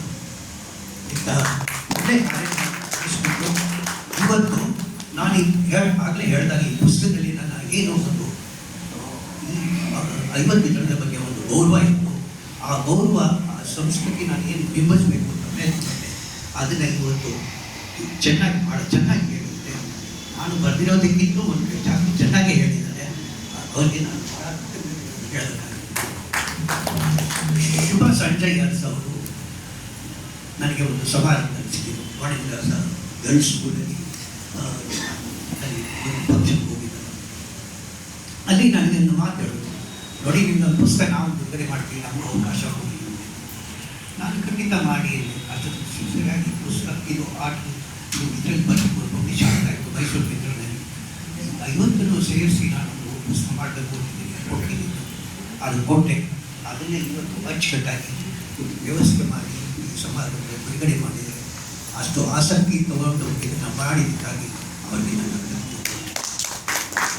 ಸಂಜಯ್ ಅವರನ್ನ ನಾನು ಬಹಳ ದೃಷ್ಟಿತವಲ್ಲೇ. ಅವರ ತಾತ ಜಯದೇವರಾಜ ಮೈಸೂರಿಗೆ ಭಾಳ ದೊಡ್ಡ ಕಾಣಿಕೆ ಕೊಟ್ಟಿದ್ದಾರೆ. ಅವ್ರ ಬಗ್ಗೆ ಭಾಳ ಸ್ವಲ್ಪ ನಮಗೆ ಗೊತ್ತು. ನಾನು ಅವ್ರ ಜೊತೆ ಓಡಾಡ್ತಾ ಇದ್ದೆ, ಹೋಗ್ತಾ ಇದ್ದೆ. ಅವರು ಎಂಥ ಮೈಸೂರು ಬಗ್ಗೆ ಎಂಥ ಕಾಳಜಿ ಕಳಕಳಿ ಇಟ್ಕೊಂಡಿದ್ರು ಅಂತ ಹೇಳಿದ್ರೆ, ಅಂಥವ್ರು ಇರಬೇಕಾಗಿತ್ತು. ಅಂಥವ್ರಿಗೆ ಒಳ್ಳೆಯ ಅಧಿಕಾರದಲ್ಲಿ ಇದ್ದಿದ್ದರೆ ಪ್ರಾಯಶಃ ಹೆಚ್ಚಿನ ಕೆಲಸ ಮಾಡ್ತಾಯಿದ್ರು. ಪ್ರಾಯಶಃ ಬೆಟ್ಸೂರ್ ಮಠ್ ಅವರು ಮೈಸೂರಿನ ಮುನ್ಸಿಪಲ್ ಇದು ಕಾರ್ಪೊರೇಷನ್ ಕಮಿಷನರ್ ಆಗದೆ ಹೋಗಿದ್ದರೆ ನಮಗೆ ಜಯಚಾಮರಾಜ ಒಡೆಯರ್ ಸ್ಟ್ಯಾಚ್ಯೂ ಬರುತ್ತಿರಲಿಲ್ಲ. ಅದು ಅನುಮಾನ ಇವತ್ತು ಬರಲಿಲ್ಲ. ಅದ್ರ ಬಗ್ಗೆ ಏನೆಲ್ಲ ಕಾಂಟ್ರವರ್ಸಿ ಎಷ್ಟು ವರ್ಷಕ್ಕೆ ನಡ್ಕೊಂಡು ನನಗೆ ಗೊತ್ತು. ಒಬ್ಬ ಜರ್ನಲಿಸ್ಟ್ ಆಗಿ ಅದನ್ನು ಸಾಧನೆ ಮಾಡಿ ಇವತ್ತು ಆ ಮಹಾರಾಜರ ಸಾಲಿನಲ್ಲಿ ಜಯಚಾಮರಾಜ ಒಡೆಯರನ್ನು ಶಾಶ್ವತವಾಗಿ ನಿಲ್ಲಿಸಿದ್ದಾರೆ. ಈ ದೊಡ್ಡ ಕಾರ್ಯ ಮಾಡಿದವರು ನಮ್ಮ ಬೆಟ್ಸೂರ್ ಮಠ್ ಅವರು. ಈ ಘಟನೆಲ್ಲ ನಾವು ನೆನೀಬೇಕು. ಇದೇ ನಮ್ಮ ಸಂಸ್ಕೃತಿ, ಇದೇ ನಮ್ಮ ಬದುಕು. 50 ಜನ ಮುಂದೆ ಬರೀರಿ ಅಂತಂದಾಗ ನಾನು ಯಾರನ್ನು ಆಯ್ಕೆ ಮಾಡಿಕೊಂಡೆ ಅಂತಂದರೆ, ನಾವು ಯಾರನ್ನು ಮರೆತು ಬಿಟ್ಟಿದ್ದೀವಿ ಆ ಜನನ 50 ಜನನ ತಗೊಂಡು ನಾನು ಅವ್ರ ಬಗ್ಗೆ ಬರಬೇಕು. ಸೊ ಆ ರೀತಿ ಈ 50 ಜನದ್ದು ಯಾರು ಮೈಸೂರಿಗೆ ವಿಶಿಷ್ಟವಾಗಿ ಕಾಣಿಸಿಕೊಂಡಿದ್ದಾರೆ ಅವ್ರ ಬಗ್ಗೆ ಒಂದಲ್ಲ ಒಂದು ಕಾಲಕ್ಕೆ ನಾವು ನೆನೆಯೋ ಆಗಬೇಕು ಅಂತ ವಿಶಿಷ್ಟ ಕಾರ್ಯಗಳನ್ನು ಮಾಡ್ತಾ ಇದ್ದಾರೆ.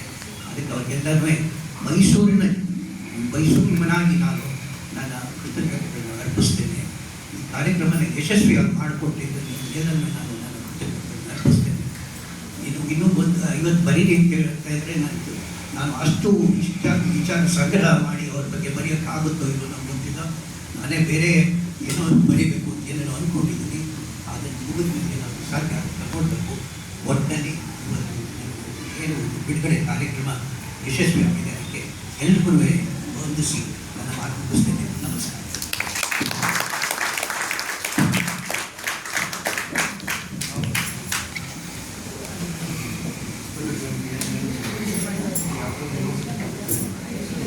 ತಮ್ಮ ಮಾತುಗಳ ಮೂಲಕ ಎಲ್ಲರಿಗೂ ಕೃತಜ್ಞತೆಗಳನ್ನು ಅರ್ಪಿಸಿದ ಇಂತಹ ಒಂದು ಉತ್ತಮವಾದ ಪುಸ್ತಕವನ್ನು ನಮಗೆ ನೀಡಿರುವಂತಹ ಶ್ರೀ ಗೌರಿ ಸತ್ಯ ಅವರಿಗೆ ಧನ್ಯವಾದಗಳು ಹಾಗೂ ಅಭಿನಂದನೆಗಳು ಕೂಡ.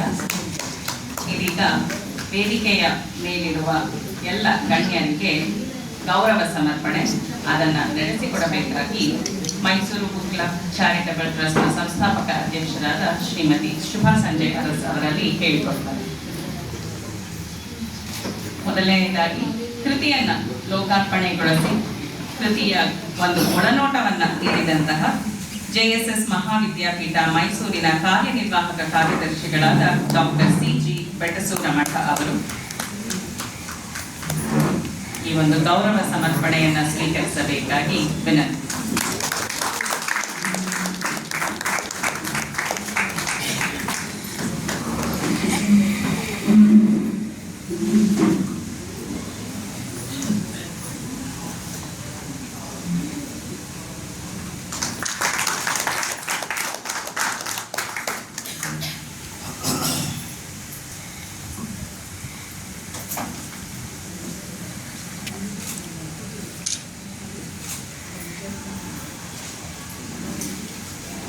ಇದೀಗ ಕೃತಿಯನ್ನ ಅತ್ಯಂತ ಆಪ್ತವಾಗಿ ಪರಿಚಯ ಮಾಡಿಕೊಟ್ಟ ಕರ್ನಾಟಕ ಮುಕ್ತ ವಿಶ್ವವಿದ್ಯಾನಿಲಯದ ಕನ್ನಡ ಪ್ರಾಧ್ಯಾಪಕರಾದ ಡಾಕ್ಟರ್ ಜ್ಯೋತಿ ಶಂಕರ್ ಅವರಿಗೆ ಗೌರವ ಸಮರ್ಪಣೆ.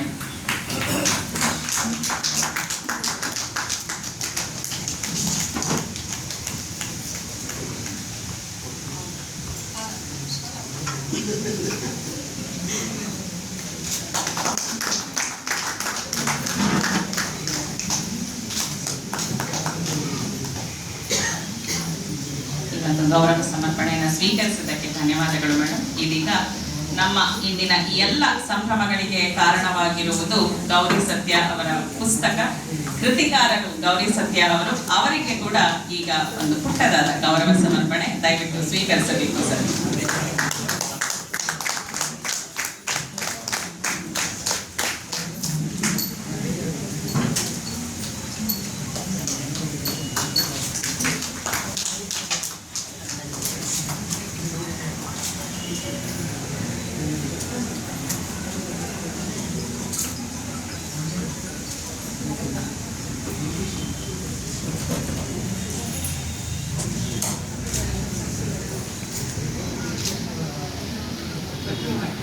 ಇಂದು ಗೌರಿ ಸತ್ಯ ಅವರ ಹುಟ್ಟಿದ ಹಬ್ಬ ಕೂಡ, ಹುಟ್ಟಿದ ದಿನ ಕೂಡ. ನಾನು ಕೇಳಿದಾಗ ಸರ್ ದಯವಿಟ್ಟು ಅದನ್ನ ಮೆನ್ಷನ್ ಮಾಡಬೇಡಿ, ಇವತ್ತು ಪುಸ್ತಕ ಮಾತ್ರ ಲೈನ್ ಲೈಟ್ ಅಲ್ಲಿ ಇರ್ಲಿ ಅಂತ ಹೇಳಿದ್ರು. ಆದ್ರೆ ಡಾಕ್ಟರ್ ಜ್ಯೋತಿ ಶಂಕರ್ ಅವರಿಗೆ ಧನ್ಯವಾದಗಳು. ಅವರು ಹೇಳಿಬಿಟ್ಟು ಎಲ್ಲರಿಗೂ ಖುಷಿ ಪಡೋದಕ್ಕೆ ಮತ್ತೊಂದು ಕಾರಣವನ್ನ ಕೊಟ್ರು. ಈಗ ಆ ಖುಷಿಯನ್ನ ನಮ್ಮ ಒಂದು ರೀತಿಯಲ್ಲಿ ನಾವೀಗ ಹೆಚ್ಚು ಮಾಡ್ಬೇಕು ಅಂತ ಅನ್ಕೊಂಡಿದ್ವಿ. ಒಂದು ಪುಟ್ಟ ಕೇಕ್ ಕಟ್ಟಿಂಗ್ ಕೂಡ ಈಗ ಇದೆ. ದಯವಿಟ್ಟು ಗೌರಿ ಸತ್ಯ ಅವರನ್ನ ನಡೆಸ್ಕೊಡ್ಬೇಕು.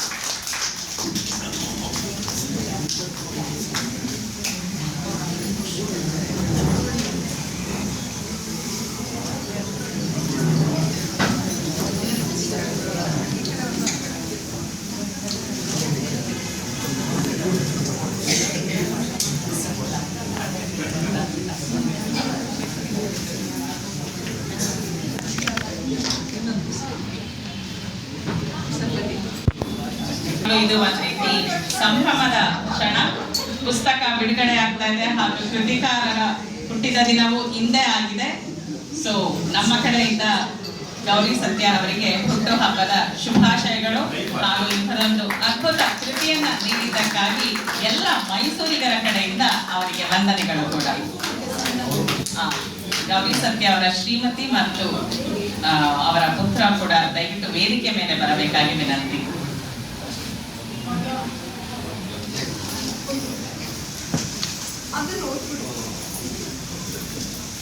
ವೇದಿಕೆ ಮೇಲೆ ಬಂದು ಈ ಒಂದು ಕೇಕ್ ಕಟಿಂಗ್ ನಲ್ಲಿ ಅವರು ಕೂಡ ಪಾಲ್ಗೊಳ್ಳಬೇಕಾಗಿ ವಿನಂತಿ.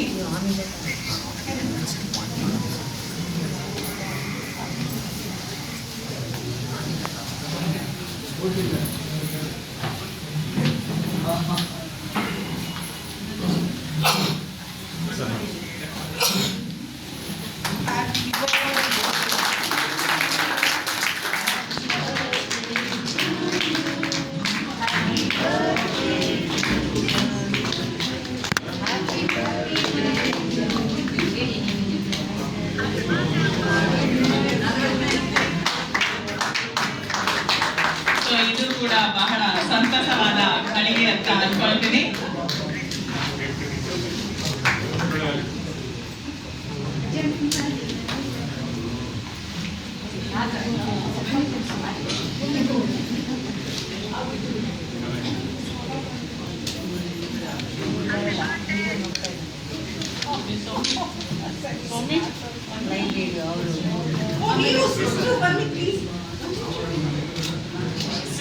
ಪ್ರಕಾಶ್. ಸೊ ಇದೀಗ ಈ ವಿಶೇಷ ಒಂದು ಸಮಾರಂಭದಲ್ಲಿ ಗೌರಿ ಸತ್ಯ ಅವರ ಸ್ನೇಹಿತರು ನ್ಯೂಜಿಲೆಂಡ್ನವರು ಇವತ್ತು ನಮ್ಮ ಜೊತೆ ಇದ್ದಾರೆ. ಶ್ರೀಯುತ ಪ್ರಕಾಶ್ ಅವರು 2 ಮಾತುಗಳನ್ನ ಆಡ್ತೀನಿ ಅಂತ ಹೇಳ್ತಾರೆ. ಅಭಿನಂದನೆಗಳನ್ನ ಸಲ್ಲಿಸಬೇಕು ಅಂತ ಇದೀಗ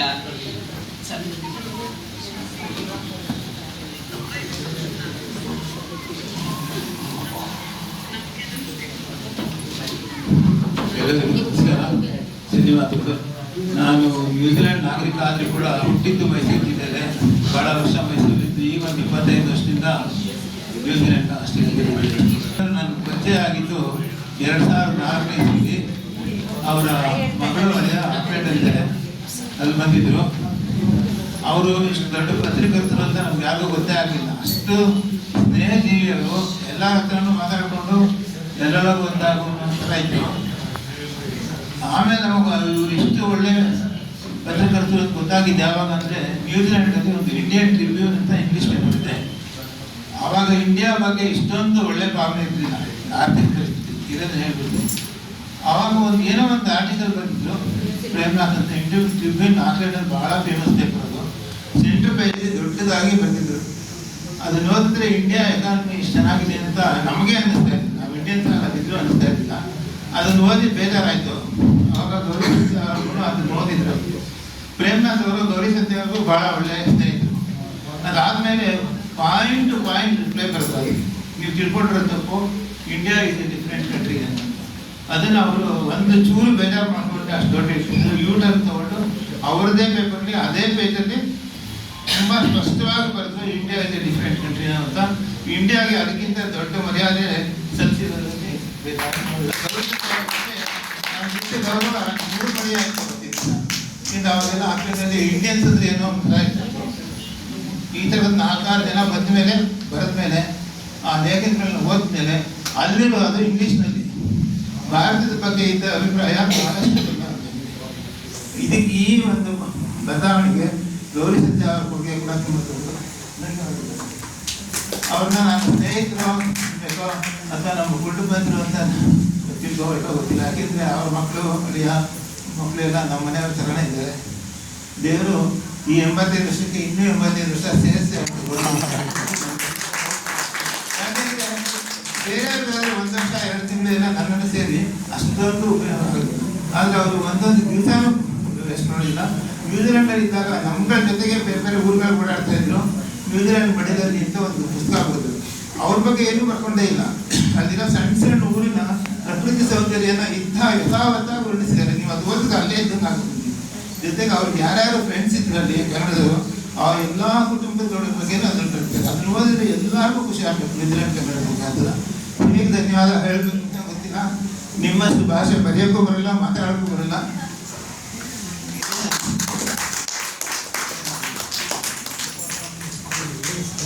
ಗೌರಿ ಸತ್ಯ ಅವರ ವ್ಯಕ್ತಿತ್ವ ಕಾರ್ಯಕ್ರಮದ ಮತ್ತೊಂದು ಮೊದಲಿನ ಪರಿಚಯ ಇವಾಗ ಪ್ರಕಾಶ್ ಅವರು ಮಾಡಿಕೊಟ್ರು. ಬರೀ ಮೈಸೂರಲ್ಲ, ಭಾರತಕ್ಕೆ ಒಂದು ಉತ್ತಮವಾದ ಹೆಸರನ್ನ ವಿದೇಶದಲ್ಲಿ ತಂದುಕೊಡುವಂತಹ ಕೆಲಸವನ್ನ ಕೂಡ ಗೌರಿ ಸತ್ಯ ಅವರು ಮಾಡಿದ್ದಾರೆ ಅನ್ನೋದಕ್ಕೆ ನಿಜವಾಗ್ಲೂ ನಮಗೆಲ್ಲ ಹೆಮ್ಮೆಯ ವಿಷಯ.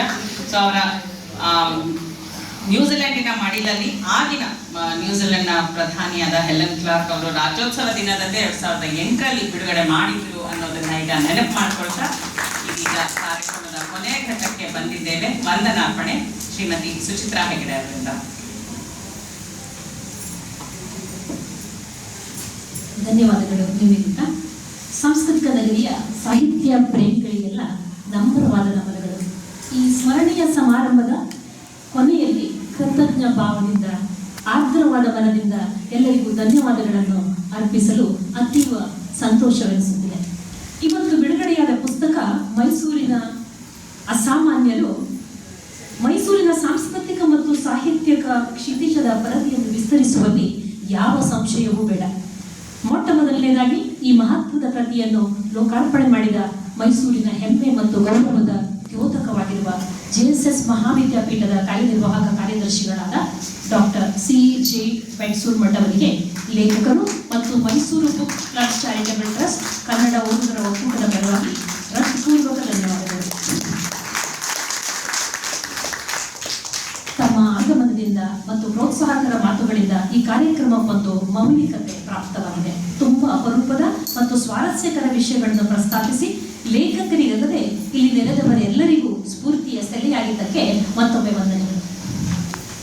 ಇಂದಿನ ಪುಸ್ತಕ ಬಿಡುಗಡೆಯ ಕಾರ್ಯಕ್ರಮದ ಬೆನ್ನೆಲುಬಾಗಿ ನಿಂತದ್ದಲ್ಲದೆ ಮೊದಲ ಕೃತಿಯನ್ನು ಸ್ವೀಕರಿಸಿ ಕಾರ್ಯಕ್ರಮಕ್ಕೊಂದು ಶೋಭೆ ತಂದ ನಿಜವಾದ ಅರ್ಥದಲ್ಲಿ ಮೈಸೂರಿನ ಸಾಹಿತ್ಯಿಕ ಮತ್ತು ಸಾಂಸ್ಕೃತಿಕ ರಾಯಭಾರಿಯಾಗಿರುವ ಶ್ರೀಮತಿ ಶುಭಾ ಸಂಜಯ್ ಅರಸ್ ಅವರಿಗೆ ಅಭಿಮಾನಪೂರ್ವಕ ವಂದನೆಗಳು.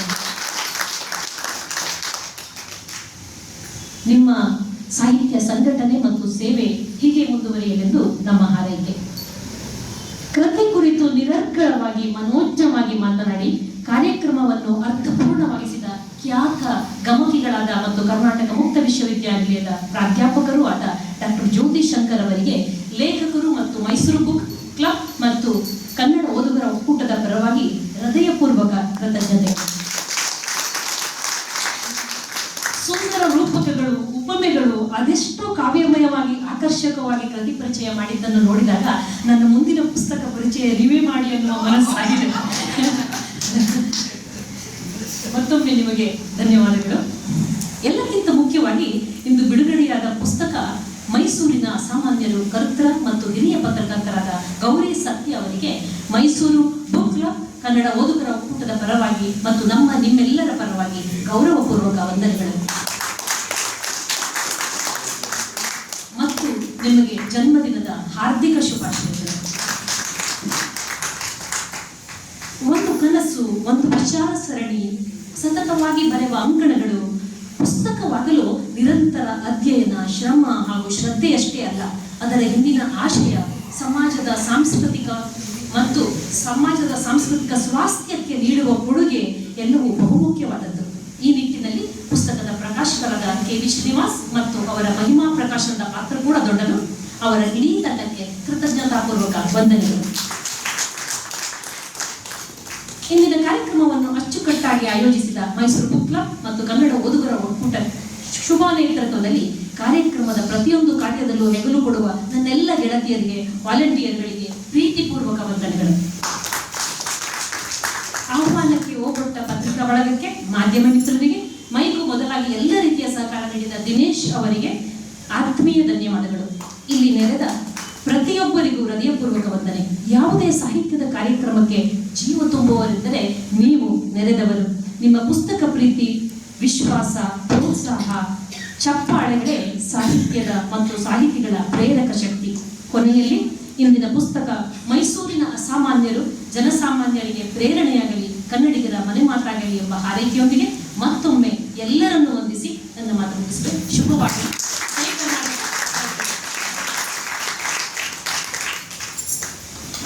ಧನ್ಯವಾದಗಳು ಸುಚಿತ್ರಾ ಹೆಗಡೆ ಅವರಿಗೆ.